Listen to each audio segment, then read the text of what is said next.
ಅರ್ಥದ ಬಗ್ಗೆ ಹೇಳಿದ್ದೆ. ಸೊ ಈಗ ಅದರ ಆಧಾರದ ಮೇಲೆ ಇನ್ನೊಂದು ಕಾನ್ಸೆಪ್ಟ್ ಬರುತ್ತೆ, ಅದೇ ಚಾಪ್ಟರ್ನಲ್ಲಿ ಬರುತ್ತೆ. ಫೌಂಡೇಶನಲ್ ಇದು ಕಲರ್ ಚೇಂಜ್ ಮಾಡಬೇಕಲ್ಲೋ, ಒಂದು ನಿಮಿಷ.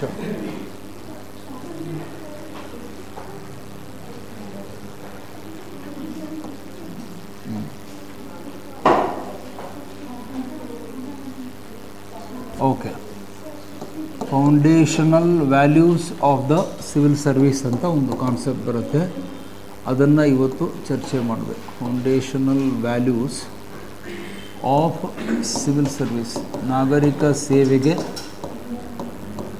ಯಾರು ಜಾಯಿನ್ ಆಗ್ತಾರೋ ಅವರಲ್ಲಿ ಇರಬೇಕಾದಂತಹ ಮೂಲಭೂತವಾದ ಮೌಲ್ಯಗಳು. ಇಲ್ಲಿ ಫೌಂಡೇಶನಲ್ ಅಂದರೆ ಬುನಾದಿಯ ಅಂತಲೂ ನಾವು ಟ್ರಾನ್ಸ್ಲೇಟ್ ಮಾಡ್ಬೋದು, ಅಥವಾ ಮೂಲಭೂತ ಅಂತಾದರೂ ಮಾಡ್ಬೋದು. ಬೋತ್ ಆರ್ ಓಕೆ, ನೀವು ಅದನ್ನು ಟ್ರಾನ್ಸ್ಲೇಷನ್ ಹೇಗಾದರೂ ಮಾಡ್ಬೋದು. ಮೂಲಭೂತ ಮೌಲ್ಯಗಳು ಅಂದರೆ ಯಾವ ಮೌಲ್ಯಗಳನ್ನು ಇಟ್ಕೊಂಡು ನಾವು ನಾಗರಿಕ ಸೇವೆಗೆ ಹೋಗಬೇಕು ಅಂತ. ಅದಕ್ಕೆ ನಾನು ಲಾಸ್ಟ್ ಕ್ಲಾಸಲ್ಲೇ ನಿಮಗೆ ಒಂದು ಕೋಡ್ ವರ್ಡ್ ಕೂಡ ಕೊಟ್ಟಿದ್ದೆ, ಅದನ್ನು ನೆನಪಿಟ್ಕೊಳ್ಳಿ, ನೆಕ್ಸ್ಟ್ ಬಂದಾಗ ವಿವರಿಸ್ತೀನಿ ಅಂತ ಹೇಳಿ ಹೋಗಿದ್ದೆ. ಅದು ನೆನಪಿದೆಯೋ ಎಲ್ರಿಗೂ? ಓಕೆ. ಸೊ ಈ ಅಯೋಡೆಕ್ ಮತ್ತು ಅವಸರದಲ್ಲೇ ಅಯೋಡೆಕ್ಸ್ ಅಂತ ಬರ್ಕೊಬಿಡ್ರಿ, ಅದು ಬೇರೆ. ಮಂಡಿ ನೋವು ಕಾಲು ನೋವು ಆದರೆ ಅದು ಅಯೋಡೆಕ್ಸು, ಇದು ಅಯೋಡೆಕ್ ಅಂತ ಹೇಳ್ತೀವಿ. ಆ ಕೋಡ್ ವರ್ಡ್ ಯಾಕೆ ಕೊಟ್ಟಿದ್ದೀನಿ ಅಂದರೆ just to remember the point. ಆ ಪಾಯಿಂಟ್ ನಿಮ್ಮ ಮೈಂಡಲ್ಲಿ ಉಳಿಲಿ, ಮರ್ತು ಹೋಗಬಾರ್ದು ಅನ್ನುವುದಕ್ಕೆ ಕೊಟ್ಟಿರುವಂಥದ್ದು. ಈಗ ಅವುಗಳನ್ನು ಒಂದೊಂದಾಗಿ ಚರ್ಚೆ ಮಾಡಬೇಕು. ಆ ಮೌಲ್ಯಗಳು ಯಾವುದು ಅನ್ನೋದನ್ನು ಫಸ್ಟ್ ಲಿಸ್ಟ್ ಮಾಡಿಬಿಡ್ತೀನಿ, ಅದನ್ನು ನೋಟ್ ಮಾಡ್ಕೊಳ್ಳಿ. ಮೊದಲನೇ ಐ ಏನಿದೆ, ದ ಫಸ್ಟ್ ಐ ಈ ಥರ ಬರ್ಕೊಳ್ಳಿ. ಮೊದಲನೇ ಐ ಬಂದು ಇಂಪಾರ್ಷಿಯಾಲಿಟಿ, ನಿಷ್ಪಕ್ಷಪಾತತೆ. ಇಂಪಾರ್ಷಿಯಾಲಿಟಿ ಅಂದರೆ ನಿಷ್ಪಕ್ಷಪಾತತೆ ಅಂತ ಕನ್ನಡದಲ್ಲಾಗುತ್ತೆ. ನಿಷ್ಪಕ್ಷಪಾತತೆ ಇದು ಮೊದಲನೇದ್ದು.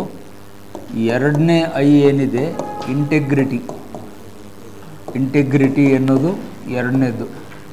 ಸಮಗ್ರತೆ ಅಂತ ಅರ್ಥ ಆಗುತ್ತೆ, ಅಥವಾ ಸನ್ನಡತೆ, ಎರಡು ಡಬಲ್ ಮೀನಿಂಗ್ ಇದೆ ಅದಕ್ಕೆ.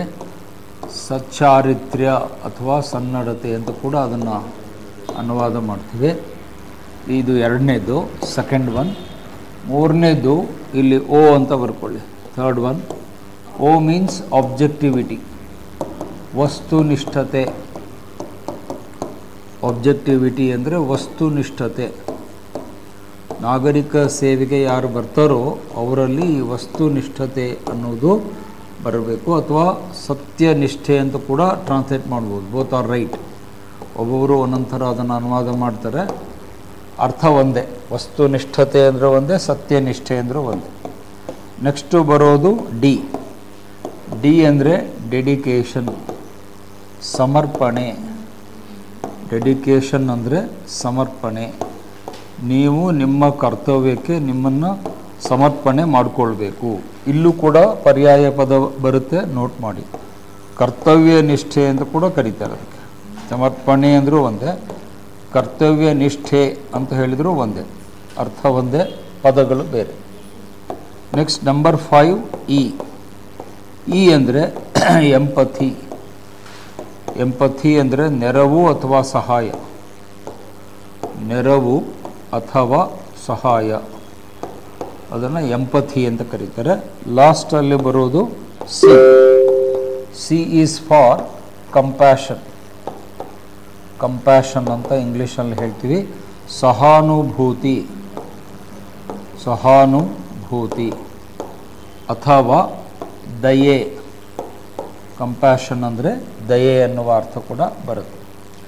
ಸೊ ಈ ಕೋಡ್ ವರ್ಡನ್ನು ಈ ಕಡೆ ಬರೆದಿದ್ದೀನಿ, ಅಯೋಡೆಕ್ ಅಂತ. ಅವಕ್ಕೆ ವಿವರಣೆ ಇದೆ. ಸೊ ಇವುಗಳನ್ನು ಒಂದೊಂದಾಗಿ ನಾವು ಅದರ ವಿವರ ಮಾಹಿತಿಯನ್ನು ತಿಳ್ಕೊಳ್ಬೇಕು. ಸೊ ಟೈಟಲಲ್ಲಿ ಏನಿದೆ ಆ ಮೇಲಿನ ಮೇನ್ ಟೈಟಲನ್ನು ಬರ್ಕೊಳ್ಳಿ. ಅಂದರೆ ನಾವು ಯಾವ ಚಾಪ್ಟ್ರಲ್ಲಿ ಇದ್ದೀವಿ ಅನ್ನೋದು ಮತ್ತು ಅದು ಮರ್ತು ಹೋಗಬಾರ್ದು. Chapter is aptitude. ಆ್ಯಪ್ಟಿಟ್ಯೂಡ್ ಅನ್ನುವ ಅಧ್ಯಾಯದಲ್ಲಿನೇ ಇದ್ದೇವೆ, ಅದೇ ಚಾಪ್ಟ್ರಲ್ಲಿದ್ದೇವೆ. ಬಟ್ ಅದರ ಕೆಳಗಡೆ ಈ ವಿಷಯಗಳನ್ನು ನಿಮ್ಮ ಪಠ್ಯದಲ್ಲಿ ಕೊಟ್ಟಿದ್ದಾರೆ. Aptitude means what we discussed it in the earlier class. Aptitude ಅನ್ನುವುದಕ್ಕೆ ಎರಡು ಅರ್ಥ ಇದೆ ಅಂತ ನಾನು ಲಾಸ್ಟ್ ಟೈಮ್ ಬಂದಾಗ ಹೇಳಿದ್ದೆ. ಒಂದು ಸಾಮರ್ಥ್ಯ, ಎಬಿಲಿಟಿ. ಇನ್ನೊಂದು ಆಪ್ಟಿಟ್ಯೂಡ್ ಅಂದರೆ ಇಂಟ್ರೆಸ್ಟ್. ಅದನ್ನು ಬೇಕಾದ್ರೆ ಇನ್ನೂ ಒಂದು ಸಾರಿ ನಿಮಗೆ ನೆನಪಾಗಲಿಕ್ಕೆ ಇಲ್ಲಿ ಬರೆದಿರ್ತೀನಿ, ನಿಮಗದು ರೀಕ್ಯಾಪ್ ಆಗಲಿ ಅಂತ. ಆಸಕ್ತಿ, ಇಂಟ್ರೆಸ್ಟ್ ಅಂದರೆ ಆಸಕ್ತಿ. ಇಲ್ಲಿ ನೀವು ಮತ್ತೆ ಬಡ್ಡಿ ಅಂತ ಒಂದು ಅನುವಾದ ಮಾಡಬೇಡಿ. ಇಂಟ್ರೆಸ್ಟ್ ಅಂದರೆ 2%, 5%, 15% ಅದಲ್ಲ, ಅದು ಕಾಮರ್ಸ್ ಕ್ಲಾಸಲ್ಲಿ. ಇಲ್ಲಿ ನಮ್ಮ ಕ್ಲಾಸಲ್ಲಿ ಇಂಟ್ರೆಸ್ಟ್ ಅಂದರೆ ಆಸಕ್ತಿ, ಅಭಿರುಚಿ ಅಥವಾ ಒಲವು. ಎಬಿಲಿಟಿ ಅಂದರೆ the skill to do the work, the capacity to do the work. ನಮಗೆ ವಹಿಸಿಕೊಟ್ಟಂಥ ಕೆಲಸವನ್ನು ಮಾಡುವ ಸಾಮರ್ಥ್ಯ ನಮ್ಮಲ್ಲಿ ಇದೆಯಾ? ಕೆಲಸ ಏನಿರಲಿ, ಅದು ಪೊಲೀಸ್ ಡಿಪಾರ್ಟ್ಮೆಂಟ್ ಇರಲಿ, ರೆವಿನ್ಯೂ ಡಿಪಾರ್ಟ್ಮೆಂಟ್ ಇರಲಿ, ಕಮರ್ಷಿಯಲ್ ಟ್ಯಾಕ್ಸ್ ಇರಲಿ, ಅಗ್ರಿಕಲ್ಚರ್ ಡಿಪಾರ್ಟ್ಮೆಂಟ್ ಇರಲಿ, ಯಾವುದೇ ಇಲಾಖೆ ಇರಲಿ, ನಿಮಗೆ ವಹಿಸಿಕೊಟ್ಟ ಜವಾಬ್ದಾರಿ ಕೆಲಸವನ್ನು ಮಾಡುವ ಸಾಮರ್ಥ್ಯ, ಎಬಿಲಿಟಿ ಇದೆಯಾ? ಇದ್ದರೆ ಯು ಹ್ಯಾವ್ ಆ್ಯಪ್ಟಿಟ್ಯೂಡ್ ಅಂತ. ಇನ್ನೂ ಕೆಲವೊಮ್ಮೆ ಏನಾಗುತ್ತೆ, ನಿಮ್ಮ ಹತ್ರ ಸಾಮರ್ಥ್ಯ ಇರುತ್ತೆ, ಆ ಕೆಲಸ ಮಾಡಲಿಕ್ಕೆ ನಿಮಗೇನಿರಲ್ಲ, ಆಸಕ್ತಿ ಇರಲ್ಲ. You have ability but you don't have interest to do the work. ಆ ಕೆಲಸವನ್ನು ಮಾಡಲಿಕ್ಕೆ ನಿಮಗೆ ಇಷ್ಟ ಇರಲ್ಲ. ಈಗ ಅದಕ್ಕೆ ನಿಮಗೆ ಎಕ್ಸಾಂಪಲ್ ಕೊಟ್ಟರೆ ಬೇಗ ಅರ್ಥ ಆಗುತ್ತೆ. ನೀವು ಕ್ಲಾಸಿಗೆ ಬರಲಿಕ್ಕೆ, ಓದಲಿಕ್ಕೆ, ಬರೀಲಿಕ್ಕೆ ಎಲ್ಲ ಸಾಮರ್ಥ್ಯ ಇದೆ, ಎಲ್ಲರೂ ಜಾಣರೇ ಇದೆ. ಬಟ್ ನಿಮ್ಮ ಪ್ರಾಬ್ಲಮ್ ಎಲ್ಲಿ? ಅಯ್ಯೋ ಸರ್ ಯಾರು ಬರ್ತಾರೆ? ಈ ಕ್ಲಾಸಿಗೆ ಬರಬೇಕಾದಾಗೂ ಕೆಲವರು ಬೈಕೊಂಡೇ ಬಂದಿರ್ತೀರಿ. ಏನು ಸರ್ ಒಳ್ಳೆ 2 ಗಂಟೆ ಒಳ್ಳೆ ಊಟ ಆಯಿತು, ರಾಗಿ ಮುದ್ದೆ ಸೊಪ್ಪು ತಿಂದು ಮಲಗೋಣ ಅಂದರೆ ಪಾಟೀಲ್ ಸರ್ ಕಾಟ.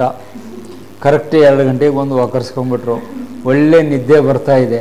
ಅಂಥ ಟೈಮ್ನಲ್ಲಿ ಬಂದರು ಅಂತ ಹೇಳಿದರೆ ನಿಮಗೆ ಅಲ್ಲಿ ಆಸಕ್ತಿ ಇಲ್ಲ ಅಂತ ಅರ್ಥ. ಆ್ಯಪ್ಟಿಟ್ಯೂಡ್ ಇದೆ, ಎಬಿಲಿಟಿ ಇದೆ, ಈ ಟೈಮಿಗೆ ಬರೋಕ್ಕೆ ನಿಮಗೆ ಆಸಕ್ತಿ ಇಲ್ಲ. ಬಟ್ ಆ ಆಸಕ್ತಿಯನ್ನು ತಂದ್ಕೋಬೇಕು.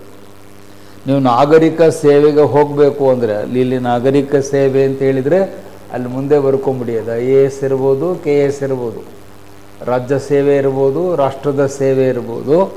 ಅವುಗಳಿಗೆ ಹೋಗಬೇಕು ಅಂದರೆ ನೀವು ಆಸಕ್ತಿಯನ್ನು ತಂದುಕೊಳ್ಬೇಕು, irrespective of the situation and context. ಆ ಸಂದರ್ಭ ಸನ್ನಿವೇಶ ಏನೇ ಇರಲಿ ಅದನ್ನು ಬದಿಗಿರಿಸಿ, ನಾನು ಒಬ್ಬ ನಾಗರಿಕ ಸೇವಕ, ನಾನೊಬ್ಬ ಸರ್ಕಾರಿ ನೌಕರ, ಜನಗಳ ಸೇವೆಗೆ, ರಾಷ್ಟ್ರ ಸೇವೆಗೆ ಬಂದಿದ್ದೇನೆ, ನನ್ನ ಕೆಲಸ ನಾನು ಮಾಡಬೇಕು. ಅದು ಮಧ್ಯಾಹ್ನ ಆದರೂ ಸರಿ, ಸಂಜೆ ಆದರೂ ಸರಿ, ರಾತ್ರಿ ಆದರೂ ಸರಿ, ಬೆಳಗ್ಗೆ ಆದರೂ ಸರಿ. ಕೆಲವೊಮ್ಮೆ ಇದ್ದಕ್ಕಿದ್ದಂಗೆ ಅನಾಹುತ ಆಗುತ್ತೆ. ಈಗ ನೋಡಿ, ಇವತ್ತು ತಿರುಪತಿಯಲ್ಲಿ ಅನಾಹುತ ಆಗಿದೆ, ಕಾಲು ತುಳಿತ ಆಗಿ ಎಷ್ಟೋ ಭಕ್ತರು ನೂಕುನುಗ್ಗಲದಲ್ಲಿ ಸತ್ತೋಗಿದ್ದಾರೆ. ಈಗ ಅಲ್ಲಿ ರೌಂಡ್ ದ ಕ್ಲಾಕ್ ನೀವು ವರ್ಕ್ ಮಾಡಬೇಕಾಗುತ್ತೆ. ನೀವಲ್ಲಿ ತಿರುಪತಿ ಇನ್ಚಾರ್ಜ್ ಕರ್ನೂಲ್ DC ಇದ್ದರೆ ಆ ಘಟನೆ ನಡೆದ ಸ್ಥಳಕ್ಕೆ ಹೋಗ್ಬೇಕಾಗುತ್ತೆ. ಅದೆಲ್ಲ ಸೆಟ್ರೈಟ್ ಆಗೋವರೆಗೆ ಅಲ್ಲೇ ಕೂಡಬೇಕಾಗುತ್ತೆ. ನೀವೀಗೆಲ್ಲ ನಂಗೆ ಒಳ್ಳೆ ನಿದ್ದೆ ಬರ್ತಾಯಿದೆ, ನಾಳೆ ಬರ್ತೀನಿ ಅಂದರೆ ಯಾರು DC ಅಂತ ಕರೆಸ್ತಾರೆ. CM ಇಂದ ಫೋನ್ ಬರುತ್ತೆ, ಬರ್ರಿ ಇಲ್ಲಿ ಅಂತ. ಅಂದರೆ ಅಲ್ಲಿ ನೀವು ನಿಮ್ಮ ಇಷ್ಟ ಇದೆಯೋ ಇಲ್ಲವೋ ಅಂತ ಕೇಳಲ್ಲ, ಇರಬೇಕು ಅಷ್ಟೇ. You must have the interest in doing the public service, irrespective of the situation. ಸಂದರ್ಭ ಏನೇ ಇರಲಿ, ಒಳ್ಳೆಯದಿರಲಿ, ಕೆಟ್ಟದ್ದಿರಲಿ, ಸವಾಲು ಇರಲಿ, ಚಾಲೆಂಜ್ ಇರಲಿ, ಭೂಕಂಪ ಆಗಿರಲಿ, ನಕ್ಸಲ್ ದಾಳಿ ಆಗಿರಲಿ, ಟೆರ್ರಿಸ್ಟ್ ಅಟ್ಯಾಕ್ ಆಗಿರಲಿ, ಅಥವಾ ಯಾವುದೋ ಭೂಕುಸಿತ, ಲ್ಯಾಂಡ್ಸ್ಲೈಡ್ ಆಗಿರುತ್ತೆ, ಏನೋ ಒಂದು ಅನಾಹುತ ಆಗಿರುತ್ತೆ. ಅದನ್ನು ನೀವು ಎದುರಿಸುವುದಕ್ಕೆ ಸಿದ್ಧರಾಗಿರಬೇಕು. ಅಲ್ಲಿ ನೆಪ ಹೇಳೋಂಗಿಲ್ಲ, ನೋ ಎಕ್ಸ್ಕ್ಯೂಸ್. ಅಲ್ಲಿ ನೆಪಗಳನ್ನ ಹೇಳಿ, ಕುಂಟು ನೆಪ ಹೇಳಿ, ಹಂಗಾಯಿತು ಹಿಂಗಾಯ್ತು ಅವೆಲ್ಲ ಏನೂ ಹೇಳೋಂಗಿಲ್ಲ, ನೋ ಎಕ್ಸ್ಕ್ಯೂಸ್. ನೀವು ಒಮ್ಮೆ ಸರ್ಕಾರಿ ಸೇವೆಗೆ ಸೇರಿದ್ರಿ ಅಂದರೆ you must be ready to do the public service 24/7 ಅಂತ ಹೇಳ್ತೀವಿ. 24/7, 24 ಗಂಟೆ 7 ದಿನ. ನೀವು ಮತ್ತು 7 ದಿನ ಅಂತ ತಿಳ್ಕೊಬೇಡ್ರಿ, ಅದು 365 ದಿನಕ್ಕೂ ಅಪ್ಲೈ ಆಗುತ್ತೆ. ಸಾಮಾನ್ಯವಾಗಿ ಮಾತಾಡಬೇಕಾದಾಗ ಜನ ನಮ್ಮ ಹುಡುಗ ಹಾಗೆ ತಿಳ್ಕೊಂಬಿಡ್ತಾರೆ, ಸರ್ ನೀವು ಹೇಳಿದ್ರು ಸರ್ 7 ದಿನ, 8ನೇ ದಿನ ನಾನು ಕೇಳಬೇಡ್ರಿ, ಹಂಗೆ ಅನ್ಲಿಕ್ಕಾಗಲ್ಲ. ಹಂಗಂದರೆ ನಿಮಗೆ 8ನೇ ದಿನದಿಂದ ಸಂಬಳ ಕೊಡಲ್ಲ ನಾವು, ಆವಾಗ ನಿಮಗೆ ಅರ್ಥ ಆಗುತ್ತೆ. 7 ದಿನಕ್ಕಷ್ಟೇ ಸಂಬಳ ಕೊಡ್ತೀವಿ, 8ನೇ ದಿನಕ್ಕೆ ಸಂಬಳ ಇಲ್ಲ. ಯಾಕಂದ್ರೆ ನೀವು ಹೇಳಿದ್ದೇನು 24/7, ನಿಮಗೆ ಸಂಬಳ ಕೊಡೋದು 30 ದಿನಕ್ಕೆ. ಸೊ ಹಂಗೆ ಲಾಜಿಕ್ ಇರಲ್ಲ, ಮಾತಿನಲ್ಲಿ ಹಂಗೆ ಹೇಳ್ತೀವಿ. 24/7 ಅಂದರೆ ಆ್ಯಕ್ಚುಲಿ ಇಟ್ ಮೀನ್ಸ್ 24/365. ನಾನು ಯಾವಾಗಲೂ ಬೋರ್ಡ್ ಮೇಲೆ ಹಂಗೆ ಬರಿತೀನಿ, 7 ಅಂತ ಬರಲಿಕ್ಕೆ ಹೋಗಲ್ಲ. 24/365, 365 ದಿನ 24 ಗಂಟೆಗಳ ಕಾಲ ನೀವು ಜನರ ಸೇವೆಗೆ, ರಾಷ್ಟ್ರದ ಕೆಲಸಗಳಿಗೆ ಬದ್ಧರಾಗಿರಬೇಕು. 7 ದಿನಕ್ಕಲ್ಲ. ನಿಮಗೆ ಸರ್ಕಾರ ಸಂಬಳ ಕೊಡೋದು 365 ದಿನಕ್ಕೆ ಹೊರತು 7 ದಿನಕ್ಕೆ ಅಂತ ಯಾರು ಗೌರ್ಮೆಂಟಲ್ಲಿ ಸಂಬಳ ಕೊಡಲ್ಲ. ಅದು ನಿಮಗೂ ಗೊತ್ತಿದೆ, you know about it. So ಹಾಗಾಗಿ ನಾಗರಿಕ ಸೇವೆಗೆ ಬರುವವರಿಗೆ ಈ ಮೂಲಭೂತವಾದ ಕೆಲವು ಮೌಲ್ಯಗಳು, ವ್ಯಾಲ್ಯೂಸ್ ಅಂದ್ರೇನು, ನೀವು ಅನುಸರಿಸಬೇಕಾದ ತತ್ವಗಳು ಅಥವಾ ಸೂತ್ರಗಳು, the principles that you have to adopt, inculcate as a public servant. ನಾನೊಬ್ಬ ಸಾರ್ವಜನಿಕ ನೌಕರನಾಗಿ, ಸರ್ಕಾರಿ ಅಧಿಕಾರಿಯಾಗಿ ನನ್ನ ಸೇವೆ ಮುಕ್ತಾಯವಾಗುವವರೆಗೆ, ನಿಮಗೆಲ್ಲ ಗೊತ್ತಿದೆ, ನಿಮಗೆ ಸರ್ವೀಸು ಒಂದು 30-35 ವರ್ಷದವರೆಗೂ ಸಿಗುತ್ತೆ. ಸಣ್ಣ ಏಜಲ್ಲಿ ಸೆಲೆಕ್ಟ್ ಆದರೆ 35 ಇಯರ್ಸ್ IAS ಆಫೀಸರ್ ಆಗ್ತೀರಿ. ಸ್ವಲ್ಪ ಹೈಯರ್ ಎಂಡಲ್ಲಿ ಅಂದರೆ 30 ದಾಟಿದ ಮೇಲೆ ನೀವು IAS ಆದರೆ 30 ವರ್ಷ ಸರ್ವಿಸ್ ಸಿಗುತ್ತೆ. ನೀವು ಆ 30-35 ವರ್ಷಗಳ ಕಾಲವು ನೀವು ಈ ಮೌಲ್ಯಗಳನ್ನು ನಿಮ್ಮ ಇದರಲ್ಲಿ ಅಳವಡಿಸಿಕೊಳ್ಬೇಕು, ನಿಮ್ಮ ಸೇವಾ ಜೀವನದಲ್ಲಿ. ಅದಕ್ಕೆ ಸರ್ವೀಸ್ ಕರಿಯರ್ ಅಂತಾರೆ ಇಂಗ್ಲೀಷಲ್ಲಿ. You have to adopt these values throughout your service career. ನೀವು ಫಸ್ಟ್ ಡೇ ನೌಕರಿಗೆ ಸೇರಿದಾಗಿಂದ ನಿವೃತ್ತಿ ಆಗೋವರೆಗೆ, ಫ್ರಮ್ ಆರ್ ಟು ಆರ್ ಅಂತಾರೆ ಅದನ್ನು ಇಂಗ್ಲೀಷ್ನಲ್ಲಿ. ಆದರೆ ಆರ್ ಟು ಆರ್ ಅಂತ ಕರಿತೀವಿ. ಮೊದಲನೇ ಆರ್ ಏನು? ರಿಕ್ರೂಟ್ಮೆಂಟ್. ಮೊದಲನೇ ಆರು ರಿಕ್ರೂಟ್ಮೆಂಟ್, ನೇಮಕಾತಿ. ಎರಡನೇ ಆರು ರಿಟೈರ್ಮೆಂಟ್, ನಿವೃತ್ತಿ. ಸೊ ನೇಮಕಾತಿಯಿಂದ ಹಿಡಿದು ನಿವೃತ್ತರಾಗುವವರೆಗೆ ನೀ ಅಂತ ಹಿಂಗೆ ಕನ್ನಡದಲ್ಲಿ ಹೇಳ್ತೀವಿ, ಇಂಗ್ಲೀಷ್ನಲ್ಲಿ ಆರ್ ಟು ಆರ್ ಅಂತ ಹೇಳ್ತೀವಿ. ಆರ್ ಟು ಆರು ನೀವು ಇಲ್ಲಿ ಸ್ಟಾರ್ಟ್ ಆದಾಗಿಂದ ಹಿಡಿದು ನಿವೃತ್ತರಾಗಿ ಮನೆಗೆ ಹೋಗುವವರೆಗೆ ಈ ಮೌಲ್ಯಗಳನ್ನು ಕಡ್ಡಾಯವಾಗಿ ಎಲ್ಲರೂ ಫಾಲೋ ಮಾಡಲೇಬೇಕು. ಅದು IAS ಇರಲಿ, IPS ಇರಲಿ, IFS ಇರಲಿ, KS ಇರಲಿ, ಯಾವುದೇ ಇಲಾಖೆ, ಯಾವುದೇ ಹುದ್ದೆ ಇರಲಿ, ನೋ ಕಾಂಪ್ರಮೈಸ್. ಅದಕ್ಕೆ ನೀವು ಸಿದ್ಧರಾಗಿದ್ದರೆ ಮಾತ್ರ ನೀವು ಈ ನೌಕರಿಯನ್ನು ಮಾಡುವುದರ ಕಡೆಗೆ ಗಮನ ಹರಿಸಿ. ಮತ್ತು ಹೀಗೆ ಚರ್ಚೆ ಆರಂಭದಲ್ಲಿ ಹೇಳಿಬಿಡ್ತೀನಿ, ಈ ಕ್ವಾಲಿಟೀಸ್ಗಳು ನಾವು ಮಾಡಲಿಕ್ಕೆ ರೆಡಿ ಇಲ್ಲ ಸರ್, ಆಗಲ್ಲ ಅಂದರೆ ನೀವು ನಾಳೆಯಿಂದನೇ ಕ್ಲಾಸ್ ಬಿಡ್ಬೋದು. ಅಂದರೆ ನಾಳೆಯಿಂದ ತರಗತಿಗೆ ಬರೋ ಅವಶ್ಯಕತೆ ಇಲ್ಲ. ಯಾಕೆ? ನೀವು ನಾಗರಿಕ ಸೇವೆ ಆಗಲಿಕ್ಕೆ ಅರ್ಹರಾಗಲ್ಲ. ಅದು ನನ್ನ ಪಾಯಿಂಟು. ಈ ಕ್ವಾಲಿಟೀಸ್ಗಳು ನೀವು ಫಾಲೋ ಮಾಡಲ್ಲ ಅಂದರೆ then you don't have the ability to become a civil servant. ನೀವು ನಾಗರಿಕ ಸೇವಕರಾಗುವುದಕ್ಕೇ ನಿಮಗೆ ಅರ್ಹತೆ ಸಾಮರ್ಥ್ಯ ಇಲ್ಲ ಅಂತ ನಾನು ತೀರ್ಮಾನಕ್ಕೆ ಬರಬೇಕಾಗುತ್ತೆ. ಸೊ ಹಾಗಾಗಿ ನೀವು ಈಗಲೇ ಮಾನಸಿಕವಾಗಿ ರೆಡಿಯಾಗಿಬಿಡಿ. ಅದಕ್ಕೆ ಮೆಂಟಲ್ ಮೇಕಪ್ ಅಂತ ಕರೀತಾರೆ. ನೀವು ಮೆಂಟಲಿ ಅದಕ್ಕೆ ಪ್ರಿಪೇರ್ಡ್ ಆಗಬೇಕು, ಮಾನಸಿಕವಾಗಿ ಸಿದ್ಧರಾಗಬೇಕು. ನಾನು ಸರ್ಕಾರಿ ನೌಕರಿಗೆ ಸೇರಿಕೊಂಡ್ರೆ ಈ ಏನು ಮೌಲ್ಯಗಳಿವೆ, 6 ಮೌಲ್ಯಗಳು, ಟೋಟಲಿ 6 ಆಗ್ತವೆ. ಈ 6 ಮೌಲ್ಯಗಳನ್ನು ನಾನು ಅಳವಡಿಸಿಕೊಳ್ತೇನೆ. ಯಾವುದೇ ಸಂದರ್ಭದಲ್ಲೂ ಈ ಮೌಲ್ಯಗಳನ್ನು ಬಿಟ್ಟು ಆಚೆ ಈಚೆ ನಾನು ಸರಿಯಲ್ಲ. ಮತ್ತು ಇಲ್ಲಿ ಯಾವುದೇ ಕನ್ಸೆಷನ್ ಇಲ್ಲ. ಕನ್ಸೆಷನ್ ಅಂತ ಯಾಕೆ ಹೇಳಿದೆ? ನಮ್ಮಲ್ಲಿ ಕೆಲವರು ಹೇಳ್ತಾರೆ, ಸರ್ ಇಲ್ಲಿ ಸ್ವಲ್ಪ ಅಡ್ಜಸ್ಟ್ಮೆಂಟ್ ಮಾಡಿಕೊಡ್ರಿ, ಇಲ್ಲೊಂದು 5% ಅಡ್ಜಸ್ಟ್ ಮಾಡಿಕೊಡ್ರಿ, ಇಲ್ಲೊಂದು 3% ಅಡ್ಜಸ್ಟ್ ಮಾಡ್ಕೊ. No adjustment, no compromise. Your dedication should be 100%. ನಿಮ್ಮ ಒಂದು ಬದ್ಧತೆಯಲ್ಲಿ ಏನಾಗಿರಬೇಕು ಅಂದರೆ 100ಕ್ಕೆ 100ರಷ್ಟು ಇರಬೇಕು.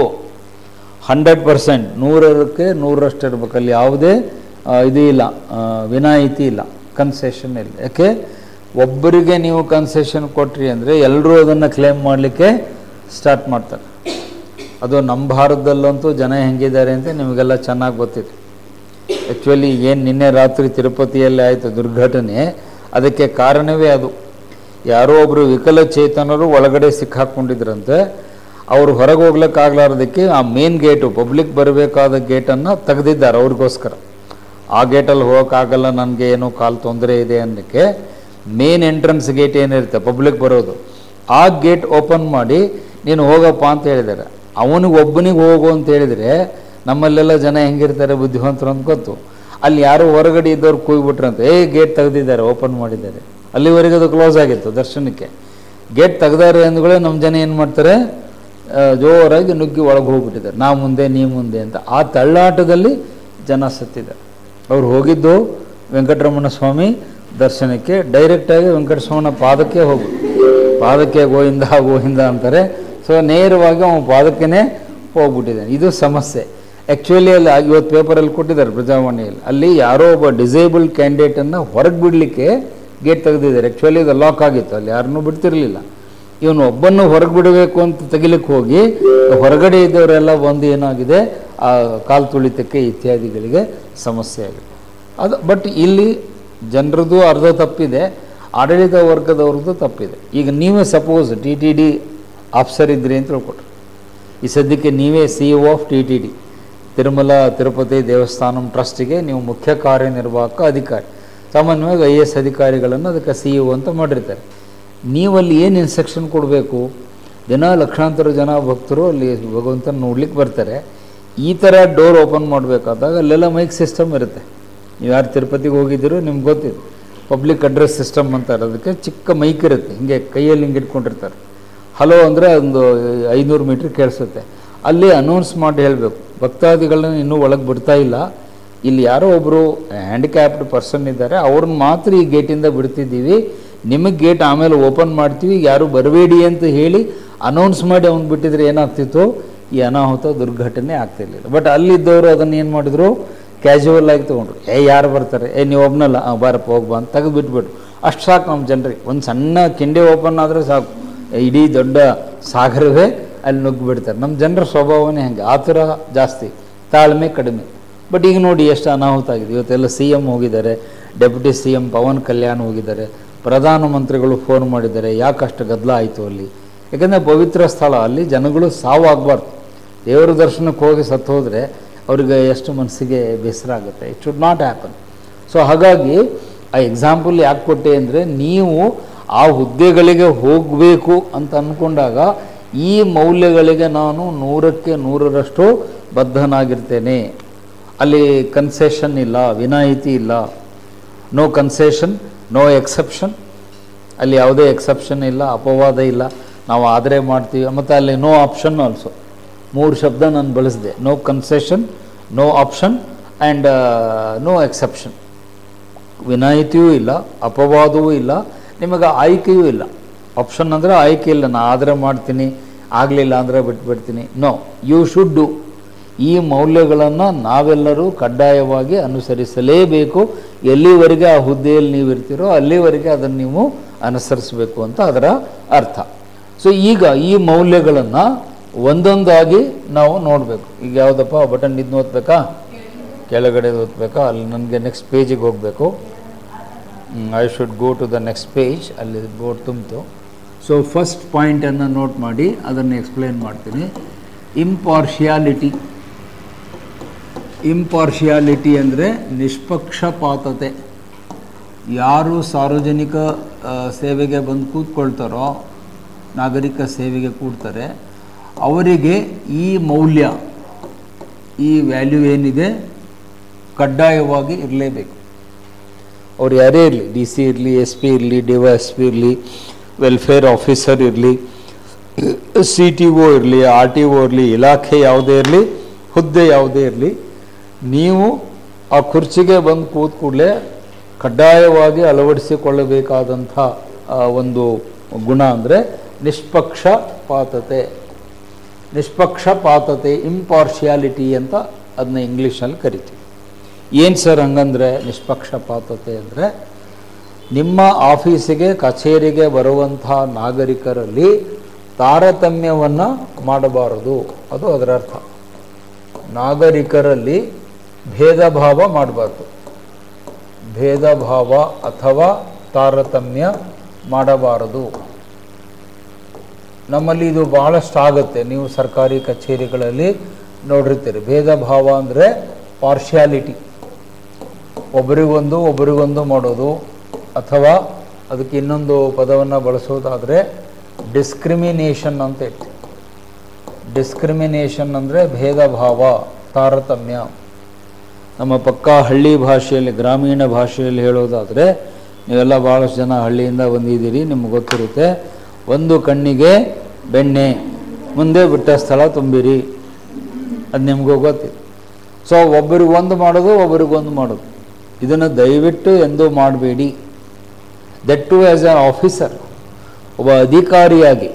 ಸಾಮಾನ್ಯ ಜನರಾಗಿ ಮಾಡೋದು ಬೇರೆ, ದೇ ಆರ್ ಕಾಮನ್ ಪೀಪಲ್, ಸಾಮಾನ್ಯ ಜನ ಅಂತಲೇ ಅವ್ರನ್ನ ಕರೀತಾರೆ. ನೀವೊಬ್ಬ IAS KS ಅಧಿಕಾರಿಯಾಗಿ ನಿಮ್ಮ ಕಚೇರಿಗೆ ಬರುವಂತಹ ನೂರಾರು ನಾಗರಿಕರು ಆಫೀಸಿಗೆ ನಿಮ್ಮನ್ನು ಭೇಟಿ ಆಗ್ಲಿಕ್ಕೆ ಬರ್ತಿರ್ತಾರೆ, ತಮ್ಮ ಕೆಲಸಗಳನ್ನ ಹೇಳಲಿಕ್ಕೆ ಬರ್ತಾರೆ, ಕುಂದುಕೊರತೆಗಳನ್ನ ತಗೊಂಡು ನಮ್ಮ ಕೆಲಸ ಇನ್ನು ಹೀಗಿದೆ ಸರ್ ಅಂತ ಹೇಳಲಿಕ್ಕೆ ಬರ್ತಾರೆ. ಅವರ ನಡುವೆ ಭೇದ ಭಾವ ಅಥವಾ ತಾರತಮ್ಯ ಮಾಡಬಾರದು. ಯಾಕೆ? ಅಲ್ಲಿ ಯಾವ ಆರ್ಟಿಕಲನ್ನು ನೀವು ಸಂವಿಧಾನದ ಆರ್ಟಿಕಲನ್ನು ನೆನ್ಪಿಟ್ಕೋಬೇಕು ಅಂದರೆ ಅಲ್ಲಿ ಆರ್ಟಿಕಲ್ ರೆಫರೆನ್ಸ್ ಕೊಡ್ತೀನಿ. ಆರ್ಟಿಕಲ್ 14 ರೂಲ್ ಆಫ್ ಲಾ. ಅಂಬೇಡ್ಕರ್ ಅವರು ಅದನ್ನು ಭಾಳ ಸ್ಪಷ್ಟವಾಗಿ ಸಂವಿಧಾನದಲ್ಲಿ ಹೇಳಿದ್ದಾರೆ. ಫಂಡಮೆಂಟಲ್ ರೈಟ್, ಮೂಲಭೂತ ಹಕ್ಕುಗಳಲ್ಲಿ ಬರುತ್ತೆ. ಆರ್ಟಿಕಲ್ 14 ಹೇಳುತ್ತೆ, there shall be rule of law, all are equal before the eyes of law. ಕಾನೂನಿನ ಎದುರಿನಲ್ಲಿ ಎಲ್ಲರೂ ಸಮಾನರು ಅಂತ ನಮ್ಮ ಸಂವಿಧಾನ ಹೇಳುತ್ತೆ. ನಮಗೆ VIP ಅಷ್ಟೇ, ಶ್ರೀಮಂತನೂ ಅಷ್ಟೇ, ಬಡವನೂ ಅಷ್ಟೇ, ನಗರ ಪ್ರದೇಶದವರು ಅಷ್ಟೇ, ಪಟ್ಟಣ ಪ್ರದೇಶದವರು ಅಷ್ಟೇ, ಗಂಡು ಮಕ್ಕಳು ಅಷ್ಟೇ, ಹೆಣ್ಣು ಮಕ್ಕಳು ಅಷ್ಟೇ, ಎಲ್ಲರನ್ನೂ ಸಮದೃಷ್ಟಿಯಿಂದ ನೋಡಬೇಕು ಅಂತ ಆರ್ಟಿಕಲ್ 14 ಹೇಳುತ್ತೆ. There shall be no discrimination whatever on the basis of caste, colour, gender, religion, place of birth, domicile, language, creed etcetera etcetera. ಒಂದು ದೊಡ್ಡ ಲಿಸ್ಟೇ ಇದೆ ಅಲ್ಲಿ. ಅಂದರೆ ಜಾತಿ, ಧರ್ಮ, ಭಾಷೆ, ನಂಬಿಕೆ, ವಾಸಸ್ಥಾನ, ಜನ್ಮಸ್ಥಳ, ಹುಟ್ಟಿದ ಸ್ಥಳ, ಪ್ರದೇಶ ಇತ್ಯಾದಿಗಳ ಆಧಾರದ ಮೇಲೆ ನೀವು ಒಬ್ಬ ನಾಗರಿಕ ಮತ್ತು ಇನ್ನೊಬ್ಬ ನಾಗರಿಕರ ನಡುವೆ ತಾರತಮ್ಯವನ್ನು ನೀವು ಸರ್ಕಾರಿ ಕಚೇರಿಯಲ್ಲಿ ಮಾಡಬಾರ್ದು. ನೀವು DC ಆಗಿ ಕೂತಿರ್ತೀರಿ, ಯಾರೋ ನಿಮ್ಮನ್ನು ಭೇಟಿ ಆಗ್ಲಿಕ್ಕೆ ಬರ್ತಾರೆ, ಸಾಹೇಬ್ರನ್ನ ಭೇಟಿ ಆಗ್ಲಿಕ್ಕೆ ಬಂದಾರೆ. ನೀವು ಅವ್ರನ್ನ ಕೇಳ್ತೀರಿ, ಯಾರು ಸರ್? ಇವರು ಇಲ್ಲಿ ಕೋಲಾರಿಂದ ಬಂದ. ಕೋಲಾರದವರು? ಹಂಗಾರೆ ನಮ್ಮ ಮನುಷ್ಯ, ಬಿಟ್ಬಿಟ್ಟು ಒಳಗೆ. ಏನು ನಿಮ್ಮ ಮನುಷ್ಯ ಅಂದರೆ ಏನು? ಅವ್ನಿಗೇನು ತಲೆ ಮೇಲೆ 2 ಕೋಟಿ ಎಕ್ಸ್ಟ್ರಾ ಇರ್ತವೆ? ಅವ್ನು ನಮ್ಮ ಹುಡುಗ, ಬಿಟ್ಬಿಡ್ರಿ.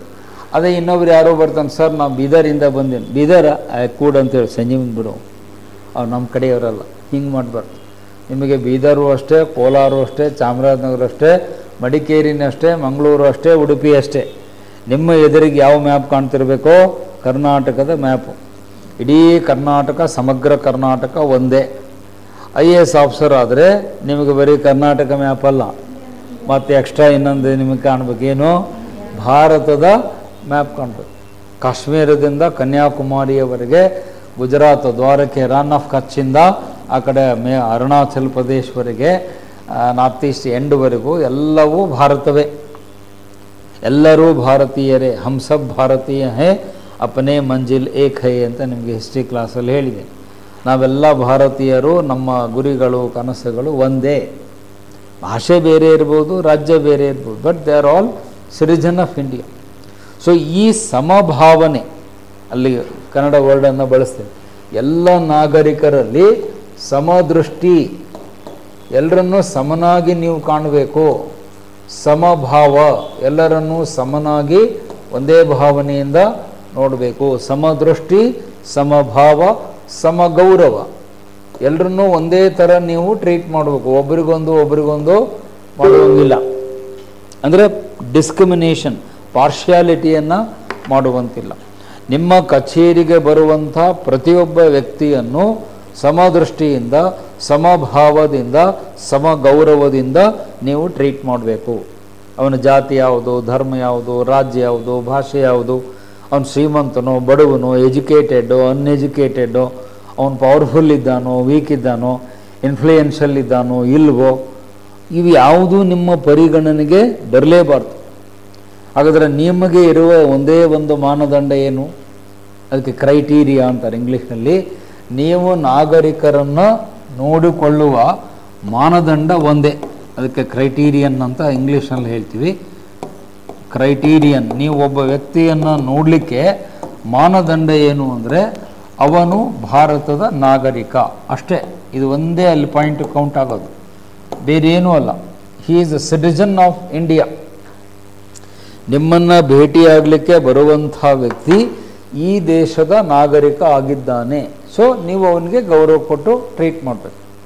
ಅವನು MLA ಮಗನೋ, MP ಮಗನೋ, ದೊಡ್ಡ ಯಾರೋ ಶ್ರೀಮಂತರ ಮಕ್ಕಳು, ಸೆಲೆಬ್ರಿಟೀಸ್, VIPs ಮಕ್ಕಳು, ಅದೆಲ್ಲ ನಿಮಗೆ ಬೇಕಿಲ್ಲ. ನಮ್ಮಲ್ಲಿ ಬಹಳಷ್ಟು ಜನ ಈ ತಪ್ಪನ್ನು ಮಾಡ್ತೇವೆ. ಅದನ್ನು ಹಳ್ಳಿ ಕಡೆ ಜನ ಎಷ್ಟು ಚಂದ ಗಾದೆ ಮಾತಲ್ಲಿ ಹೇಳ್ತಾರೆ, ಮುಖ ನೋಡಿ ಮಣೆ ಹಾಕೋದು ಅಂತ ಕೇಳಿರಲು. ಮುಖ ನೋಡಿ ಮಣೆ ಹಾಕೋದು.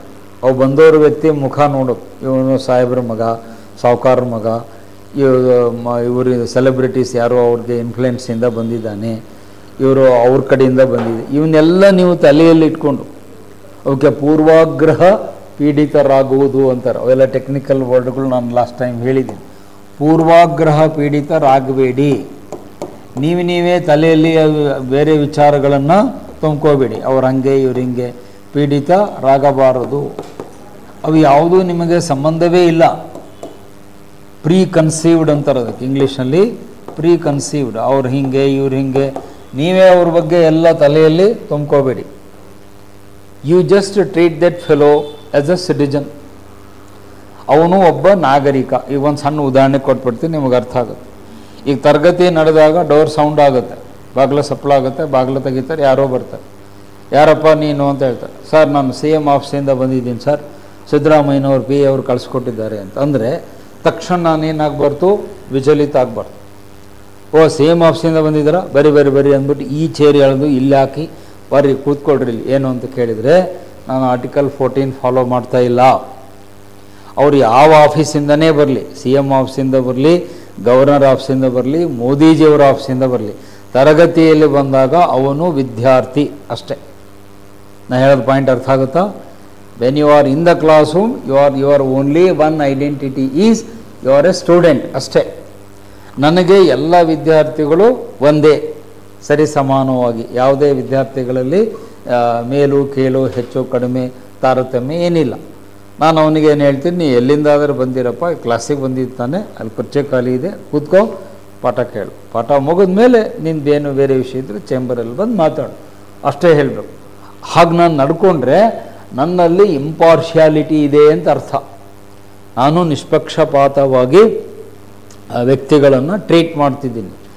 ಅದೇ ಇನ್ನೊಂದು ರಿವರ್ಸ್ ಎಕ್ಸಾಂಪಲ್ ಕೊಡ್ತೀನಿ. ಯಾರೋ ಹಳ್ಳಿಯಿಂದ ಒಬ್ಬ ಹುಡುಗ ಬರ್ತಾನೆ, ಪಾಪ ಬಡವ ಇರ್ತಾನೆ, ಸರಿಯಾಗಿ ಒಳ್ಳೆ ಬಟ್ಟೆ ಹಾಕ್ಕೊಂಡಿರಲ್ಲ, ಇಂಗ್ಲೀಷ್ ಮಾತಾಡ್ಲಿಕ್ಕೆ ಬರ್ತಿರಲ್ಲ, ಅಸ್ತವ್ಯಸ್ತವಾಗಿ ಬಂದಿರ್ತಾನೆ. ಅವಾಗ ಅವನಲ್ಲಿ ಬಂದ ತಕ್ಷಣ ನೀನು ಯಾಕೆ ಇಲ್ಲಿ ಬಂದೆ, ನಿಮ್ಮಂಥವರಿಗೆಲ್ಲ IAS ಕೋರ್ಸ್ ಅಲ್ಲ, ಹೊರಟು ಹೋಗು ಅಂತ ನಾನು ಹೇಳ್ಬಾರ್ದು. ಅವನ ಬಾಹ್ಯ ಅಪಿಯರೆನ್ಸನ್ನು ನೋಡಿಬಿಟ್ಟು ನಾನು ಅವನಿಗೆ ಅವಮಾನ ಮಾಡೋದಾಗಲಿ, ದೊಡ್ಡವರಿಂದ ಬಂದಿದ್ದಾರೆ ಅಂದ್ಬಿಟ್ಟು ಅವರಿಗೆ ಮಣೆ ಹಾಕಿ ವಿಶೇಷ ರಾಜ ಸನ್ಮಾನ ಮರ್ಯಾದೆ ಮಾಡೋದಾಗಲಿ, ಅವು ಎರಡೂ ತಪ್ಪು. ನಾನು I must treat that fellow as A student. ಒಬ್ಬ ವಿದ್ಯಾರ್ಥಿ ಬಂದಿದ್ದೇನೆ, ಅವನು ಹೆಂಗೇ ಇರಲಿ, ಕೂತ್ಕೊಳ್ಳಪ್ಪ, ಪಾಠ ಕೇಳು ಅಂತೇಳಿ ಸಮದೃಷ್ಟಿಯಿಂದ ನೋಡಬೇಕು. ಅದನ್ನೇ ರಾಷ್ಟ್ರಕವಿ ಕುವೆಂಪು ಅವರು ತಮ್ಮ ವಿಶ್ವಮಾನವ ಸಂದೇಶದಲ್ಲಿ ಹೇಳ್ತಾರೆ. ಸರ್ವರಿಗೂ ಸಮಬಾಳು ಸಮಪಾಲು, ಸರ್ವೋದಯ ಸಮದೃಷ್ಟಿ ಸಮನ್ವಯ. ಸರ್ವೋದಯ ಸಮನ್ವಯ ಅಂತ ಕುವೆಂಪು ಅವರು ಹೇಳಿದ್ದನ್ನೇ ನಾವಿಲ್ಲಿ ನಿಷ್ಪಕ್ಷಪಾತತೆ ಎನ್ನುವ ಪದದಲ್ಲಿ ಚರ್ಚೆ ಮಾಡ್ತೀವಿ. ಸೊ ನೀವು ನಾಳೆ ಅಧಿಕಾರಿಗಳಾದಾಗ ಇದನ್ನು ಎಲ್ಲರೂ ಫಾಲೋ ಮಾಡಬೇಕು. ಮಾಡ್ತೀರಾ? ಏನು ನೋಡ್ತೀವ್ರಿ, ಆದ್ರೆ ಮಾಡ್ತೀವಿ, ಇಲ್ಲಾಂದ್ರೆ ಇಲ್ಲ ಅಂತ ಡೈಲಾಗ್ ಹೇಳಂಗಿಲ್ಲ. ನೀವು ಮಾಡಲೇಬೇಕು. ನಾಳೆ ನೀವು ಮತ್ತು ಅದಕ್ಕೆ ಇನ್ನೊಂದು ಲಾಸ್ಟ್ ಎಕ್ಸ್ಟ್ರಾ ಇಂಟರ್ಪ್ರಿಟೇಷನ್ ಕೊಡ್ತೀವಿ. ಇಲ್ಲಿವರೆಗೆ ನೀವು ಎಷ್ಟೋ ಸಾರಿ ಸರ್ಕಾರಿ ಕಚೇರಿಗಳಿಗೆ ಹೋಗಿರ್ತೀರಿ, ಹೋಗಿರೋ ಇಲ್ಲೋ? ತಹಶೀಲ್ ಆಫೀಸಿಗೆ ಹೋಗಿರ್ತೀರಿ, RTO ಆಫೀಸಿಗೆ ಹೋಗಿರ್ತೀರಿ, ಸಮಾಜ ಕಲ್ಯಾಣ ಅಧಿಕಾರಿಯ ಕಚೇರಿಗೆ ಹೋಗಿರ್ತೀರಿ, ಮಹಿಳಾ ಮಕ್ಕಳ ಕಲ್ಯಾಣ ಇಲಾಖೆಗೆ ಹೋಗಿರ್ತೀರಿ, ಸಬ್ ರಿಜಿಸ್ಟ್ರಾರ್ ಆಫೀಸಿಗೆ ಹೋಗಿರ್ತೀರಿ, ಕಾರ್ಪೊರೇಷನ್ ಆಫೀಸಿಗೆ ಹೋಗಿರ್ತೀರಿ. ಅಲ್ಲೆಲ್ಲ ಹೋದಾಗ ನಿಮ್ಮ ಕಣ್ಣೆದುರಿಗೆ ಇದರ ಉಲ್ಲಂಘನೆ ಆಗುವುದನ್ನು ನೋಡಿರ್ತೀರೋ ಇಲ್ಲೋ? ನೀವು ಅಲ್ಲಿ ಕ್ಯೂನಲ್ಲಿ ಕೂತಿರ್ತೀರಿ. ಪಾಳಿ, ನಮ್ಮ ಕಡೆ ಪಾಳಿ ಅಂತಾರೆ ಧಾರವಾಡದಲ್ಲಿ, ಇಲ್ಲಿ ಕ್ಯೂ ಅಂತಾರೆ, ನಮ್ಮ ಕಡೆ ಪಾಳಿ ಅಂತ. ಅಲ್ಲಿ ನಮ್ಮದೊಂದು ಡಿಕ್ಷರಿನೇ ಬೇರೆ, ಹುಳಿ ಧಾರವಾಡ ಡಿಕ್ಷರಿನೇ ಬೇರೆ. ಪಾಳಿ ಹಚ್ಚೇರಿ ಅಂತಾರೆ. ಪಾಳಿ ಅಂದರೆ ಕ್ಯೂನಾಗ ಬರ್ರಿ ಅಂತ. ನೀವು ಕ್ಯೂನಾಗ ಕೂತಿರ್ತೀರಿ. ಇದಕ್ಕಿದ್ದಂಗೆ ಯಾರೋ ಒಬ್ಬ ಹೈಲಿ ಇನ್ಫ್ಲೂಯೆನ್ಷಿಯಲ್ ಪರ್ಸನ್ ಬರ್ತಾನೆ. ಬಂದ ಕೂಡಲೇ ಏನು ಮಾಡ್ತಾರೆ ಸಾಹೇಬರು, ಅವ್ನು ಒಳಗೆ ಬಿಟ್ಬಿಡ್ರಿ ಅಂತಾರೆ. ಸಡನ್ನಾಗಿ ಡೋರ್ ಓಪನ್ ಆಗುತ್ತೆ, ಡೈರೆಕ್ಟ್ ಒಳಗೆ ಹೋಗಿ ಅವ್ರು ಅರ್ಧ ಗಂಟೆ ಹರಟೆ ಹೊಡ್ಕೊಂಡು ಕೂಡ್ತಾರೆ. ನೀವು ಇಲ್ಲಿ ಕ್ಯೂನಲ್ಲಿ ಕೂತಿರೋರು ನಿಮಗೆ ಬೇಜಾರಾಗುತ್ತೆ. ಏನು ಸರ್, ನಾವು ಬೆಳಿಗ್ಗೆಯಿಂದ ಬಂದು ಕೂತಿದ್ವಿ, ನಮ್ಮನ್ನು ಬಿಡ್ತಾ ಇಲ್ಲ, ಇವ್ರು ಯಾರೋ ಬಂದರು ತಕ್ಷಣ ಸಾಹೇಬ್ರ ಹತ್ರ ಈ ಅನುಭವ ನಿಮಗಾಗಿದೆಯಾ? ಆವಾಗ ನೀವು ಇದನ್ನು ನೆನ್ಪಿಟ್ಕೋಬೇಕು. ಅಲ್ಲಿ ಇಂಪಾರ್ಷಿಯಾಲಿಟಿ ಮಾಡ್ತಾ ಇಲ್ಲ ಅಧಿಕಾರಿಯನ್ನು. ಅಧಿಕಾರಿ ಆದವ್ರು ಹೆಂಗಿರಬೇಕು ನೋಡಪ್ಪ, ಅಲ್ಲಿ ಕ್ಯೂನಲ್ಲಿ ಪಬ್ಲಿಕ್ ಕೂತಿದ್ದಾರೆ, ಬೆಳಗ್ಗೆಯಿಂದ ಅವ್ರು ನನ್ನ ಭೇಟಿಗೆ ಕೂತಿದ್ದಾರೆ. ನೀನು ಎಷ್ಟೇ ಇನ್ಫ್ಲೂಯೆನ್ಷಿಯಲ್ ಇರ್ಬೋದು, ನೀನು ಆಮೇಲೆ ಬಂದು ಭೇಟಿ ಆಗ. ಇಲ್ಲ ನೀನು ಮೊದಲೇ ಬಂದು ಕೂತ್ಕೋ 10 ಗಂಟೆಗೆ, ಫಸ್ಟ್ ಬಂದು ಸೀರಿಯಲ್ ನಂಬರ್ 1 ನಿನ್ನೆ ಭೇಟಿ ಆಗ. ಈಗ ಅಲ್ಲಿ ಅಷ್ಟು ಜನ ಇದ್ದಾಗ ನಾನು ಒಳಗೆ ಬಿಡೋಕ್ಕಾಗಲ್ಲ. ಅವರು ಮುಗಿಯೋವರೆಗೆ ಕಾಯಿ, ಅವ್ರದ್ದೆಲ್ಲ ಕ್ಯೂ ಮುಗಿದಾದ್ಮೇಲೆ ನೀನು ಬಂದು ಭೇಟಿ ಆಗ. ಈಗ ನೀನು ಒಳಗೆ ಬರಬೇಡ, ಅಲ್ಲಿ ಹೊರಗಡೆ ಇರುವಂಥ PA ಮೂಲಕ ನೀವು ಹೇಳಿಸ್ಬೇಕು. ನಮ್ಮಲ್ಲಿ ಬಹಳ ಅಧಿಕಾರಿಗಳಿಗೆ ಈ ಧೈರ್ಯ ಇರಲ್ಲ. ಅವ್ರಿಗೇನು, ಅವ್ರು ಯಾರೋ VIP ಇಂದ ಬಂದಿರ್ತಾರೆ, ಇನ್ಫ್ಲೂಯೆನ್ಷಿಯಲ್ ಪರ್ಸನಿಂದ. ನಾವು ಹೋದಾಗ ಸಾಹೇಬರು ಬಿಡಲಿಲ್ಲ ಅಂದ್ರೆ ಅವ ಹೋಗಿ ಫೋನ್ ಮಾಡ್ತಾನೆ, MLAಗೋ MP ಗೋ ಫೋನ್ ಮಾಡಿ, ಏನ್ರಿ ನಿಮ್ಮ ಸಾಹೇಬ್ರು ನಾವು ಹೋದರೆ ಒಳಗೆ ಬಿಡಲಿಲ್ಲ, ಅವ್ರನ್ನ ಟ್ರಾನ್ಸ್ಫರ್ ಮಾಡಿರಿ, ಬೆಳಗಾಗೋದ್ರಲ್ಲಿ ನಿಮ್ಗೆ ಏನು ರೆಡಿ ಇರುತ್ತೆ, ವರ್ಗಾವಣೆ ಆದೇಶ. ಸದರಿ ಅಧಿಕಾರಿಗಳನ್ನು ಬೆಂಗಳೂರಿನಿಂದ ಬೀದರ್ಗೋ ಯಾದಗಿರಿಗೋ ಗುಲ್ಬರ್ಗಕ್ಕೋ ವರ್ಗಾವಣೆ ಮಾಡಲಾಗಿದೆ ಅಂತ ಆದೇಶ ಬಂದ್ಬಿಡುತ್ತೆ. ಇದಾಗಿದೆ. ನಾನೇ 12 ಸರಿ ಟ್ರಾನ್ಸ್ಫರ್ ಆರ್ಡರ್ ತೊಗೊಂಡಿದ್ದೇನೆ, ನಂದೇ ಉದಾಹರಣೆ ಕೊಟ್ಟಿದ್ದೇನೆ. 8 ವರ್ಷ ನಾನು ಕೆಲಸ ಮಾಡಿದ್ದೆ, 8 ವರ್ಷ. 8 ವರ್ಷದಲ್ಲಿ 12 ಸರಿ ಟ್ರಾನ್ಸ್ಫರ್ ತೆಗೆದುಕೊಂಡ ಅಧಿಕಾರಿ ನಾನು. 12 ಸರಿ ನನಗೆ ಟ್ರಾನ್ಸ್ಫರ್ ಆಗಿದೆ. ಒಂದೊಂದು ಸರಿ ಅಂತೂ ಒಂದೊಂದೇ ತಿಂಗಳಲ್ಲಿ ಟ್ರಾನ್ಸ್ಫರ್ ಆಯಿತು. ಒಂದು ಕಡೆ ಹೋಗಿ 1 ತಿಂಗಳು ಆಗಿಲ್ಲ, ಆಗಲೇ ನನಗೆ ವರ್ಗಾವಣೆ. ಯಾಕೆ? ನಾನು ನಿಷ್ಠುರವಾಗಿರ್ತಿದ್ದೆ. ರೀಸನ್ ಮತ್ತೇನೋ ಗಡಿಬಿಡಿ ಮಾಡಿದರು ಅಂತಲ್ಲ, ಮಾಸ್ಟರ್ ಏನೋ ಗದ್ದಲ ಹಾಕಿದ್ರು ಅದಕ್ಕೆ ಹಾಕಿದಂತಲ್ಲ. ಗದ್ದಲ ಹಾಕೋ ಪ್ರಶ್ನೆ ಬರೋದೇ ಇಲ್ಲ, ಅದರ ಅವಶ್ಯಕತೆಯೂ ನನಗಿಲ್ಲ. ನಾನು ಸ್ವಲ್ಪ ನಿಷ್ಠುರವಾಗಿ ಕೆಲಸ ಮಾಡ್ತಿದ್ದೆ. ನಾನು ಯಾರಿಗೂ ಮುಲಾಜಿಯನ್ನು ತೋರಿಸ್ತಿರ್ಲಿಲ್ಲ, ಅಬ್ಲೈಸ್ಡ್ ಆಗಿ ನಾನು ನಡ್ಕೊಳ್ತಿರ್ಲಿಲ್ಲ, ರೂಲ್ಸ್ ಪ್ರಕಾರ ಹೋಗ್ತಿದ್ದೆ. ಅಲ್ಲ, ನಂದು ಹೆಸರು ಹಾಕೋ ಅವಶ್ಯಕತೆ ಇಲ್ಲ.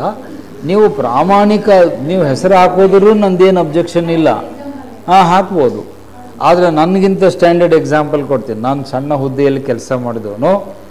ಅಶೋಕ್ ಖೇಮ್ಕಾ ಅಂತ ಒಬ್ಬ IAS ಅಧಿಕಾರಿ, ಹರಿಯಾಣ ಕ್ಯಾಡರ್ ಅಧಿಕಾರಿ, IAS ಅಧಿಕಾರಿ ಅಶೋಕ್ ಖೇಮ್ಕಾ ಅಂತ ಅವ್ರ ಹೆಸರು. ಅವರು 20 ಖೇಮ್ಕಾ, ಅವ್ರ ಹೆಸರು ಬೋರ್ಡ್ ಮೇಲೆ ಬರೀತೀನಿ, ಅಶೋಕ್ ಖೇಮ್ಕಾ ಅಂತ. Is an IAS officer from Haryana cadre, Ashok Khemka. ಅವ್ರ ಬಗ್ಗೆ ಎಲ್ಲ ನ್ಯೂಸಲ್ಲಿ ಸಾಕಷ್ಟು ಸುದ್ದಿ ಬಂದಿದೆ. 23 ವರ್ಷ ಅವರು ಸರ್ವಿಸ್ ಮಾಡಿದ್ದಾರೆ. 28 ಬಾರಿ ಟ್ರಾನ್ಸ್ಫರ್ ಆಗಿದೆ ಅವರಿಗೆ. He is an IAS officer, IAS ಅಧಿಕಾರಿ. 23 ವರ್ಷದಲ್ಲಿ 28 ಬಾರಿ ವರ್ಗಾವಣೆಯನ್ನು ತೆಗೆದುಕೊಂಡಂಥ ಪ್ರಾಮಾಣಿಕ ದಿಟ್ಟ ಅಧಿಕಾರಿ ಅಶೋಕ್ ಖೇಮ್ಕಾ. ನೀವು ಯೋಚನೆ ಮಾಡ್ರಿ, ಆಲ್ಮೋಸ್ಟ್ ವರ್ಷಕ್ಕೆ ಆ್ಯಾವರೇಜ್ ಸರಾಸರಿ ವರ್ಷಕ್ಕೆ 1ರಂತೆ ಟ್ರಾನ್ಸ್ಫರ್ ಮಾಡ್ತಿದ್ದಾರೆ IAS ಅಧಿಕಾರಿ. ಸಾಮಾನ್ಯವಾಗಿ ರೂಲ್ಸ್ ಏನು ಹೇಳುತ್ತೆ, ಒಬ್ಬ IAS ಅಧಿಕಾರಿಯನ್ನು ಒಂದು ಹುದ್ದೆಗೆ ಪೋಸ್ಟಿಂಗ್ ಮಾಡಿದರೆ ಕನಿಷ್ಠ 2 ವರ್ಷ ಅವ್ರನ್ನ ಹುದ್ದೆಯಲ್ಲಿ ಬಿಡಬೇಕು. ಇದು ಸರ್ಕಾರದ ಆದೇಶ, ಗೌರ್ಮೆಂಟ್ ಗೈಡ್ಲೈನ್ಸ್ ಅಂತಾರದು. ಸರ್ಕಾರಿ ಮಾರ್ಗದರ್ಶಕ ಸೂತ್ರ ಏನು ಹೇಳುತ್ತೆ, ಒಬ್ಬ IAS ಅಥವಾ IPS ಅಧಿಕಾರಿಯನ್ನು ಒಂದು ಪೋಸ್ಟಿಂಗ್ ಕೊಟ್ಟರೆ 2 ವರ್ಷ ಕನಿಷ್ಠ ಅವ್ರನ್ನ ಅಲ್ಲಿ ಬಿಡಬೇಕು. ನೀವು ಪದೇ ಪದೇ ಅವ್ರನ್ನ ಡಿಸ್ಟರ್ಬ್ ಮಾಡಬಾರ್ದು, ಯಾಕಂದ್ರೆ ಅವನು ಕೆಲಸ ಮಾಡಲಿಕ್ಕಾಗಲ್ಲ. ನೀವು ಒಂದು ಕಡೆ ಬಂದ ಮೇಲೆ 1-2 ವರ್ಷ ಅಲ್ಲಿದ್ದರೆ ಅಲ್ಲಿ ಸಮಸ್ಯೆ ಏನು ಅಂತ ತಿಳ್ಕೊಂಡು ಅದಕ್ಕೆ ಪರಿಹಾರ ಕೊಡಲಿಕ್ಕಾಗತ್ತೆ. ನೀವು ದಿನ 6-6 ತಿಂಗಳಿಗೊಮ್ಮೆ ಅವರನ್ನು ನೀವು ಬೆಕ್ಕು ಮರಿ ತೊಗೊಂಡು ಹೋಗ್ತದೆ ನೋಡಿರ, ಈ ಮನೆಯಿಂದ ಆ ಮನೆ ಒಂದು ಮರಿ ಬಾಯಲ್ಲಿ ಇಟ್ಕೊಂಡು ಓಡಾಡ್ತಿರ್ತಾವೆ, ಬೆಕ್ಕು ನೋಡಿರಲ್ಲ, ಬೆಕ್ಕು ಮರಿ ಚೇಂಜ್ ಮಾಡೋದು ಅಂತಾರೆ ಅದಕ್ಕೆ. ಅದು ವಾರದಲ್ಲೇ 4 ಕಡೆಗೆ ಬೇರೆ ಬೇರೆ ಕಡೆಗೆ ಕಟ್ಕೊಂಡು ಓಡಾಡುತ್ತೆ, ಅಂದರೆ ಅದಕ್ಕೆ ಸೇಫ್ಟಿ ಇರಲಿ ಅನ್ನೋ ದೃಷ್ಟಿಯಿಂದ. ಆ ಥರ ನೀವು ಅಧಿಕಾರಿಗಳನ್ನು ನೀವು ಓಡಾಡಿಸ್ಬಿಟ್ರೆ ಅವ್ನು ಕೆಲಸ ಹೆಂಗೆ ಮಾಡಬೇಕು, ಸಮಸ್ಯೆಗಳು ಹೆಂಗೆ ಸಾಲ್ವ್ ಆಗಬೇಕು. ಆದರೆ ಈ ವ್ಯಕ್ತಿ ಭಾಳ ನಿಷ್ಠುರರಾಗಿದ್ದರು. Very very honest and very tough person. ತುಂಬ ನಿಷ್ಠುರವಾದ, ಸತ್ಯನಿಷ್ಠರಾದ ದಕ್ಷ ಅಧಿಕಾರಿ ಅಶೋಕ್ ಖೇಮ್ಕಾ. ಅವ್ರ ಬಗ್ಗೆ ಎಲ್ಲ ಆರ್ಟಿಕಲ್ಗಳು ಪತ್ರಿಕೆಯಲ್ಲಿ ಎಲ್ಲ ವರದಿಯಾಗಿದೆ. ಈಗ ಅವರು ಸರ್ವಿಸಲ್ಲಿದ್ದಾರೆ. ಈವನ್ ನಾವು ಹಿ ಈಸ್ ಇನ್ ಸರ್ವಿಸ್, ಇನ್ನೂ ಅವರ ಸರ್ವಿಸು ಮತ್ತು 7-8 ವರ್ಷ ಇದೆ. ಅವ್ರು ಹೇಳ್ತಾರೆ, ನೀವು ಎಷ್ಟು ಬಾರಿ ಆದರೂ ಟ್ರಾನ್ಸ್ಫರ್ ಮಾಡಿರಿ, ನಾನು ಚೇಂಜ್ ಆಗಲ್ಲ, I will be like this, ನಾನು ಹಿಂಗೆ ಕೆಲಸ ಮಾಡೋದು.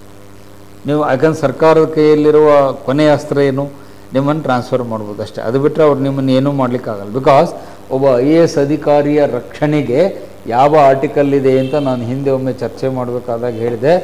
ಆರ್ಟಿಕಲ್ 312. ನಿಮ್ಮ IAS ಅಧಿಕಾರಿಗಳಿಗೆ ರಕ್ಷಣೆಯನ್ನು ಕೊಡುವ ಆರ್ಟಿಕಲ್ ಯಾವುದು ಅಂದರೆ ಸಂವಿಧಾನದ 312ನೇ ಕಲಮು, article 312, protection of all India level officers. ಅಖಿಲ ಭಾರತ ಮಟ್ಟದ ಅಧಿಕಾರಿಗಳಿಗೆ ರಕ್ಷಣೆಯನ್ನು ಕೊಡಲಿಕ್ಕೆ ಅಂತಲೇ ಅಂಬೇಡ್ಕರ್ ಅವರು ಒಂದು ಆರ್ಟಿಕಲ್ ಇಟ್ಟಿದ್ದಾರೆ ಸಂವಿಧಾನದಲ್ಲಿ. 312ನೇ ಕಲಮಿನ ಅಡಿಯಲ್ಲಿ ನಿಮ್ಮ ಎಲ್ಲ IAS, IPS, IFS ಅಧಿಕಾರಿಗಳು ಸೇಫ್ ಆಗಿದ್ದಾರೆ.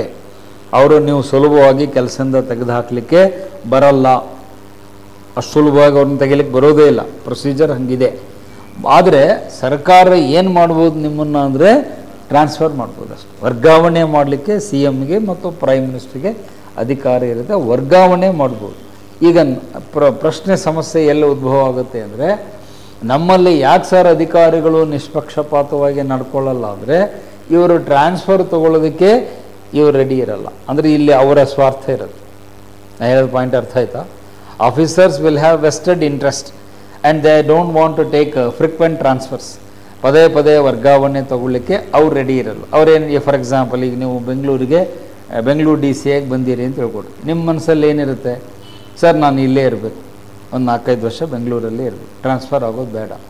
ನೀವು ಟ್ರಾನ್ಸ್ಫರ್ ಆಗೋದು ಬೇಡ ಅಂತ ಹೇಳಿ ನೀವು ಅಲ್ಲಿ ಹೆಂಗೆ ನಡ್ಕೊಳ್ತೀರಿ?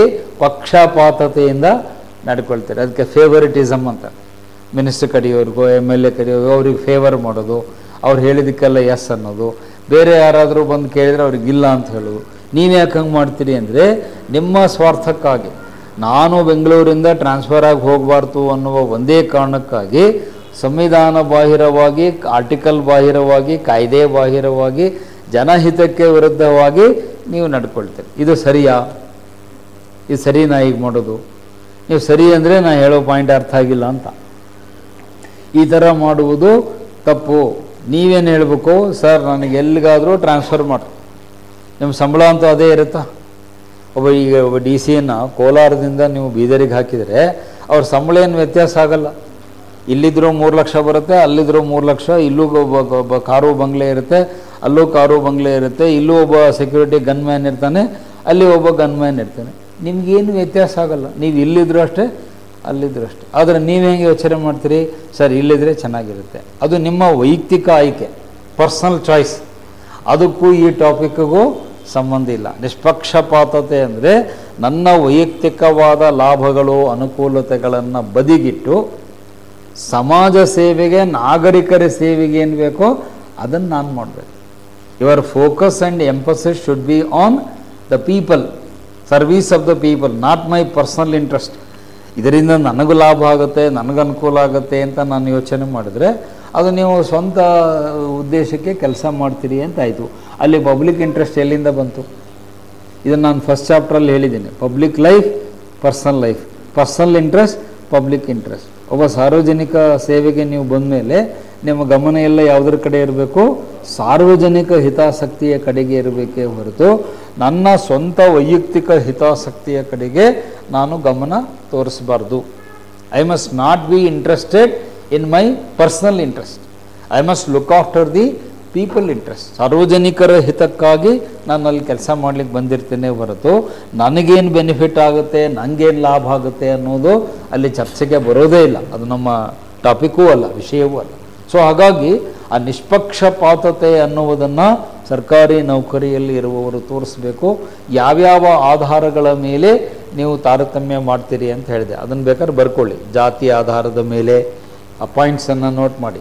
ತಾರತಮ್ಯ ಎಲ್ಲೆಲ್ಲಿಂದ ಬರುತ್ತೆ ಅಂದರೆ ನಮ್ಮ ದೇಶದಲ್ಲಿ ಜಾತಿಯ ಆಧಾರದ ಮೇಲೆ ಮಾಡ್ತಾರೆ, ಧರ್ಮದ ಆಧಾರದ ಮೇಲೆ ಮಾಡ್ತಾರೆ, ಲಿಂಗಾಧಾರಿತವಾಗಿ ಮಾಡ್ತಾರೆ, ಭೂಪ್ರದೇಶದ ಆಧಾರದ ಮೇಲೆ ಮಾಡ್ತಾರೆ, ಭಾಷೆಯ ಆಧಾರದ ಮೇಲೆ ಮಾಡ್ತಾರೆ, ಆನಂತರ ಸಂಸ್ಕೃತಿ ಅಥವಾ ಸಾಂಸ್ಕೃತಿಕ ಒಂದು ವೈವಿಧ್ಯತೆಯ ಹಿನ್ನೆಲೆಯಲ್ಲಿ ಮಾಡ್ತಾರೆ, ಆಮೇಲೆ ವಾಸಸ್ಥಳ ಅಂದರೆ ಡೊಮಿಸೈಲ್ ಅಂತಾರೆ ಅದಕ್ಕೆ, ಅವರು ಯಾವ ಸ್ಥಳದಲ್ಲಿ ವಾಸವಾಗಿದ್ದಾರೆ. ಸೊ ಈ ಎಲ್ಲ ಅಂಶಗಳ ಆಧಾರದ ಮೇಲೆ ನೀವು ತಾರತಮ್ಯವನ್ನು ಮಾಡಬಾರದು, ಮಾಡಬೇಕು ಅಲ್ಲ, ಮಾಡಬಾರದು ಅಂತ ನಮ್ಮ ವಾದ. On the basis of caste, on the basis of religion, on the basis of gender ಅಂದರೆ ಮ್ಯಾನ್ ಆ್ಯಂಡ್ ವುಮನ್, ಪ್ರದೇಶ ಅಂದರೆ ಟೆರಿಟರಿ, ಭಾಷೆ ಲ್ಯಾಂಗ್ವೇಜ್, ಕಲ್ಚರ್, ಡೊಮಿಸೈಲ್ ವಾಸಸ್ಥಳ ಅಂದರೆ ನೀವು ಎಲ್ಲಿ ವಾಸವಾಗಿರ್ತೀರೋ ಆ ಪ್ರದೇಶಕ್ಕೆ ಡೊಮಿಸೈಲ್ ಅಂತಾರೆ, ರೆಸಿಡೆನ್ಸ್ ಅಂತ ಕರೀತಾರೆ. ರೆಸಿಡೆನ್ಸ್ ಅಂದರೆ ನಾನು ವಾಸವಾಗಿರುವ ಸ್ಥಳ ಇತ್ಯಾದಿಗಳ ಆಧಾರದ ಮೇಲೆ ನೀವು ತಾರತಮ್ಯವನ್ನು ಮಾಡಬಾರ್ದು. ಹಾಗಾದರೆ ನಮಗೇನು ಸಾರ್ ಮಾನದಂಡ, ಯಾವುದನ್ನು ಆಧಾರ ಇಟ್ಕೊಂಡು ಕೆಲಸ ಮಾಡಬೇಕು ಅಂದರೆ ಅದನ್ನಾಗಲೇ ಫಸ್ಟ್ ಬಂದ ತಕ್ಷಣ ಅದೇ ಪಾಯಿಂಟ್ ಹೇಳಿದೆ. ನಿಮಗೆ ಇರುವ ಒಂದೇ ಮಾನದಂಡ, ಅವರು ಭಾರತದ ನಾಗರಿಕ. ಇಷ್ಟೇ ನಿಮ್ಮ ತಲೆಯಲ್ಲಿರಲಿ. ನಿಮ್ಮ ಆಫೀಸಿಗೆ ಯಾರು ಬರ್ತಾರೋ ಭೇಟಿಯಾಗಲಿಕ್ಕೆ, just treat that fellow as citizen of India.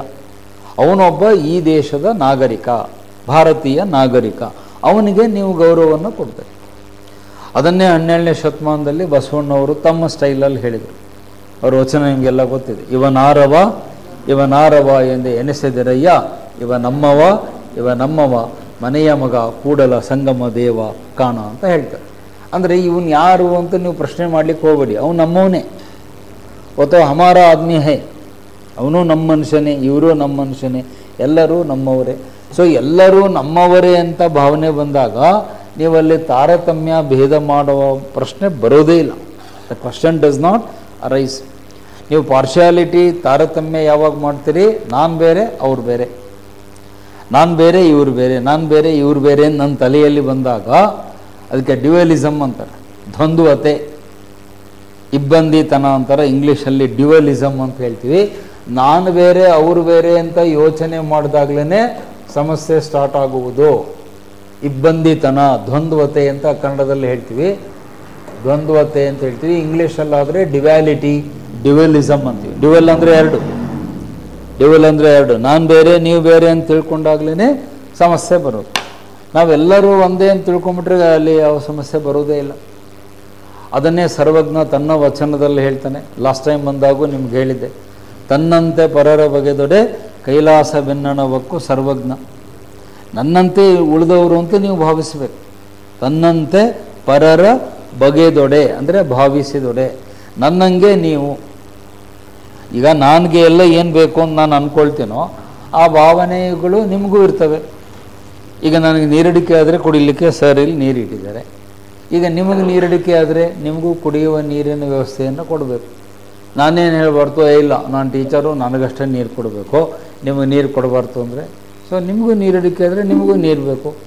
ಈಗ ನನಗೆ ಸೆಕೆ ಆಗುತ್ತೆ ಅಂತ ನಾನು ಫ್ಯಾನ್ ಹಾಕ್ಕೊಂಡ್ರೆ ನಿಮಗೂ ಅಲ್ಲಿ ಪಕ್ಕದಲ್ಲಿ ಸರ್ ಫ್ಯಾನ್ ಇಟ್ಟಿದ್ದಾರೆ, ನೀವು ಫ್ಯಾನ್ ಹಾಕ್ಕೊಳ್ತೀರಿ.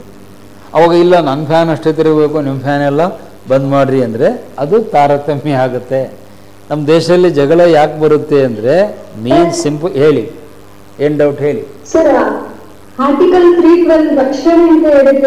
ರಕ್ಷಣೆ ಅದು ಅದು ಎಕ್ಸ್ಪ್ಲೇನ್ ಅನ್ನೋದಕ್ಕಿಂತ IAS, IPS ಮತ್ತು IFS ಅಧಿಕಾರಿಗಳಿಗೆ ವಿಶೇಷವಾದ ರಕ್ಷಣೆಯನ್ನು ಆರ್ಟಿಕಲ್ 312 ಕೊಡುತ್ತೆ. ಅರ್ಥಾತ್ ಅವರನ್ನು ಸುಲಭವಾಗಿ ಸೇವೆಯಿಂದ ಡಿಸ್ಮಿಸ್ ಮಾಡ್ಲಿಕ್ಕೆ ಬರಲ್ಲ. ಅರ್ಥ ಆಯ್ತಮ್ಮ?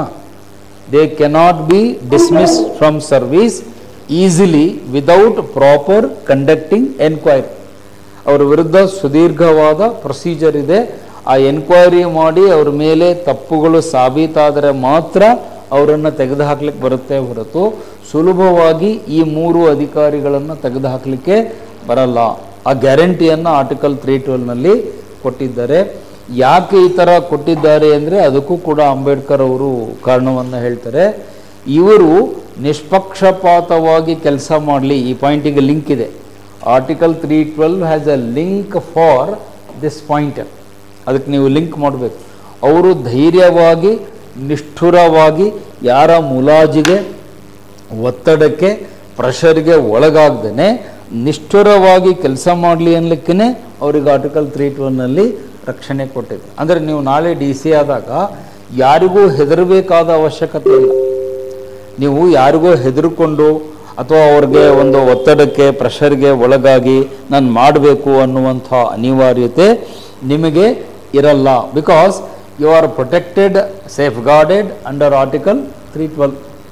112ನೇ ಆರ್ಟಿಕಲ್ ನಿಮ್ಮ ಬೆನ್ನ ಹಿಂದೆ ರಕ್ಷಾ ಕವಚವಾಗಿರೋದ್ರಿಂದ ನೀವು ಯಾರೇ ಒತ್ತಡ ಹಾಕಲಿ, CM ಹಾಕಲಿ, MP ಹಾಕಲಿ, MLA ಹಾಕಲಿ, ಅಥವಾ ಯಾರೋ ಒಬ್ಬ ಮಠದ ಸ್ವಾಮೀಜಿಗಳು ಹಾಕಲಿ, ಯಾರೋ ಒಬ್ಬ ಮಾಫಿಯಾಗಳು ಹಾಕಲಿ, ಕಾಂಟ್ರಾಕ್ಟರ್ಗಳು ಹಾಕಲಿ, ಆಮೇಲೆಲ್ಲ ಭಾಳಷ್ಟು ಒತ್ತಡ ಹಾಕೋರು ಭಾಳ ಜನ ಇದ್ದಾರೆ. NGOಗಳಿವೆ, ಪ್ರೆಷರ್ ಗ್ರೂಪ್ಸ್ ಅಂತಾರೆ, ಕೇಳಿರೋ ಒತ್ತಡ ಗುಂಪುಗಳು ಅಂತಾರೆ. ಆ ಪ್ರೆಷರ್ ಗ್ರೂಪ್ಗಳು ನಿಮ್ಮ ಮೇಲೆ ಒತ್ತಡ ಹಾಕ್ಲಿಕ್ಕೆ ನೋಡ್ತಾರೆ. ಅವಕ್ಕೆ ಲಾಬಿ ಅಂತಾರೆ. In English they are called lobby. ನಮ್ಮ ದೇಶದಲ್ಲಿ ಲಿಕ್ಕರ್ ಮಾರೋರ್ದು ಲಾಬಿ ಇದೆ, ಲಿಕ್ಕರ್ ಲಾಬಿ ಅಂತಾರೆ. ಡ್ರಗ್ ಮಾಫಿಯಾ, ಔಷಧ ಮಾರೋರ್ದು ಮಾಫಿಯಾ ಇದೆ. ಮರಳು ಎತ್ತುವವರು ಸ್ಯಾಂಡ್ ಲಾಬಿ ಅಂತಾರೆ, ಮರಳು ಲಾಬಿ ಅಂತಾರೆ. ಮೈನಿಂಗ್ ಮಾಡೋರು, ಅಕ್ರಮವಾಗಿ ಗಣಿಗಾರಿಕೆ ಮಾಡೋರು, ಅವ್ರದ್ದು ಲಾಬಿ ಇದೆ. ಸೊ ನಮ್ಮಲ್ಲಿ ಒಂದೊಂದು ಕ್ಷೇತ್ರದಲ್ಲಿ ಒಂದೊಂದು ಲಾಬಿಗಳಿದೆ. ಅವರು ಭಾಳ ಪವರ್ಫುಲ್ ಆಗಿರ್ತಾರೆ. ಅವ್ರು ನಿಮ್ಮ ಮೇಲೆ ಒತ್ತಡ ಹಾಕ್ಲಿಕ್ಕೆ ನೋಡ್ತಾರೆ. ಸರ್ ನಮಗೆ ಫೇವರ್ ಮಾಡಿ, ನಾವು ಹೇಳ್ದಂಗೆ ಮಾಡಿರಿ ಅಂತ. ನೀವು ಆಯ್ತು ಸರ್ ಮಾಡಿಕೊಡ್ತೀವಿ ಅಂತ ಅನ್ಬಾರ್ದು. ನೀವು ಕಾನೂನನ್ನು ನೋಡಬೇಕು. ಒಬ್ಬ IAS ಅಧಿಕಾರಿ ಅಂದರೆ he is called the upholder of law. ಕಾನೂನನ್ನು ಎತ್ತಿ ಹಿಡಿಯುವುದು ಅಧಿಕಾರಿಗಳ ಜವಾಬ್ದಾರಿ. ನೀವು ಕಾನೂನು ಏನು ಹೇಳುತ್ತೆ ಅದರ ಪ್ರಕಾರ ಆಡಳಿತ ಮಾಡಬೇಕೇ ಹೊರತು ಸಾಹೇಬ್ರು ಏನು ಹೇಳಿದ್ರು, ಮೇಲಿನವ್ರು ಏನು ಹೇಳಿದರು ಅಂತ ಕೇಳೋದಲ್ಲ. ಮೇಲಿನವ್ರು ಹೇಳ್ದಂಗೆ ಮಾಡೋದಕ್ಕೆ ಬೇರೆ ಪದ್ಧತಿ ಅಂತಾರೆ, ಅದಕ್ಕೆ ಜೀತ ಪದ್ಧತಿ ಅಂತಾರೆ. ಗುಲಾಮಗಿರಿ ಅಂತಾರೆ, ಫ್ಯೂಡಲಿಸಮ್ ಅಂತ ಹಿಂದೆ 15-16ನೇ ಶತಮಾನದಲ್ಲಿ ಯುರೋಪಿನ ರಾಷ್ಟ್ರಗಳಲ್ಲಿತ್ತು. ಊಳಿಗಮಾನ್ಯ ಪದ್ಧತಿ ಓದಿರಲ್ಲ ಹಿಸ್ಟ್ರಿಯಲ್ಲಿ, ಫ್ಯೂಡಲಿಸಮ್ ಅಂತಾರೆ ಅದಕ್ಕೆ. ಅವನು ಏನು ಹೇಳ್ತಾನೋ ಅದಕ್ಕೆ ಹೇಳ್ಬೇಕು. ಸೂರ್ಯ ಉತ್ತರದಾಗ ಹುಡ್ತಾನೆ, ಹೌದು ಸರ ನೋಡಿದ್ದೀನಿ ರೀ, ನಮ್ಮ ಮನೆಯಿಂದ ಹುಟ್ಟಿದ್ದೀನಿ ರೀ ಅಂತ ನೀವು ಸುಳ್ಳು ಹೇಳೋದು, ಅದು ಬೇರೆ ನಮಗೆ. ಸೂರ್ಯ ಪೂರ್ವದಲ್ಲೇ ಹುಡ್ತಾನೆ, ಅದು ಟ್ರೊತ್ತು. ನಾನೇನಾದರೂ ತಪ್ಪು ಹೇಳಿದರೆ ನೀವು ಹೇಳ್ಬೇಕು, ಸರ್ ನೀವು ಹೇಳೋದು ತಪ್ಪು, ಸೂರ್ಯ ಉತ್ತರದಲ್ಲಿ ಹುಟ್ಟಲ್ಲ ಪೂರ್ವದಲ್ಲಿ ಹುಟ್ಟುತ್ತಾನೆ ಅಂತ ನೇರವಾಗಿ ಹೇಳಬೇಕು. ಅದು ನಿಷ್ಪಕ್ಷಪಾತ. ನೀವೇನು ಹೇಳ್ಬಾರ್ದು, ನಮ್ಮ ಸರು ಹೇಳಿದರು, ಇರಲಿ ಬಿಡ್ರಿ ಸರ್ ಉತ್ತರದಾಗ ಹುಡ್ಸಿದ್ರೆ ಆತು, ಈ ನಮ್ದೇನು ಗಂಟು ಒಟ್ಟು ಸೂರ್ಯ ಬರ್ಬೇಕಪ್ಪ, ಇಲ್ಲೇರ ಬರಲಿ ಅಲ್ಲೇರ ಬರಲಿ, ನಮ್ದೇನು ಗಂಟು ಈ ಡೈಲಾಗ್ ಹೊಡೆದ್ರಿ ಅಂದರೆ ನಿಮಗೆ ಅಲ್ಲಿ ನಿಷ್ಪಕ್ಷಪಾತತೆ ಇಲ್ಲ. ಅದು ಫ್ಯಾಕ್ಟ್ ಏನಿದೆ ಅದನ್ನು ಹೇಳ್ರಿ ಅಷ್ಟೇ. What is fact you tell it. ಈಗ ಇದು ನನ್ನ ಕೈಯಲ್ಲಿ ಪೆನ್ ಇದೆ, ಇದೇನು ಅಂತ ಕೇಳಿದ್ರೆ ನೀವು ಪೆನ್ ಅಂತ ಹೇಳಿ, ಸರ್ ಇದು ಬಂಗಾರ ಅಂದರೆ ಹೆಂಗಾಗ್ತದೆ ಬಂಗಾರ? ಇಲ್ಲ ಸರ್ ಯಾಕಂದರೆ ಇದು ನಿಮ್ಮ ಕೈಯಲ್ಲಿ ಇದೆಯಲ್ಲ ಅದಕ್ಕೆ ಬಂಗಾರ. ಏನು ನನ್ನ ಕೈಯಲ್ಲಿದ್ದರೆ ಅದು ಬಂಗಾರ ಆಗಿಬಿಡುತ್ತಾ? ಇಲ್ಲ, ಆಗಬೇಕಾದ ಅವಶ್ಯಕತೆ ಇಲ್ಲ. Pen is a pen, mobile is a mobile, mic is a mic, balloon is a balloon, that's fact. ಅದನ್ನೇ ಸತ್ಯಮೇವ ಜಯತೆ ಅಂತ ನಮ್ಮ ವೇದ ಉಪನಿಷತ್ತುಗಳು ಹೇಳ್ತಾರೆ. ಸತ್ಯಕ್ಕೆ ಗೆಲುವು. ನೀವು ಸುಳ್ಳು ಹೇಳಿಬಿಡ್ರಿ, ಯಾರಿಗೋ ಪ್ಲೀಸ್ ಮಾಡಲಿಕ್ಕೆ, ಯಾರನ್ನೋ ಮೆಚ್ಚಿಸುವುದಕ್ಕೆ ನೀವು ಸುಳ್ಳು ಹೇಳೋದು, ಅವ್ರು ಹೇಳಿದ್ದಕ್ಕೆ ಎಸ್ ಅನ್ನೋದು. ನೀವು ಯಾರು ಉತ್ತರ ಕರ್ನಾಟಕದಿಂದ ಬಂದಿದ್ದು ನಿಮ್ಗೆ ಗೊತ್ತಿದೆ, ನಮ್ಮ ಕಡೆಗೆ ಒಂದು ಪದ ಬಳಕೆ ಮಾಡ್ತೀವಿ, ಜಿ ಹುಜೂರ್ ಅಂತ. ಈ ಗುಲ್ಬರ್ಗ ಬಿಜಾಪುರ ಆ ಕಡೆಗೆಲ್ಲ ಜಿ ಹುಜೂರ್ ಸಂಸ್ಕೃತಿ ಅಂದರೆ ಅವಾಗೆಲ್ಲ ಇವ್ರ ಕಾಲ ಇತ್ತು, ನಿಜಾಮನ ಆಳ್ವಿಕೆ ಇತ್ತು. ಅವ ಏನು ಹೇಳ್ತಾನೆ ಅದಕ್ಕೆ ಜಿ ಹುಜೂರ್ ಅಂದರೆ ಆಯ್ತು ಸರ್ ನೀವು ಹೇಳಿದ್ದೆ ಸರಿ. ಹುಜೂರ್ ಅಂದರೆ ಅವನು ಮಹಾರಾಜ, ಜಿ ಅಂದರೆ ಹೌದು ಅಂತ. ಜಿ ಹುಜೂರ್ ಸಂಸ್ಕೃತಿ. ತಲೆ ಬಗ್ಗೆ ಅವನಿಗೆ ಸಲಾಮ್ ಹೊಡಿಯೋದು, ಜಿ ಹುಜೂರ್ ಅಂತ 3 ಸರಿ ಅಂದರೆ ನಿನ್ನ ಹಣೆ ಬರ ನನ್ನ ಹಣೆ ಬರ ಅಂತ ಹಿಂಗೆ ನಮ್ಮ ಸರ್ ಹೇಳ್ತಿದ್ರು.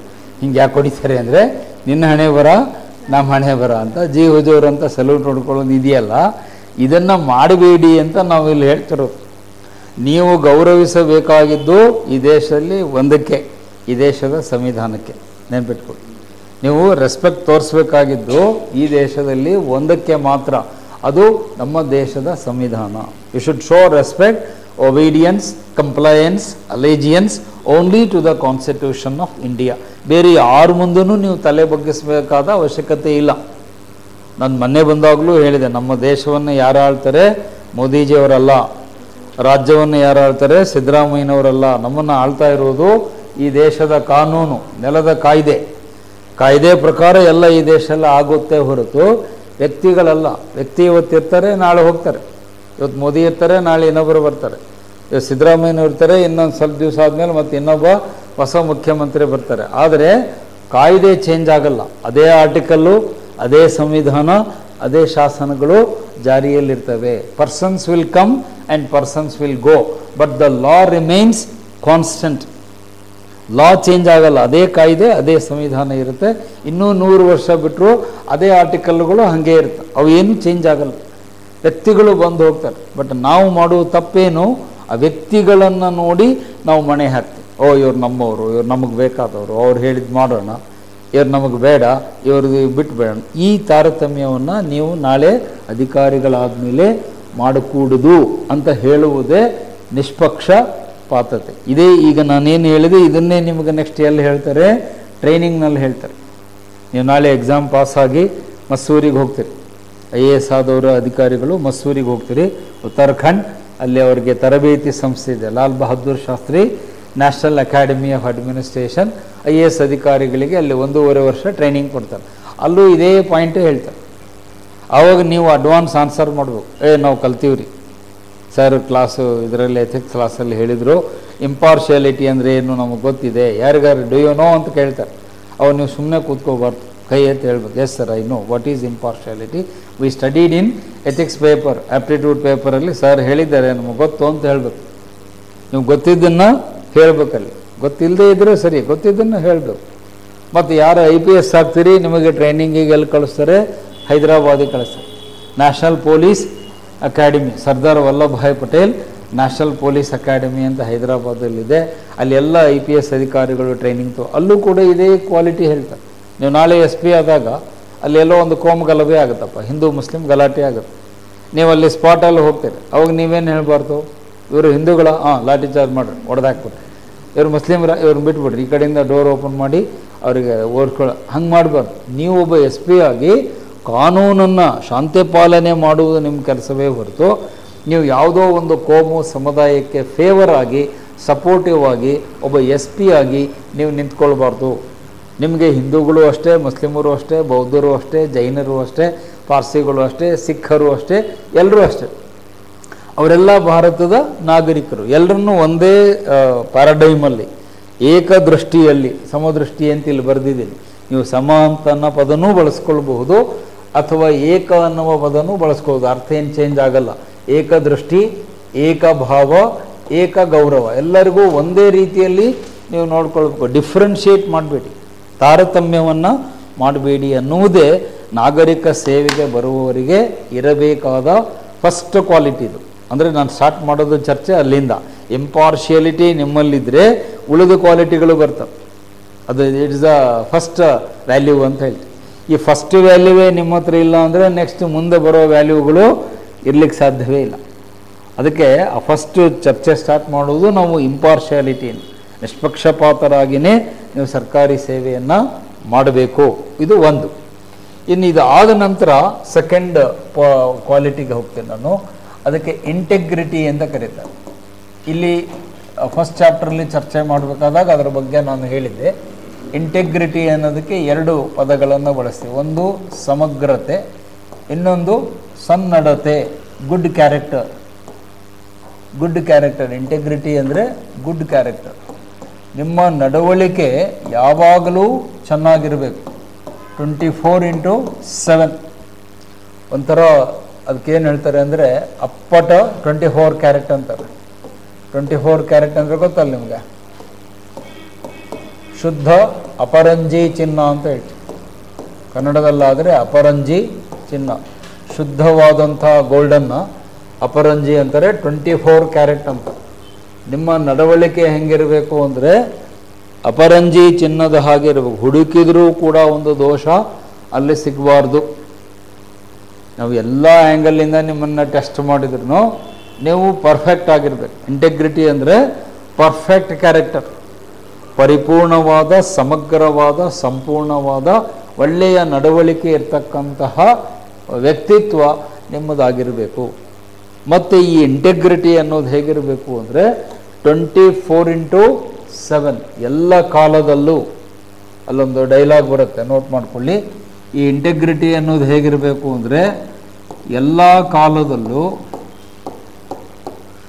ಎಲ್ಲ ಸಂದರ್ಭಗಳಲ್ಲೂ, ಅಂದರೆ ಸಿಚುವೇಶನ್ಸ್, ಎಲ್ಲ ಸಂದರ್ಭಗಳಲ್ಲೂ, ಆಮೇಲೆ ಎಲ್ಲ ಸ್ಥಳಗಳಲ್ಲೂ, ಎಲ್ಲ ಕಡೆಯಲ್ಲೂ, ಎಲ್ಲ ಸ್ಥಳಗಳಲ್ಲೂ ಒಂದೇ ಥರ ಇರಬೇಕು ನೀವು. ಅದು ಚೇಂಜ್ ಆಗಬಾರ್ದು, ಒಂದೇ ರೀತಿ ಇರಬೇಕು. ಒಂದೇ ರೀತಿಯಾಗಿ ನಿಮ್ಮ ನಡವಳಿಕೆ ಇರಬೇಕು, ಚೇಂಜ್ ಆಗಬಾರ್ದು. ನಮ್ಮಲ್ಲಿ ಹಂಗಾಗಲ್ಲ. ಭಾಳಷ್ಟು ಜನ ಅಧಿಕಾರಿಗಳೇನು ಮಾಡ್ತಾರೆ, ಸಮಯ ಸಂದರ್ಭ ನೋಡಿ ಚೇಂಜ್ ಆಗ್ತಾರೆ. ಅದನ್ನ ಇಂಗ್ಲೀಷಲ್ಲಿ ಹೇಳ್ತೀನಿ. Your character should be good at all times. ಸರ್ವಕಾಲದಲ್ಲೂ, ಎಟ್ ಆಲ್ ಟೈಮ್ಸ್. ಸಂದರ್ಭಗಳು ಅಂದರೆ ಆಲ್ ಸಿಚುವೇಶನ್ಸ್, ಆಲ್ ಸರ್ಕಮ್ಸ್ಟೆನ್ಸಸ್, ಎಂತಹದೇ ಸಂದರ್ಭ ಇರಲಿ, ಒಳ್ಳೆಯದಿರಲಿ, ಪ್ರತಿಕೂಲ ಇರಲಿ, ಅನಾನುಕೂಲ ಇರಲಿ, ಎಂಥದ್ದೇ ಇರಲಿ, ಎಲ್ಲ ಸ್ಥಳಗಳಲ್ಲಿ ಅಂದರೆ ಅಟ್ ಆಲ್ ಪ್ಲೇಸಸ್. ನೀವು ಎಲ್ಲೇ ಕೆಲಸ ಮಾಡ್ತೀರಿ, ರಾಜ್ಯದಲ್ಲೋ, ಕೇಂದ್ರದಲ್ಲೋ, ರಾಷ್ಟ್ರದಲ್ಲೋ, ಹಳ್ಳಿಯಲ್ಲೋ, ಪಟ್ಟಣದಲ್ಲೋ, ಮರಳುಗಾಡಿನಲ್ಲೋ, ಎಲ್ಲೇ ಪೋಸ್ಟಿಂಗ್ ಆಗಿ ಎಲ್ಲೇ ಕೆಲಸ ಮಾಡ್ತಿದ್ರು, ಎಲ್ಲ ಸ್ಥಳಗಳಲ್ಲೂ, ಎಲ್ಲ ಸನ್ನಿವೇಶಗಳಲ್ಲೂ, ಎಲ್ಲ ಕಾಲದಲ್ಲೂ ನಿಮ್ಮ ನಡವಳಿಕೆ ಒಂದೇ ಇರಬೇಕು. You must remain constant. ಅದಕ್ಕೆ ಕಾನ್ಸ್ಟಂಟ್ ಅಂತಾರೆ ಇಂಗ್ಲೀಷಲ್ಲಿ. ನಿಮ್ಮ ನಡವಳಿಕೆಯಲ್ಲಿ ವ್ಯತ್ಯಾಸ ಆಗಬಾರ್ದು, ವೇರಿಯೇಷನ್ಸ್ ಆಗಬಾರ್ದು. ಈಗ ನಿಮ್ಮ ಎಕ್ಸಾಂಪಲ್ ಕೊಡ್ತೀನಿ, ನಿಮಗೆ ಬೇಗ ಅರ್ಥ ಆಗುತ್ತೆ. ಈಗ ನೀವು ತರಗತಿಯಲ್ಲಿ ಕೂತಿದ್ದೀರಿ, ನಿಮ್ಮ ನಡವಳಿಕೆ ಹೇಗಿದೆ? How is your character? ಈಗೆಲ್ಲ ನೀವು ಅಪರಂಜಿ ಚಿನ್ನನೇ, ಯಾವ ಡೌಟ್ ಇಲ್ಲ, ಹೌದಾ? ನನಗಂತೂ ಯಾವ ಡೌಟ್ ಇಲ್ಲ, ಹೌದಾ? ಎಲ್ಲ ಪರ್ಫೆಕ್ಟಾಗಿ ಚೆನ್ನಾಗೇ ಇದ್ದೀರಿ. ತರಗತಿ ಮುಗಿದ ಮೇಲೆ, ಕ್ಲಾಸ್ ಮುಗಿದ ಮೇಲೆ ಹೊರಗೆ ಹೋಗ್ತೀರಿ. ಆವಾಗ ಇದು 24 ಕ್ಯಾರೆಟ್ ಏನಾಗ್ತವೆ?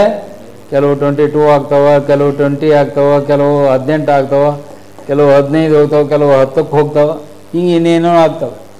ಅಂದರೆ ನಿಮ್ಮ ನಡವಳಿಕೆ ಏನಾಗ್ತವೆ, ಚೇಂಜ್ ಆಗುತ್ತೆ. After the class is over.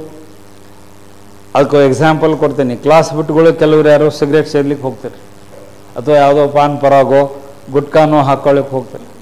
ಅವಾಗ ಯಾರೋ ನಿಮ್ಮ ಫ್ರೆಂಡೇ ಹೇಳ್ತಾರೆ, ಈಗ ತಾನೇ ಹೋದ್ ಸರ್ ಕ್ಲಾಸಲ್ಲಿ ಹೇಳಿದರು ಇಂಟೆಗ್ರಿಟಿ. ಅದು ಕ್ಲಾಸಲ್ಲಿ ನೀವು ಹೇಳೋ ಡೈಲಾಗ್ ಏನೋ ನೋಡಿ ಎಷ್ಟು ಬೇಗೆಲ್ಲ ಅರ್ಥ ಆಯ್ತು. ಕ್ಲಾಸಲ್ಲಿ ಹಂಗಿರ್ಬೇಕಪ್ಪ. ಈ ಕ್ಲಾಸ್ ಮುಗೀತಲ್ಲ ಸರ್, ಮನೆಗೆ ಹೋದರು, ಮೆಟ್ರೋ ಸ್ಟೇಷನ್ನಿಗೆ ಹೋದರು, ಈಗ ನಾವು ಏನು ತಿಳಿದಿದ್ದು ಮಾಡ್ತೀವಿ. ಇದಕ್ಕೆ ನಾವು ಇಂಟೆಗ್ರಿಟಿ ಅನ್ನಲ್ಲ. ಇಂಟೆಗ್ರಿಟಿ ಹೇಗಿರಬೇಕು, 24/7 ಎಲ್ಲ ಸಮಯದಲ್ಲಿ ಯಾರು ಇರಲಿ ಇರದೇ ಇರಲಿ. ನಾನು ಅದರ ಡೆಫಿನೇಷನ್ ಲಾಸ್ಟ್ ಟೈಮ್ ಬಂದಾಗ ಹೇಳಿದ್ದೆ, ನೆನಪಿದೆಯಾ? ಇಂಟೆಗ್ರಿಟಿ ಅಂದರೆ ಏನು? ಯಾರೂ ನಿಮ್ಮನ್ನು ಮಾನಿಟರ್ ಮಾಡದೇ ಇದ್ದರೂ ನೀವು ಒಳ್ಳೆಯವರಾಗಿರಬೇಕು. Whether you are monitored or not, whether you are under surveillance, observation or not, and you must not be under the fear of punishment. ನಿಮ್ಗೆ ಯಾರೋ ಶಿಕ್ಷೆ ಕೊಡ್ತಾರೆ, ಪನಿಷ್ಮೆಂಟ್ ಕೊಡ್ತಾರೆ ಅನ್ನುವ ಭಯ ನಿಮಗಿರಬಾರ್ದು. ಭಯದಿಂದ ನೀವು ಒಳ್ಳೆಯವರಾಗಬೇಡಿ. ನಮ್ಮಲ್ಲಿ ಬಹಳ ಜನ ಒಳ್ಳೆಯವರು ಯಾಕಾಗಿದ್ದಾರೆ, ಆಗಲಿಲ್ಲ ಅಂದರೆ ಶಿಕ್ಷೆ ಕೊಡ್ತಾರೆ ಅನ್ನುವ ಕಾರಣಕ್ಕೆ. ಇವನ್ ನಾವು ದೇವರ ಹತ್ರ ಹೋಗಬೇಕಾದಾಗಲೂ ಈ ಡೈಲಾಗ್ ಬಳಸ್ತೀವಿ. ಏನಂತ?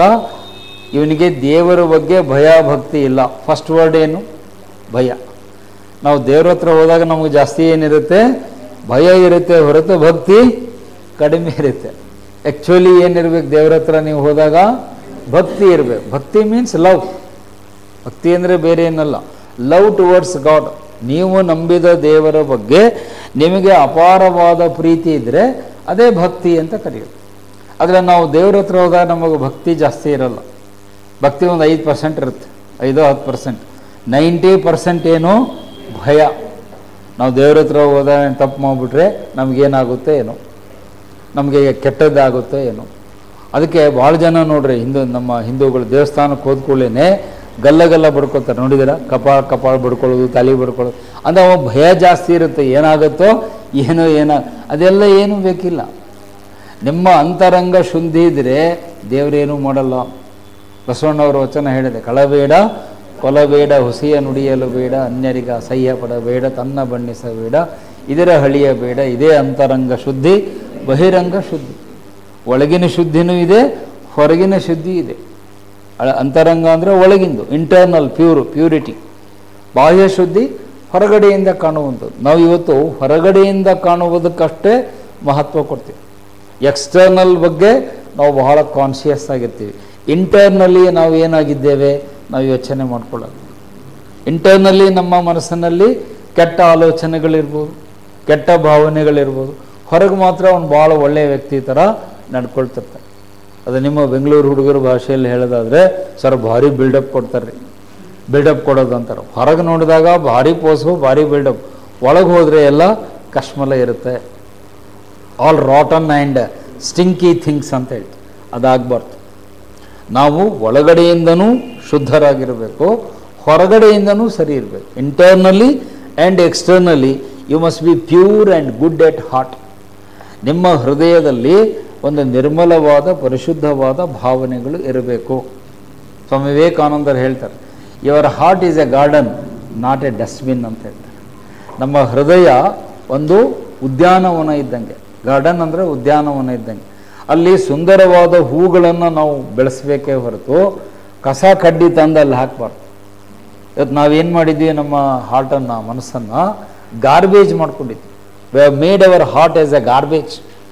ಆಲ್ ಅನ್ವಾಂಟೆಡ್ ಥಿಂಗ್ಸ್, ಕೆಲಸಕ್ಕೆ ಬೇಡವಾದಂಥ ಕೆಟ್ಟ ಭಾವನೆಗಳನ್ನು ತಂದು ಕಸದ ಬುಟ್ಟಿಯಲ್ಲಿ ಹಾಕುವಂತೆ ನಮ್ಮ ಮನಸ್ಸಿನಲ್ಲಿ ಹಾಕ್ತೀವಿ. ಆ ಕೆಟ್ಟ ಭಾವನೆಗಳೇನೇ ಇರ್ಬೋದು, ಸ್ವಾರ್ಥ ಇರ್ಬೋದು, ಅಸೂಯೆ ಇರ್ಬೋದು, ಹೊಟ್ಟೆ ಕೆಚ್ಚಿರ್ಬೋದು, ಸಂಕಟ ಪಡುವಂಥ ಗುಣ ಇರಬಹುದು, ಇನ್ನೊಬ್ಬರನ್ನು ಕಂಡ್ರೆ ಅವ್ರನ್ನ ದ್ವೇಷಿಸೋ ಗುಣ ಇರ್ಬೋದು, ಮತ್ಸರ ಇರ್ಬೋದು. ಅವು ಯಾವುದನ್ನು ಬೆಳೆಸ್ಕೋಬೇಡಿ. ನಮ್ಮ ಮನಸ್ಸು ನಿರ್ಮಲವಾಗಿರಲಿ. Purity of heart will lead to purity of thought. Purity of thought will lead to purity of action. ಅವು ಒಂದಕ್ಕೊಂದು ಲಿಂಕ್ ಇದೆ. ನಿಮ್ಮ ಆಲೋಚನೆಗೂ, ನಿಮ್ಮ ಭಾವನೆಗೂ, ನಿಮ್ಮ ಕಾರ್ಯಗಳಿಗೂ ಇಂಟರ್ಲಿಂಕ್ ಇದೆ. ಒಳ್ಳೆಯ ಭಾವನೆ ನಮ್ಮಲ್ಲಿ ಬಂದರೆ ಒಳ್ಳೆಯ ಆಲೋಚನೆ ಬರ್ತದೆ. ಒಳ್ಳೆಯ ಆಲೋಚನೆಯಿಂದ ಒಳ್ಳೆಯ ಕೆಲಸ ಮಾಡ್ತೀವಿ. ಫಸ್ಟು ನಿಮ್ಮಲ್ಲಿ ಒಳ್ಳೆಯ ಭಾವನೆಗಳನ್ನು ಜನ್ರೇಟ್ ಮಾಡ್ಕೋಬೇಕು. That's most important. ensure that you always get good feelings, good thoughts, then good actions will come automatically. ಹಾಗಾಗಿ ಇಲ್ಲಿ ಇಂಟೆಗ್ರಿಟಿ ಅನ್ನುವುದು ತೋರಿಕೆಗಾಗಿ ಮಾಡಬಾರ್ದು, ಅದು ನನ್ನ ವಾದ. Don't be show integrity for the sake of exhibition, ತೋರಿಕೆಗಾಗಿ ಇನ್ನೊಬ್ಬರು ನೋಡಲಿ ಅಂತ ಮಾಡಲಿಕ್ಕಾಗಿ ನೀವು ಮಾಡಬೇಡಿ, ಅದಕ್ಕೆ ಶೋ ಆಫ್ ಅಂತಾರೆ. ನೀವು ಶೋ ಆಫ್ ಮಾಡಲಿಕ್ಕೆ ತೋರಿಸ್ಬೇಡಿ, ಅದಕ್ಕೆ ನಾವು ಇಂಟೆಗ್ರಿಟಿ ಅಂತ ಕರೆಯೋದೇ ಇಲ್ಲ. ನೀವು ಒಳ್ಳೆಯವರಾಗಿ ಇರುವುದು ನಿಮ್ಮ ಮೌಲ್ಯ ಅಷ್ಟೇ. ಅದು ನಾನು ಫಸ್ಟ್ ಡೇ ಬಂದಾಗ ಹೇಳಿದ್ದೆ, why you should be good for the sake of being good ಅಷ್ಟೇ. ನೀವು ಯಾಕ್ರೆ ಒಳ್ಳೆಯವರಾಗಿದ್ದೀರಿ ಅಂತ ಕೇಳಿದರೆ, ಸರ್ ನನಗೆ ಒಳ್ಳೆಯತನ ಕಂಡ್ರೆ ಇಷ್ಟ ಆಗುತ್ತೆ, ಅದಕ್ಕೆ ನಾನು ಒಳ್ಳೆಯವನಾಗಿದ್ದೀನಿ ಅಂತ ಅಷ್ಟೇ ಹೇಳಬೇಕೇ ಹೊರತು, ಸರ್ ನಾನು ಒಳ್ಳೆಯವನಾದರೆ ನನಗೆಲ್ಲ ಜನ ಗೌರವ ಕೊಡ್ತಾರೆ, ನನಗೆ ಅವಾರ್ಡ್ ಬರುತ್ತೆ, ಮೆಡಲ್ ಬರುತ್ತೆ, ಟ್ರೋಫಿ ಬರುತ್ತೆ, ಪೇಪರ್ನಲ್ಲಿ ನನ್ನ ಫೋಟೋ ಬರುತ್ತೆ, ಟಿ ವಿ ಚಾನಲ್ನಲ್ಲಿ ನಮ್ಮದು ಇಂಟರ್ವ್ಯೂ ಬರುತ್ತೆ, ಜನ ನಾನು ನೋಡ್ತಾರೆ, ನನ್ನ ಹೆಸರಿನಲ್ಲಿ ದೊಡ್ಡ ದೊಡ್ಡ ಕಟೌಟ್ ಹಾಕ್ತಾರೆ, ಇದಕ್ಕಾಗಿ ನೀವು ಒಳ್ಳೆಯವರಾಗೋದಾದರೆ ನಾನು ಆಗಬೇಡಿ ಅಂತ ಹೇಳ್ತೆ. ನೀವು ಪ್ರದರ್ಶನಕ್ಕಾಗಿ ಏನಾಗ್ತಿದ್ದೀರಿ, ಒಳ್ಳೆಯವರ. You want to be a showpiece. ನೀವು ಶೋ ಪೀಸ್ ಆಗಲಿಕ್ಕೆ ಒಳ್ಳೆಯವರಾದರೆ ಅದು ಇಂಟೆಗ್ರಿಟಿ ಅಲ್ಲ, ನೆನ್ಪಿಟ್ಕೊಳ್ಳಿ. ಇಂಟೆಗ್ರಿಟಿ ಯಾಕೆ ಆಗಬೇಕು ಅಂದರೆ, you are a human being and you must be good. ನೀವು ಮನುಷ್ಯರು ಆಗಿರೋದರಿಂದ ನಾವು ಒಳ್ಳೆಯವರಾಗಬೇಕಪ್ಪ, ಅಷ್ಟೇ ನಮ್ಮ ವಾದ. Because you are a human being, so you must become good ಅಷ್ಟೇ. ನಾವು ಮನುಷ್ಯರಾಗಿದ್ದೇವೆ, ಹಾಗಾಗಿ ನಾವು ಒಳ್ಳೆಯ ಜೀವನವನ್ನು, ಒಳ್ಳೆಯ ಬದುಕನ್ನು ನಡೆಸಬೇಕು. ನಾವು ಪ್ರಾಣಿಗಳಲ್ವಲ್ಲ, we are not animals. In fact ಪ್ರಾಣಿಗಳೇ ನಮಗಿಂತ ಎಷ್ಟೋ ಒಳ್ಳೆಯವರಾಗಿರ್ತವೆ, ಅದು ನಿಮಗೂ ಗೊತ್ತಿದೆ. Animals are 100 times better than man ಅಂತ ಹೇಳ್ತಾರೆ. ಮನುಷ್ಯನಿಗಿಂತ ಪ್ರಾಣಿಗಳು 100ಕ್ಕೂ ಹೆಚ್ಚು ಪಟ್ಟು ಚೆನ್ನಾಗಿರ್ತವೆ. ಅದೊಂದು ಯಾವುದೋ ನಿಮ್ಮ ಸಿನಿಮಾ ಬಂದಿತ್ತಲ್ಲ, ಒಂದು ನಾಯಿ ಸಿನಿಮಾ, ಯಾವುದು, ಚಾರ್ಲಿ, ನೋಡಿರಲಿಲ್ಲ? ಅವೆಲ್ಲ ನೋಡಿರ್ತೀರಿ ನೀವು, ಅವೆಲ್ಲ ಮಿಸ್ ಮಾಡಲ್ಲ, ಅವನ್ನ ನೋಡಿರ್ತೀರಿ. ಆ ಚಿತ್ರದಲ್ಲಿ ಆ ನಾಯಿ ಎಷ್ಟು ಶ್ರದ್ಧೆ ನಿಷ್ಠೆಯನ್ನು ತೋರಿಸುತ್ತೆ ಅನ್ನೋದನ್ನು ತೋರಿಸಿದ್ದಾರೆ. ಅಂದರೆ ಆ ನಾಯಿಗೆ ಇರುವಂತಹ ಶ್ರದ್ಧೆ, ನಿಷ್ಠೆ, ಪ್ರೀತಿ, ವಾತ್ಸಲ್ಯಗಳು ಮನುಷ್ಯನಿಗಿರಲ್ಲ. ಆ ನಾಯಿಗೆ ಇರುವಂತಹ ನಿಯತ್ತು ಮನುಷ್ಯನಿಗಿರಲ್ಲ. ಆದರೂ ನಾವು ಬೈಬೇಕಾದಾಗ ಏನು ಹೇಳ್ತೀವಿ, ನಾಯಿ ಅಂತ ಬೈತೀವಿ. ನಾ ಹಂಗೆ ಬೈದವ್ರಿಗೆ ಮೊದಲು ಅವ್ರಿಗೆ ಬೈತೀನಿ, ನೀವು ಡೈಲಾಗ್ ಹಿಂಗೆ ತಗೊಳ್ರಿ. ನಾಯಿ ನಿಮಗಿಂತ ಎಷ್ಟೋ ಪಾಲು ಚೆನ್ನಾಗಿರುತ್ತೆ, ಅದನ್ನ ಯಾಕೆ ಬೈತೀರಿ? Why the hell you scold the dog? Dog is more loyal and faithful than man. ಮನುಷ್ಯನಿಗಿಂತ ಹೆಚ್ಚು ನಿಷ್ಠೆ, ಪ್ರೀತಿ ನಾಯಿಗಿರುತ್ತೆ. ಅದು ನಿಮಗೂ ಗೊತ್ತಿದೆ. ನಾಯಿ ಯಾರು ಸಾಕಿರ್ತೀರೋ ಅದು ನಿಮ್ಮನ್ನು ಎಷ್ಟು ಪ್ರೀತಿ ಮಾಡುತ್ತೆ ಅಂದರೆ, ನಿಮ್ಮ ಕೈಯಿಂದ ಆಹಾರ ತಂದು ಕೊಟ್ಟರೆ ಮಾತ್ರ ಅದು ತಿನ್ನುತ್ತೆ. ನೀವು ನೋಡಿದ್ದೀರಿ, ಮನೆಯಲ್ಲಿ ನಾಯಿ ಸಾಕಿರ್ತಾರಲ್ಲ, ಬೇರೆಯವರು ತಂದು ಕೊಟ್ಟರೆ ಅದು ತಿನ್ನಲ್ಲ. ಯಾರು ಅದನ್ನು ಸಾಕಿರ್ತಾರೆ ಅವರು ಫುಡ್ ಕೊಟ್ಟರೆ ಅಷ್ಟೇ ಅದು ತಿನ್ನುತ್ತೆ. ಒಂದು ದಿವಸ ನೀವು ಹೋಗಿಲ್ಲ ಅಂದರೆ ಅದು ಹಂಗೆ ಉಪವಾಸ ಕುಳಿತಿರುತ್ತೆ ಹೊರತು ಬೇರೆಯವ್ರು ಕೊಟ್ಟರೆ ಫುಡ್ಡು ತಿನ್ನಲ್ಲ. ನಾನು ನೋಡಿದ್ದೀನಿ, ಅಷ್ಟು ಇದಿರುತ್ತೆ. ಆದರೆ ನಾವು ಹಾಗಲ್ಲ, ಯಾರು ಫುಡ್ ತಂದು ಕೊಟ್ಟರು ನಾವು ತೊಗೊಳ್ತೀವಿ. ಸ್ವಿಗ್ಗಿ ತಂದರೂ ಅಷ್ಟೇ, ಜೊಮ್ಯಾಟೊ ತಂದರೂ ಅಷ್ಟೇ, ಬುಗ್ಗಿ ತಂದರೂ ಅಷ್ಟೇ, ಒಟ್ಟು ಫುಡ್ ನಮ್ಮ ಟೇಬಲಿಗೆ ಬಂದರೆ ಸಾಕು, ತಿಂದು ನಾವು ಕೂತ್ಬಿಡ್ತೀವಿ. ಸೊ ಹಂಗಾಗಿ ಮನುಷ್ಯನಿಗೂ ಪ್ರಾಣಿಗಳಿಗೂ ಇರುವ ವ್ಯತ್ಯಾಸ ಇಲ್ಲೇ. ಪ್ರಾಣಿಗಳಲ್ಲಿ ಇಂಟೆಗ್ರಿಟಿ ಅನ್ನೋದು 100ಕ್ಕೆ 100ರಷ್ಟು ಇರುತ್ತೆ. Animals have integrity 100%, no doubt about it. But ಮನುಷ್ಯನಲ್ಲಿ ಈ ಸಮಗ್ರತೆ 100ಕ್ಕೆ 100ರಷ್ಟು ಇರಲ್ಲ. ಇರಲಿ ಎನ್ನುವುದೇ ನಮ್ಮ ಚರ್ಚೆಯ ವಿಷಯ. Topic is you must develop integrity 100% at all times, all situation. ಈಗ ಸಿಚುವೇಶನ್ಗೆ ಒಂದು ಎಕ್ಸಾಂಪಲ್ ಕೊಡ್ತೀನಿ. ಸಮಯ ಎಲ್ಲ ಸಂದರ್ಭ ಚೆನ್ನಾಗಿದ್ದಾಗ ನೀವೆಲ್ಲರೂ ಚೆನ್ನಾಗೇ ಇರ್ತೀರಿ. ಸಂದರ್ಭಗಳು ಸರಿಯಾಗಿದ್ದಾಗ, ಅನುಕೂಲಕಾರಿಯಾಗಿದ್ದಾಗ ನೀವೆಲ್ಲರೂ ಒಳ್ಳೆಯವರೇ. ಸಂದರ್ಭ ಏನಾದರೂ ಸ್ವಲ್ಪ ಎಡವಟ್ಟಾದರೆ, ಹೆಚ್ಚು ಕಡಿಮೆ ಆದರೆ, ಈಗ ಒಂದು ಸಣ್ಣ ಎಕ್ಸಾಂಪಲ್ ಕೊಡ್ತೇನೆ. ಕ್ಲಾಸ್ ನಡೆದಿದೆ, ಇದಕ್ಕಿದ್ದಂತೆ ಒಬ್ಬ ಭಯೋತ್ಪಾದಕನೋ ನಕ್ಸಲ್ಲೋ ಕ್ಲಾಸ್ ಒಳಗಡೆ ಬಂದುಬಿಡ್ತಾನೆ. ಕೈಯಲ್ಲಿ AK-47 ರೈಫಲ್ ತೊಗೊಂಡು ಸೊಂಟಕ್ಕೆ ಆ ಒಂದು ಎಕ್ಸ್ಪ್ಲೋಸಿವ್ ಬೆಲ್ಟ್ ಕಟ್ಕೊಂಡ್ಬರ್ತಾನೆ. ಅದಕ್ಕೆ IED ಬೆಲ್ಟ್ ಅಂತಾರೆ, ಇಂಪ್ರೊವೈಸ್ಡ್ ಎಕ್ಸ್ಪ್ಲೋಸಿವ್ ಡಿವೈಸ್ ಒಳಗೊಂಡಿರುವ ಇದನ್ನು ಬೆಲ್ಟ್ ಕಟ್ಕೊಂಡ್ಬಂದು ಅವ ಅನೌನ್ಸ್ ಮಾಡ್ತಾನೆ, ನಾನು ಸುಯಿಸೈಡರ್, ಅವ್ರಿಗೆ ಸುಯಿಸೈಡ್ ಬಾಂಬರ್ ಅಂತ ಕರೀತಾರೆ, ಆತ್ಮಾಹುತಿ ದಳಕ್ಕೆ ಸೇರಿದವನು. ಈಗ ನಾನು ಏನು ಹೇಳ್ತೀನಿ ಅದನ್ನು ನೀವು ಕೇಳಿದರೆ ಸರಿ, ಇಲ್ಲ ಅಂದರೆ ನಿಮ್ಮನ್ನು, ಈ ಬಿಲ್ಡಿಂಗನ್ನು ನಾನು ಓಡಾಯಿಸ್ತೀನಿ ಅಂತ ಹೇಳಿದಾಗ ನೋಡಿ, ಈಗ ಸಂದರ್ಭ ಏನಾಯ್ತು, ಈಗ ನಿಮಗೆ ಕುತ್ತಿಗೆ ತನಕ ಬಂತು. ಅವನು ಹೇಳ್ತಾನೆ, ಏನಪ್ಪ ಹೇಳಬೇಕು? ಅವನು ಹೇಳ್ತಾನೆ, ಇಲ್ಲ ಏನು ನಮ್ಮ ಸಂಘಟನೆಗೆ ಲಷ್ಕರ್-ಎ ತಯ್ಯಬಾ ಜಿಂದಾಬಾದ್, ಪಾಕಿಸ್ತಾನ್ ಜಿಂದಾಬಾದ್ ಅನ್ರಿ ಅಂದರೆ ನಿಮ್ಮನ್ನು ಜೀವಂತ ಬಿಡ್ತೇನೆ, ಇಲ್ಲಂದ್ರೆ ಹೌದಾ ನಾನು ಸರಿ ಅಂತೀನಿ ಪಕ್ಷ ಹಿಂಗಂದರೆ ನಿಮ್ಮ ಇಂಟೆಗ್ರಿಟಿ ಏನಾಯಿತು? ನಿಮ್ಮ ಇಂಟೆಗ್ರಿಟಿ ಎಲ್ಲೂ ಹೋಯಿತು. ನೀವೇನು ಹೇಳ್ತೀರಿ ಸರ್, ಈಗ ನಾವು ಬದುಕುಳಿದ್ರೆ ಸಾಕು ಸರ್, ನಮ್ಮ ಇದನ್ನು ಕಟ್ಕೊಂಡು ಏನು ಮಾಡೋದು ಅಂದರೆ ನೀವು ಆ ಪಾಯಿಂಟ್ ಅರ್ಥ ಮಾಡ್ಕೊಳ್ಳಿಲ್ಲ ಅಂತ. ನೀವು ಅವನಿಗೆ ಹೇಳಬೇಕು, ನೀವು ಬಾಂಬರನ್ನು ಬ್ಲಾಸ್ಟ್ ಮಾಡಿದರೂ ಸರಿ, ನಮ್ಮ ನಾಲಿಗೆ ಮೇಲೆ ಬರೋದು ಒಂದೇ, ಭಾರತ್ ಮಾತಾ ಕಿ ಜೈ. ಅಲ್ಲಿ ನೀವು ಯಾರನ್ನ ನೆನೆಸ್ಕೊಳ್ಬೇಕು? ರಾಜ್ಗುರು, ಭಗತ್ ಸಿಂಗ್, ಸುಖದೇವ್, ವೀರ್ ಸಾವರ್ಕರ್, ಸಂಗೊಳ್ಳಿ ರಾಯಣ್ಣ, ಏನು ಅನೇಕ ಕ್ರಾಂತಿಕಾರಿಗಳು ಬರ್ತಾರೆ, ಅವ್ರನ್ನೆಲ್ಲ ನೆನ್ಪಿಟ್ಕೋಬೇಕು. ಚಂದ್ರಶೇಖರ್ ಆಜಾದ್ ಅವರೆಲ್ಲ ಪ್ರಾಣ ಬಲಿದಾನ ಮಾಡಿದ್ದು ಯಾವುದಕ್ಕಾಗಿ? ಇದ್ರ ಸಲುವಾಗಿ ತಾನೆ. ಅವರು ಹೇಳ್ಬೋದಿತ್ತಲ್ಲ, ಬ್ರಿಟಿಷ್ ಜಿಂದಾಬಾದ್ ಅಂದಿದ್ರೆ ಜೈಲಿಂದ ಬಿಟ್ಬಿಡ್ತಿದ್ರು. ಆವಾಗ ಅವ್ರ ಬಗ್ಗೆ ನೀವು ಹಿಸ್ಟ್ರಿ ಬುಕ್ಕಲ್ಲಿ ಓದ್ತಿದ್ರ? ಸಾಧ್ಯನೇ ಇಲ್ಲ. ಅವರೆಲ್ಲ ಹಿಸ್ಟ್ರಿ ಬುಕ್ಕಲ್ಲಿ ಯಾಕೆ ಉಳ್ಕೊಂಡಿದ್ದಾರೆ ಅಂದರೆ ತಮ್ಮ ಇಂಟೆಗ್ರಿಟಿಗಾಗಿ, ದೇಶಕ್ಕಾಗಿ ತಮ್ಮ ಬಲಿದಾನ ಆದರೂ ಕೂಡ ಅವರು ತಮ್ಮ ಮಾತನ್ನು ಬದಲಿಸಲಿಲ್ಲ. That's why they are great. So ಆ ಕ್ವಾಲಿಟಿ ನಮ್ಮಲ್ಲಿ ಬರಬೇಕು. ಅಂದರೆ ಆ ಸಂದರ್ಭಕ್ಕೆ ನಾನು ಎಕ್ಸಾಂಪಲ್ ಕೊಟ್ಟೆ. ಸಂದರ್ಭಗಳು ಅನುಕೂಲವಿದ್ದಾಗ ಎಲ್ಲರೂ ಚೆನ್ನಾಗೇ ಇರ್ತಾರೆ. ಸಂದರ್ಭ ವೇರಿಯೇಷನ್ ಆದಾಗ, ನಿಮ್ಮ ಜೀವಕ್ಕೆ ಅಪಾಯ ಬಂದಾಗ ಆಗಲೂ ಕೂಡ ನೀವು ಗಟ್ಟಿಯಾಗಿ ನಿಂತ್ಕೊಳ್ಬೇಕು. ಯಾವುದಕ್ಕೆ? ನಿಮ್ಮ ಮೌಲ್ಯಕ್ಕೆ. Stick to your values at all cost ಅಂತ. ಎಂತಹದೇ ವಿಷಮ ಸಂದರ್ಭ ಪರಿಸ್ಥಿತಿ ಬಂದರೂ ಕೂಡ, ನಮ್ಮ ಪ್ರಾಣವೇ ಹೋಗುವ ಸಂದರ್ಭ ಬಂದರೂ ಕೂಡ ನೀವು ನಿಮ್ಮ ನಿಷ್ಠೆಯನ್ನು ಬದಲಿಸಬಾರದು. ಅದನ್ನು ಇಂಟೆಗ್ರಿಟಿ ಅಂತಾರೆ. ಮತ್ತು ನಿಮ್ಮನ್ನು ಯಾರೋ ಎಲ್ಲ ಸ್ಥಳಗಳಲ್ಲಿ, ನೀವು ತರಗತಿಯಲ್ಲಿರಲಿ, ಮಾರ್ಕೆಟ್ನಲ್ಲಿರಲಿ, ಆಫೀಸಲ್ಲಿರಲಿ, ಟೆಂಪಲಲ್ಲಿರಲಿ, ಮಾರ್ಕೆಟ್ ಬಜಾರದಲ್ಲಿರಲಿ, ಯಾವ ಸ್ಥಳದಲ್ಲಿದ್ದರೂ ನಿಮ್ಮ ಇಂಟೆಗ್ರಿಟಿ ಮಾತ್ರ ಒಂದೇ ಥರ ಇರಬೇಕು. You must remain same everywhere. ನೀವು ಅಲ್ಲಿ ಸ್ಥಳ ಚೇಂಜ್ ಆದಂತೆಲ್ಲ ನಿಮ್ಮ ವ್ಯಕ್ತಿತ್ವವನ್ನು ಏನು ಮಾಡ್ಕೋಬಾರ್ದು? ಚೇಂಜ್ ಮಾಡ್ಕೋಬಾರ್ದು. ನಮ್ಮಲ್ಲಿ ಆ ಥರ ಬಹಳ ಜನ ಮಾಡ್ತಾರೆ. ಆ ಥರ ಚೇಂಜ್ ಮಾಡುವವರನ್ನು ನಾವು ಅವರಿಗೂ ಒಂದು ಸಪ್ರೇಟು ಹೆಸರು ಕೊಟ್ಟಿದ್ದೀವಿ. ಗೋಸೊಂಬೆಗಳು ಅಂತ ಕರಿತೀವಿ. ಚಮೇಲಿಯನ್ ಅಂತ ಹೇಳ್ತೀವಿ. ಗೋಸೊಂಬೆ ಅಂದರೆ ಗೊತ್ತಲ್ಲ, ಊಸರವಳ್ಳಿ.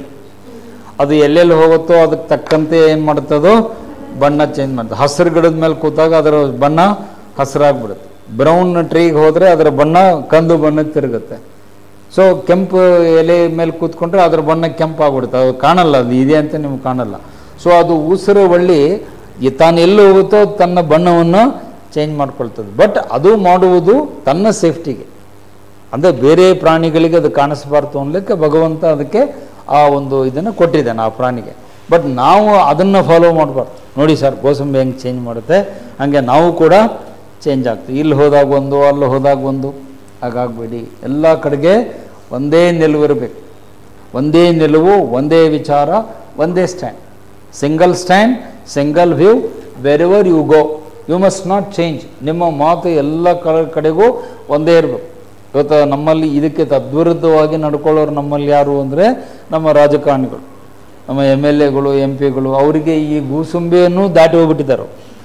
ಗೂಸುಂಬೆ ಏನೂ ಅಲ್ಲ ಅವ್ರ ಮುಂದೆ. ಆದರೆ 10 times 100 times ಬೆಳಿಗ್ಗೆ ಒಂದು ಸ್ಟೇಟ್ಮೆಂಟು, ಮಧ್ಯಾಹ್ನ ಒಂದು ಸ್ಟೇಟ್ಮೆಂಟು, ಸಂಜೆ ಮುಂದೆ ಒಂದು ಸ್ಟೇಟ್ಮೆಂಟು, ರಾತ್ರಿಗೆ ಹೇಳಿಕೆ ಬೇರೆ. ಅಲ್ರಿ ಮುಂಜಾನೆ ಹಿಂಗೆ ಹೇಳಿದೆ, ಅದು ಮುಂಜಾನೆ, ಅದು ಬೇರೆ. ಈಗ ಹೇಳೋದು ಬೇರೆ. ಅವ್ರ ಮಾತನ್ನು ನೀವು ನಂಬಲಿಕ್ಕೆ ಆಗೋದೇ ಇಲ್ಲ. ಅಷ್ಟರ ಮಟ್ಟಿಗೆ ನಮ್ಮ ರಾಜಕೀಯ ಕೆಳಮಟ್ಟಿಗೆ ಬಿದ್ದು ಹೋಗಿದೆ. ಅಲ್ಲಿ ಇಂಟೆಗ್ರಿಟಿ ಅನ್ನೋದು ಇಲ್ಲೇ ಇಲ್ಲ. It's called political integrity. ರಾಜಕೀಯ ಸಮಗ್ರತೆ ಅನ್ನೋದು ನಮ್ಮ ದೇಶದಲ್ಲಿ ಝೀರೋ ಲೆವೆಲಿಗೆ ಬಂದು ನಿಂತಿದೆ. ಹಾಗಾಗಬಾರ್ದು. ನಿಮ್ಮ ಮಾತಿಗೆ ನೀವು ಬದ್ಧರಾಗಿರ್ಬೇಕಪ್ಪ. ಇನ್ನೊಬ್ಬರ ಮಾತು ಬಿಟ್ಬಿಡ್ರಿ. ಅಟ್ಲೀಸ್ಟ್ ನಿಮ್ಮ ಮಾತಿಗಾದರೂ ನೀವು ಸ್ಟಿಕ್ ಆನ್ ಆಗಬೇಕಲ್ಲ. You must stick on to your own words. ನಿಮ್ಮ ಮಾತುಗಳಿಗೆ ನೀವು ನಿಷ್ಠೆ ತೋರಿಸಲ್ಲ ಅಂದರೆ ಇನ್ನು ಬೇರೆಯವ್ರ ಮಾತಿಗೆ ನೀವೆಷ್ಟು ಗೌರವ ಕೊಡ್ತೀರಿ? If you don't respect your own words, then what respect you show for others? ಹಾಗಾಗಿ ಆ ಇಂಟೆಗ್ರಿಟಿ ಅನ್ನೋದು ಸದಾಕಾಲ ಎಲ್ಲ ಸಂದರ್ಭಗಳಲ್ಲಿ ಎಲ್ಲ ಸ್ಥಳಗಳಲ್ಲೂ ಒಂದೇ ಥರ ಇರಬೇಕು. ನೀವು ಪದೇ ಪದೇ ಗೋಸುಂಬೆಯ ಥರ ಬಣ್ಣ ಬದಲಿಸಬೇಡಿ. ಅದಕ್ಕೆ ಚಮೇಲಿಯನ್ ಅಂತಾರೆ ಇಂಗ್ಲೀಷ್ನಲ್ಲಿ. ಗೋಸುಂಬೆಯನ್ನು ಚಮೇಲಿಯನ್ ಅಂತಾರೆ. ಊಸರವಳ್ಳಿ ಅಂತಲೂ ಕನ್ನಡದಲ್ಲಿ ಕರೀತಾರೆ. ಆ ಊಸರವಳ್ಳಿ ಥರ ನೀವು ಬಣ್ಣ ಬದಲಾಯಿಸಬಾರ್ದು. ಒಂದೇ ಬಣ್ಣ ಇರಬೇಕು ನಿಮ್ಮದು. ಆ ಒಂದೇ ಬಣ್ಣ ಅಂದರೆ ಯಾವುದು? ಇಲ್ಲಿ ನಮ್ಮ ಚರ್ಚೆಯಲ್ಲಿ ಒಂದೇ ಬಣ್ಣ ಅಂದರೆ ಏನು? ಸತ್ಯದ ಬಣ್ಣ ಇರಬೇಕು. The colour of truth. ಸತ್ಯದ ಬಣ್ಣ ಚೇಂಜ್ ಆಗಲ್ಲ, ಅದು ಒಂದೇ ಇರ್ತದೆ. ಎಲ್ಲ ಕಾಲಗಳಲ್ಲೂ ಒಂದೇ ಇರುತ್ತೆ. ಆದರೆ ಬಣ್ಣ ಬದಲಾಯಿಸಿದಾಗ ನಿಮ್ದು ಏನಾಗುತ್ತೆ, ಸತ್ಯ ಹೋಗಿ ಆ ಜಾಗದಲ್ಲಿ ಏನು ಬರುತ್ತೆ, ಸುಳ್ಳು ಬರುತ್ತೆ, ಲೈಸ್ ಬರುತ್ತೆ. ಸುಳ್ಳು ಹೇಳೋರು ನೋಡ್ರಿ, ಅವ್ರು ದಿನ ಒಂದೊಂದು ಬೇರೆ ಬೇರೆ ಸುಳ್ಳು ಹೇಳ್ತಿರ್ತಾರೆ. ಮತ್ತು ಒಂದು ದಿವಸ ಸುಳ್ಳು ಹೇಳೋದ್ರಲ್ಲೇ ಏನಾಗ್ತಾರೆ, ಅವರು ಸಿಕ್ ಬೀಳ್ತಾರೆ. You will be caught in the lies. ಅದಕ್ಕೆ ಇಂಗ್ಲೀಷಲ್ಲಿ ಗಾದೆ ಮಾತಿದೆ, a liar should have good memory ಅಂತ. ಸುಳ್ಳು ಹೇಳೋರಿಗೆ ಮೆಮೊರಿ ಚೆನ್ನಾಗಿರಬೇಕು. ಸತ್ಯ ಹೇಳೋದಕ್ಕೆ ನೆನಪಿನ ಶಕ್ತಿ ಬೇಕಾಗಿಲ್ಲ. ಏನಿದೆಯೋ ಅದನ್ನು ನೀವು ಹೇಳಿಬಿಟ್ರೆ ಮುಗ್ದಾಯ್ತು. ಈಗ ಸಪೋಸ್ ಯಾರೋ ಕ್ಲಾಸಿಗೆ ಬಂದಿಲ್ಲ ಅಂತ ಹೇಳ್ಬಿಟ್ರು, ಯಾಕಪ್ಪ ಕ್ಲಾಸಿಗೆ ಬಂದಿಲ್ಲ, ಇಲ್ಲ ಸರ್ ತಲೆ ಕೆಟ್ಟಿತ್ತು, ಬೇಜಾರಾಗಿತ್ತು, ಬಂದಿಲ್ಲ ಅಂತ ಹೇಳ್ಬಿಟ್ರೆ ಅದು ಟ್ರತ್ತು. ನೀವು ಸುಳ್ಳು ಹೇಳಿದರೆ, ಇಲ್ಲ ಸರ್ ಮೈ ಹುಷಾರಿರಲಿಲ್ಲ, ಏನಾಗಿತ್ತು ಅಂತ ನಾನು ಕೇಳ್ತೇನೆ.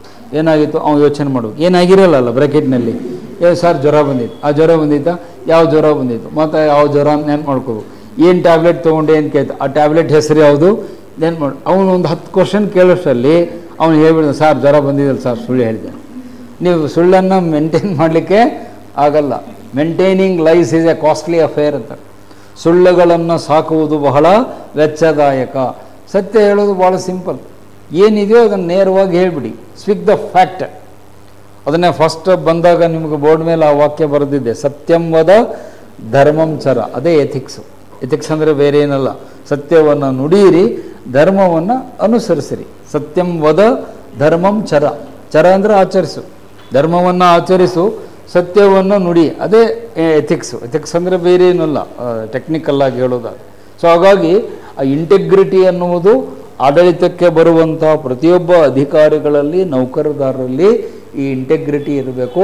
ಈ integrity for the sake of character, ಒಳ್ಳೆಯತನಕ್ಕಾಗಿ ನನಗೆ ಬೇಕು ಅನ್ನೋ ಭಾವನೆ ಇರಬೇಕೇ ಹೊರತು ನೀವು ಅದಕ್ಕೆ ಯಾವುದಾದ್ರೂ ಎಕ್ಸ್ಪೆಕ್ಟೇಷನ್ಸ್ಗಳನ್ನು ಇಟ್ಕೋಬೇಡಿ.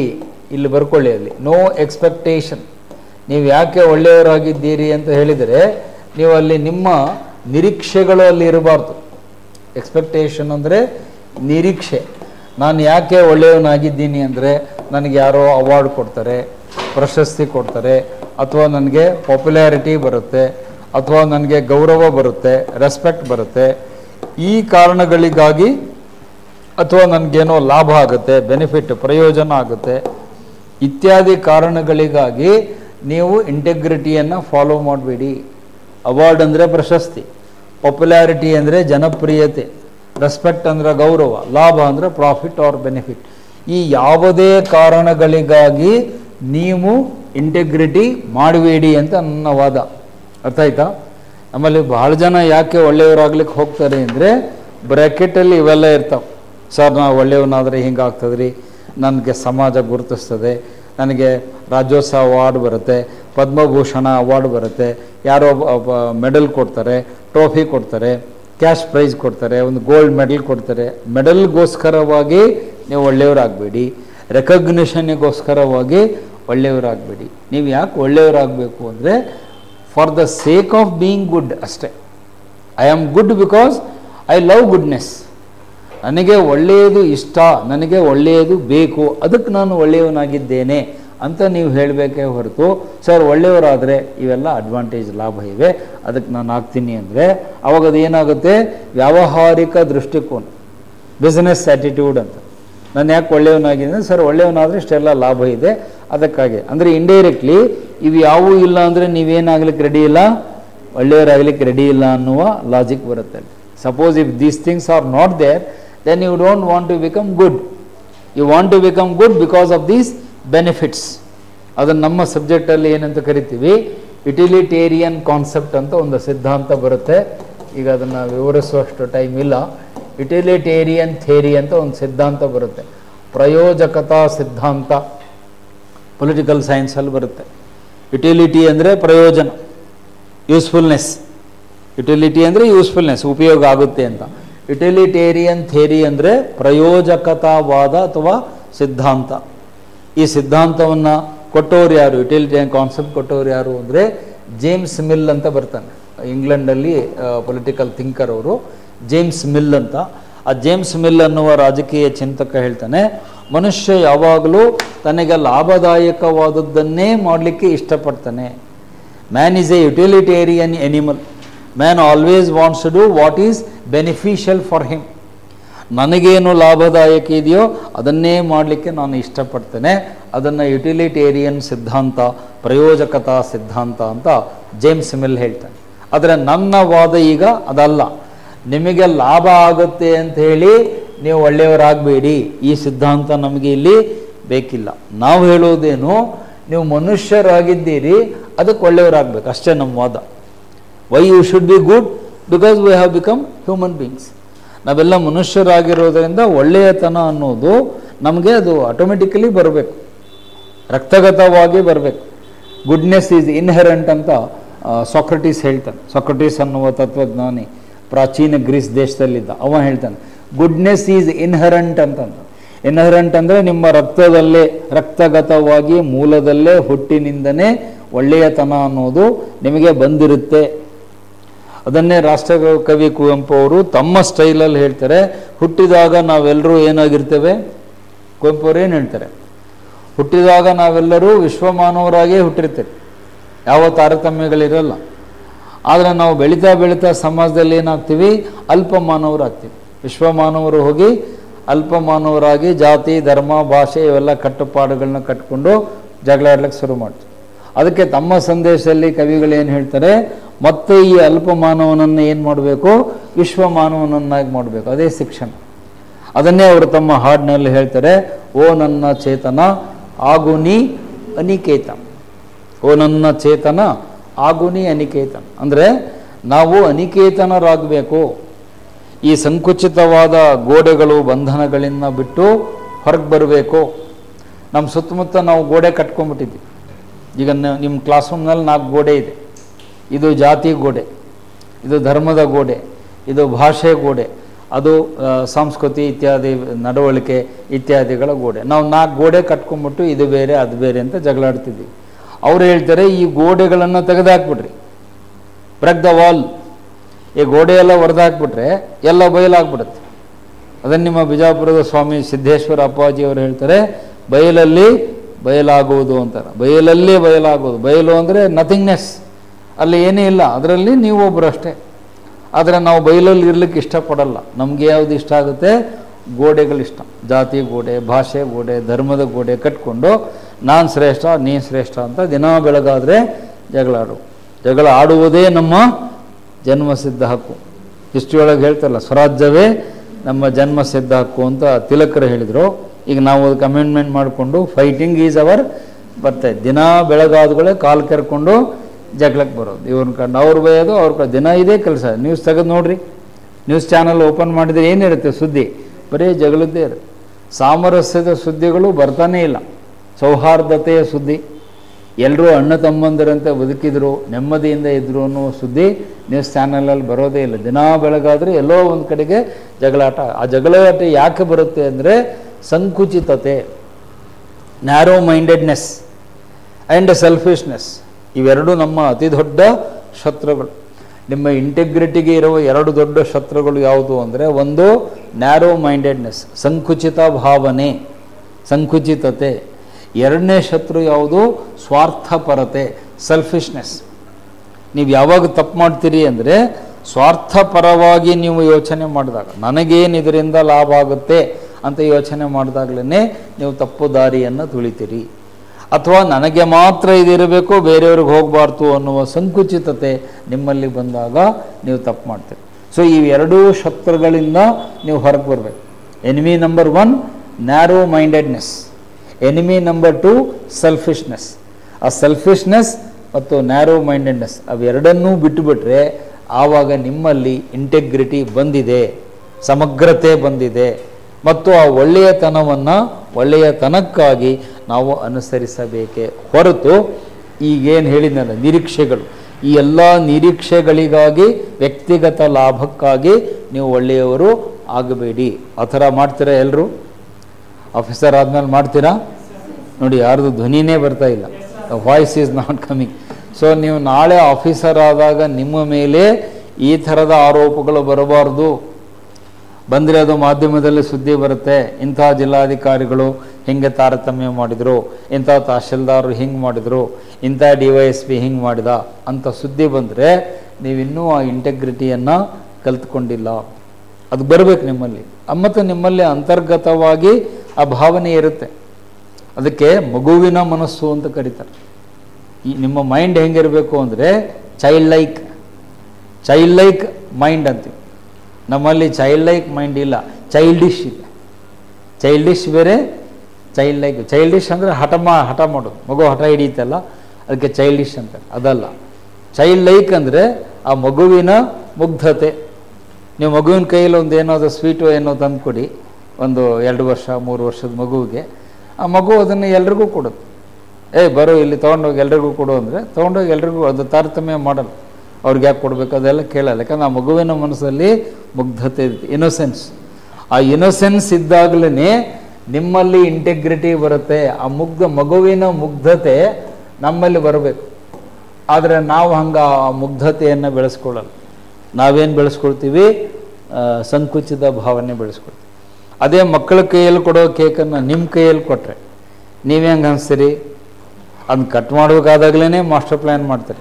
ನನಗೆ ಜಾಸ್ತಿ ದೊಡ್ಡದಿರೋದು ನನಗೆ ಬರಬೇಕು, ಸ್ವಲ್ಪ ತೆಳ್ಳಗೆ ಇಷ್ಟೇ ಸಣ್ಣ ತುಂಡಿರೋದು ಅವಂಗೆ ಹೋಗಬೇಕು, ಅಲ್ಲಿ ಏನೋ ಸ್ವಲ್ಪ ಜಾಸ್ತಿ ರೋಸ್ಟ್ ಆಗಿ ಹೊತ್ತಿತ್ತು ಕರಕಲಾಗಿತ್ತು ಅಂದರೆ ಅದನ್ನು ಇವನಿಗೆ ಕೊಡೋಣ. ಹೀಗೆಲ್ಲ ಒಂದು ಮಾಸ್ಟರ್ ಪ್ಲ್ಯಾನ್ ಮಾಡಿ ಪಂಚವಾರ್ಷಿಕ ಯೋಜನೆ ಮಾಡಿ ಆ ಕೇಕನ್ನು ಕಟ್ ಮಾಡಿದರೆ ನಮ್ಮಲ್ಲಿ ಆ ಮುಗ್ಧತೆ ಇಲ್ಲ. ಮುಗ್ಧತೆ ಹೆಂಗಿರಬೇಕು ಅಂದರೆ ಎಲ್ಲರೂ ಒಂದೇ ಅಪ್ಪ, ಎಲ್ಲರೂ ಒಂದೇ. ಅದು ಮಗು ಇದ್ದಾಗ, ಮಗುವಿನ ಸ್ಟೇಜಲ್ಲಿದ್ದಾಗ ಆ ಮುಗ್ಧತೆ ಬರುತ್ತೆ. ಆ ಮುಗ್ಧತೆಯನ್ನೇ ಯಾರು ದೊಡ್ಡವರಾದ ಮೇಲೂ ಕೂಡ ಮುಂದುವರಿಸ್ಕೊಂಡು ಹೋಗ್ತಾರಲ್ಲ, ಅವರನ್ನೇ ಶರಣರು, ಅವರನ್ನೇ ಮಹಾನುಭಾವರು ಅಂತ ಕರೀತಾರೆ. ಅದು ಶಿರ್ಡಿ ಸಾಯಿಬಾಬಾ ಆಗಿರ್ಬೋದು, ರಾಮಕೃಷ್ಣ ಪರಮಹಂಸರಾಗಿರ್ಬೋದು, ನಿಮ್ಮ ಹುಬ್ಬಳ್ಳಿ ಸಿದ್ಧಾರೂಢ ಅಜ್ಜರಾಗಿರ್ಬೋದು, ಕೈವಾರದ ತಾತಯ್ಯನವರಾಗಿರ್ಬೋದು, ಹೇಳ್ತಾ ಹೋದರೆ ಅನೇಕ ಸಾಧು ಸಂತರು ನಮ್ಮಲ್ಲಿದ್ದಾರೆ. ಅವ್ರು ಯಾಕೆ ಗ್ರೇಟ್ ಅಂದರೆ ಅವರಲ್ಲಿ ಆ ಮುಗ್ಧತೆ ಹಾಗೆ ಉಳಿಸ್ಕೋತಾರೆ. ಆ ಚಿಕ್ಕವರಿದ್ದಾಗ ಇದ್ದಿರೋ ಮುಗ್ಧತೆ ಕೊನೆಯವರೆಗೂ ದೇ ಕ್ಯಾರಿ ಫಾರ್ವರ್ಡ್. ನಾವು ಹಂಗೆ ಮಾಡಲ್ಲ. ಆ ಮುಗ್ಧತೆಯನ್ನು ಒಂದು ಹಂತಕ್ಕೆ ಬಂದ ಕೂಡಲೇ ಕೈ ಬಿಟ್ಬಿಡ್ತೀವಿ. ಆ ಮುಗ್ಧತೆಯ ಜಾಗದಲ್ಲಿ ನಾವೇನು ಬೆಳೆಸ್ಕೊಳ್ತೀವಿ? ಸೆಲ್ಫಿಶ್ನೆಸ್, ಸ್ವಾರ್ಥಪರತೆಯನ್ನು ಬಳಸ್ಕೊಂಡು ನನಗೆ ಎಲ್ಲ ಬರಬೇಕು, ನನಗೆ ಜಾಸ್ತಿ ಬರಬೇಕು, ಇನ್ನೊಬ್ಬನಿಗೆ ಕೊಡಬಾರ್ದು. ಅದನ್ನೇ ನಮ್ಮ ಶಾಸ್ತ್ರಗಳು ಪುರಾಣಗಳು ಏನಂತ ಹೇಳ್ತವೆ? ಅರಿಷಡ್ ವರ್ಗಗಳು. ನಮಗೆ 6 ಜನ ವೈರಿಗಳಿದ್ದಾರೆ. 6 ಜನ ವೈರಿಗಳಿದ್ದನು. ಯಾರು 6 ಜನ ವೈರಿಗಳಂದ್ರೆ ಯಾರು? ಕಾಮ, ಕ್ರೋಧ, ಮೋಹ, ಮದ, ಮತ್ಸರ, ಲೋಭ ಅಂತ ಹೇಳ್ತಾರೆ. ಸೊ ಈ 6 ಜನ ವೈರಿಗಳನ್ನು ನೀವು ಮೆಟ್ಟಿ ನಿಲ್ಲಬೇಕು. ಹೌದಾ? ಅದನ್ನು ಶಿಶುನಾಳ ಶರೀಫರು ಹಾಡ್ತಾರೆ. ಏನು? ಸೋರುತಿಹದು ಮನೆಯ ಮಾಳಿಗೆ, ಅಜ್ಞಾನದಿಂದ ಸೋರುತಿಹದು ಮನೆಯ ಮಳ. ಆ 3 ಮೀರಿ 6 ಕೇರಲಾರೆ ಅಂತ ಹೇಳ್ತಾರೆ. 6 ಅಂದರೆ ಈ ಶತ್ರುಗಳು. ಈ ಶತ್ರುಗಳನ್ನ ದಾಟಿ ನಂಗೆ ಮೇಲೆ ಹೋಗ್ಲಿಕ್ಕೆ ಆಗೋಲ್ತು ಅಂತ ಶರೀಫರು ತಮ್ಮ ತತ್ವ ಪದದಲ್ಲಿ ಹೇಳ್ತಾರೆ. ಅದನ್ನೇ ಪುರಂದರದಾಸರು ತಮ್ಮ ಕೀರ್ತನೆಯಲ್ಲಿ ಹೇಳ್ತಾರೆ. ಅಂಬಿಗ ನಾನಿನ್ನ ನಂಬಿದೆ, 6 ತೆರೆಯ ನೋಡಂಬಿಗ, ಅದು ಮೇಲೇರಿ ಬರತಲಿದೆ ಅಂಬಿಗ, ನಾನು ಕೈ ಹಿಡಿದು ನಾವಿಯನ್ನು ನಡೆಸು ಅಂಬಿಗ ಅಂತ ದಾಸ. 6 ತೆರೆ ಅಂದರೆ ಇವೇ: ಕಾಮ, ಕ್ರೋಧ, ಲೋಭ, ಮೋಹ, ಮದ, ಮತ್ಸರಗಳು. ಅವು ತೆರೆಗಳ ಥರ ಬರ್ತಿರ್ತವೆ. ನೀವು ಅದನ್ನು ಮೆಟ್ಟಿ ನಿಲ್ಲಬೇಕು. ಆ ತೆರೆಗಳನ್ನು ದಾಟಿ ನಿಲ್ಲಬೇಕು ಅಂದರೆ ನಿಮ್ಮಲ್ಲಿ ಆ ಇನ್ನೊಸೆನ್ಸ್, ಮುಗ್ಧತೆ ಅಂದರೆ ಆ ಮಗುವಿನ ನಿಷ್ಕಲ್ಮಶವಾದ ನಿರ್ಮಲವಾದ ಮನಸ್ಸು ಹೆಂಗಿರುತ್ತೋ ಹಾಗೆ ನಿಮ್ಮ ಮನಸ್ಸನ್ನು ಇಟ್ಕೊಳ್ರಿ. ಅದು ಸ್ವಲ್ಪ ಕಷ್ಟ, ಈಸಿ ಅಂತ ನಾನೇನು ಹೇಳಲ್ಲ. ಏನು ಸರ್ ನೀವೇನು ದೊಡ್ಡ ಸ್ಟೈಲಾಗಿ ಹೇಳ್ಬಿಡ್ತೀರಿ, ನಮ್ಮ ಕಷ್ಟ ನಮಗೆ ಅಂತ ನೀವು ಬೈಕೊಳ್ಬೋದು. ಆದರೆ ಚರ್ಚೆಯ ವಿಷಯ ಇರೋದು ಅದೇ. ನೀವು ಅದನ್ನು ಮಾಡಲಿಕ್ಕೆ ಆಗಲ್ಲ ಅಂತ ಡೈಲಾಗ್ ಹೇಳಿದರೆ ಮತ್ತು ಈ ಇಡೀ ಪೇಪರ್ ಇಟ್ಟಿರೋದು ಅದಕ್ಕೆ 250 ಮಾರ್ಕ್ಸಿಗೆ. ನೀವು ಆಗಲಿ ಅನ್ನೋದಕ್ಕೆ UPSC ಅವರು ಅದನ್ನು ಸಿಲೆಬಸ್ಸಿಗೆ ಇಟ್ಟಿದ್ದಾರೆ. You must learn. ನೀವು ಆಗಲ್ಲ ಅಂತ ಹೇಳ್ಬಾರ್ದು. You must learn and practise to become innocent like a child. ಒಂದು ಮಗುವಿನ ಮನಸ್ಸು ಹೆಂಗೆ ನಿಷ್ಕಲ್ಮಶವಾಗಿ ನಿರ್ಮಲವಾಗಿ ಮುಗ್ಧವಾಗಿರುತ್ತೆ, ನಾವು ನಮ್ಮ ಬದುಕಿನಲ್ಲಿ ಹಾಗೇ ಇರಬೇಕು. ನಮ್ಮಲ್ಲಿರುವ ಕೆಟ್ಟ ಭಾವನೆಗಳನ್ನು ಹೊರಗೆ ಹಾಕಬೇಕು. ದುರಾಸೆ, ಕೋಪ, ಮಾತ್ಸರ್ಯ, ತಾರತಮ್ಯ, ಇನ್ನೊಬ್ಬರು ಕಂಡ್ರೆ ಅವ್ರನ್ನ ಕೇವಲವಾಗಿ ಕಾಣೋದು, ಅವ್ರನ್ನ ಅಸಹ್ಯವಾಗಿ ಕಾಣೋದು, ಅವ್ರನ್ನ ಅವಮಾನಿಸುವುದು, ಇವನ್ನೆಲ್ಲ ಕಡಿಮೆ ಮಾಡಬೇಕು. ನೀವು ಇನ್ನೆಲ್ಲ ಅದಕ್ಕೆ ರಾಗದ್ವೇಷ ಅಂತಾರೆ. ರಾಗದ್ವೇಷಗಳನ್ನು ನೀವು ಕಡಿಮೆ ಮಾಡಿಕೊಂಡ್ರೆ ನಿಮ್ಮ ಮನಸ್ಸು ಶಾಂತವಾಗುತ್ತೆ. ನೀವು ಅಬ್ಸರ್ವ್ ಮಾಡಿರಲಿಲ್ಲ, ಯಾವತ್ತೂ ನಿಮ್ಮ ಮೈಂಡ್ ಪೀಸ್ಫುಲ್ ಆಗಿರುತ್ತೆ. ಅಬ್ಸರ್ವ್ ಮಾಡಿರ? When your mind is peaceful. ಯಾವತ್ತೂ ನಿಮ್ಮ ಮನಸ್ಸು ಶಾಂತವಾಗಿ ಕೆಟ್ಟ ವಿಚಾರಗಳು ಬರದೇ ಇರ್ತಿರಲ್ಲ, ಅವತ್ತು ನೋಡ್ರಿ ನಿಮ್ಮ ಮೈಂಡ್ ಬಹಳ ಆರಾಮಿರ್ತದೆ. ಇವತ್ತು ನನ್ನ ಮನಸ್ಸು ಬಹಳ ಖುಷಿಯಿಂದ ಇದೆ. ಯಾವತ್ತು ನೀವು ಇನ್ನೊಬ್ಬರ ಬಗ್ಗೆ ಸಿಟ್ಟು ಮಾಡ್ಕೊಳ್ಳೋದು, ಅವ್ರ ಮೇಲೆ ದ್ವೇಷ ಮಾಡ್ಕೊಳ್ಳೋದು, ಕೂಗಾಡುವುದು, ರೇಗಾಡುವುದು, ಅವ್ರ ಬಗ್ಗೆ ಕೆಟ್ಟ ಭಾವನೆ ಬಂದಿರುತ್ತೆ, ಅವತ್ತು ನಿಮ್ಮ ಮನಸ್ಸು ಏನಾಗಿರುತ್ತೆ, ಉದ್ವಿಗ್ನಗೊಂಡಿರುತ್ತೆ. Your mind is excited and agitated ಅಂತ ಹೇಳುತ್ತೆ, ಗಲಿಬಿಲಿಗೆ ಒಳಗಾಗಿರುತ್ತೆ. ಅವತ್ತು ನಿಮ್ಗೆ ಏನು ಕೆಲಸ ಮಾಡಿದ್ರು ಮನಸ್ಸಲ್ಲಿ ಸಮಾಧಾನ ಇರಲ್ಲ. ಅವಾಗ ನಿಮ್ಗೆ ಗೊತ್ತಾಗುತ್ತೆ, ಯಾಕೆ ಇವತ್ತು ನನ್ನ ಮೈಂಡ್ ಇಷ್ಟೊಂದು ಡಿಸ್ಟರ್ಬ್ ಆಗಿದೆ. ಅವಾಗ ನೀವು ಯೋಚನೆ ಮಾಡಬೇಕು, ನಾನು ಎಲ್ಲೋ ಆ ಮುಗ್ಧತೆಯನ್ನು ಬಿಟ್ಟು ಹೊರಗೆ ಹೋಗ್ತಿದ್ದೇನೆ. ಆ ಮುಗ್ಧತೆಯನ್ನು ನೀವು ಬೆಳೆಸ್ಕೊಳ್ಬೇಕು. ಅದಕ್ಕಾಗಿ ಅನೇಕ ಮಾರ್ಗಗಳಿವೆ. ಸತ್ಸಂಗ ಮಾಡಿರಿ, ಒಳ್ಳೆಯವ್ರ ಜೊತೆ ಇರ್ರಿ, ಮೆಡಿಟೇಷನ್ ಮಾಡಿರಿ. ನಿಮಗೆ ಲಾಸ್ಟ್ ಟೈಮ್ ಬಂದಾಗೂ ಹೇಳಿದೆ, ಹೊಸ ವರ್ಷದಿಂದ ಮೆಡಿಟೇಷನ್ ಮಾಡೋದು ಕಲ್ಕೊಡ್ರಿ ಅಂತ. ಮಾಡ್ತಿರೋ ಇಲ್ಲೋ ಗೊತ್ತಿಲ್ಲ. ಅಟ್ಲೀಸ್ಟ್ ದಿನಕ್ಕೆ ಒಂದು 10 ನಿಮಿಷ, ಜಾಸ್ತಿ ಬೇಡ. ಬೆಳಿಗ್ಗೆ ಎದ್ದ ತಕ್ಷಣ ಒಂದು 10 ಮಿನಿಟ್ಸ್ ಕ್ಲೋಸ್ ಯುವರ್ ಐಸ್. ಒಂದು ಕಡೆ ಪದ್ಮಾಸನದಲ್ಲಿ ಕೂತ್ಕೊಂಡು ನೀಟಾಗಿ ಕಣ್ಣು ಮುಚ್ಕೊಂಡು, ಕಣ್ಣು ಯಾಕೆ ಮುಚ್ಚಬೇಕು ಅಂದರೆ ಕಣ್ಣು ತೆಗೆದ್ರೆ ಮೈಂಡು ವಿಚಲಿತಗೊಳ್ಳುತ್ತೆ. The eyes are the index of mind ಅಂತಾರೆ. ಕಣ್ಣುಗಳು ಮನಸ್ಸಿನ ಕಿಟಕಿಗಳಿದ್ದಂತೆ. ಕಣ್ಣು ಮುಚ್ಚೋದು ಅಂದರೆ ಮೈಂಡ್ ಕ್ಲೋಸ್ ಆದಂಗೆ, ಕಣ್ಣು ತೆಗೆದ್ರಿ ಅಂದರೆ ಮೈಂಡು ಡಿಸ್ಟರ್ಬ್ ಆಗುತ್ತೆ. ಸೊ ಅದಕ್ಕೆ ಮೆಡಿಟೇಷನ್ ಮಾಡೋರಿಗೆ ಫಸ್ಟು ನಾವು ಹೇಳೋದು ಕಣ್ಣುಗಳನ್ನು ಮುಚ್ಕೊಳ್ಳಿ. ಕಣ್ಣು ತೆಗೆದು ಮೆಡಿಟೇಷನ್ ಮಾಡೋರು ಎಲ್ಲರೂ ನೋಡಿರ? ಮಾಡಲೂಬಾರ್ದು ಹಂಗೆ. ಫಸ್ಟ್ ಆಫ್ ಆಲ್ ಕಣ್ಣು ತೆಗೆದು ನೀವು ಮೆಡಿಟೇಷನ್ ಮಾಡಲಿಕ್ಕಾಗಲ್ಲ, ಯಾಕಂದ್ರೆ ನಿಮ್ಮ ಲಕ್ಷ್ಯ ಎಲ್ಲೆಲ್ಲೋ ಹೋಗ್ಬಿಡುತ್ತೆ. ಈಗ ನಾನು ಇಲ್ಲಿ ಕಣ್ಣು ತೆಗೆದೆ ಅಂದರೆ ಅಲ್ಲಿ ಬೆಲೂನ್ ಕಾಣುತ್ತೆ, ಆ ಬೆಲೂನ್ ಚೆನ್ನಾಗಿದೆ ಬೇಕು ಅನಿಸುತ್ತೆ. ಆ ಗ್ಲೋಬ್ ಕಾಣುತ್ತೆ, ಆ ಗ್ಲೋಬ್ ಚೆನ್ನಾಗಿದೆ ಬೇಕು ಅನಿಸುತ್ತೆ. ಕಣ್ಣು ನೋಡಿದ ತಕ್ಷಣ ಮೈಂಡ್ ಅದು ಫ್ಲಕ್ಚುವೇಟ್ ಆಗ್ಲಿಕ್ಕೆ ಸ್ಟಾರ್ಟ್ ಆಗುತ್ತೆ. When you close down our eyes ಏನೂ ಕಾಣಲ್ಲ. ಆ ಒಂದು ಬೇರೆ ಪ್ರಪಂಚ ಲೋಕಕ್ಕೆ ನಿಮ್ಮನ್ನು ಕರ್ಕೊಂಡು ಹೋಗುತ್ತೆ. ಒಂದು 10 ನಿಮಿಷ ನೀವು ಮೆಡಿಟೇಷನನ್ನು ಕಡ್ಡಾಯವಾಗಿ ಮಾಡಬೇಕು, ಪ್ರತಿಯೊಬ್ಬರು ಮಾಡಬೇಕು. ಆಮೇಲೆ ಅದು ತಪ್ಪು ತಿಳುವಳಿಕೆ ಇದೆ. ಮೆಡಿಟೇಷನ್ ಯಾರು ಮಾಡಬೇಕು? ಸಾಧು ಸಂತರು, ಋಷಿಗಳು, ಮಠದಲ್ಲಿರೋ ಸ್ವಾಮೀಜಿಗಳು ಅವ್ರು ಮಾಡ್ತಾರೆ ಸರ್, ನಾವು ಯಾಕೆ? ಹಾಗಲ್ಲ. Meditation should be done by every human being. ಪ್ರತಿಯೊಬ್ಬ ವ್ಯಕ್ತಿಯು, ಸಾಮಾನ್ಯ ವ್ಯಕ್ತಿಯು ಕೂಡ ಪ್ರತಿನಿತ್ಯ ನಾವು meditation is A internal journey ಅಂತ ಜಗ್ಗಿ ವಾಸುದೇವ್ ಅವರು ಹೇಳ್ತಾರೆ. ಈಶಾ ಫೌಂಡೇಶನ್ನಿನ ಸ್ಥಾಪಕ ಸದ್ಗುರು ವಾಸುದೇವ್ ಅವ್ರ ಬಗ್ಗೆ ಎಲ್ಲ ಓದಿದ್ದಾರೆ. ಜಗ್ಗಿ ವಾಸುದೇವ್ ಅಂತ ಕರೀತಾರೆ. ಅವರು ಫಸ್ಟ್ ಹೇಳೋದೇ ಅದು, meditation is A internal journey. ಧ್ಯಾನ ಅನ್ನುವುದು ಆಂತರಿಕ ಪಯಣ. ನಿಮ್ಮ ಮನಸ್ಸಿನ ಒಳಗೆ ನೀವು ಹೋಗಲಿಕ್ಕೆ ಒಂದು ರೂಟ್, ದಾರಿ ಯಾವುದು ಅಂದರೆ ಧ್ಯಾನ. ಧ್ಯಾನಕ್ಕೆ ಕೂತಾಗ ನೀವು ಒಳಗೆ ಹೋಗ್ತೀರಿ.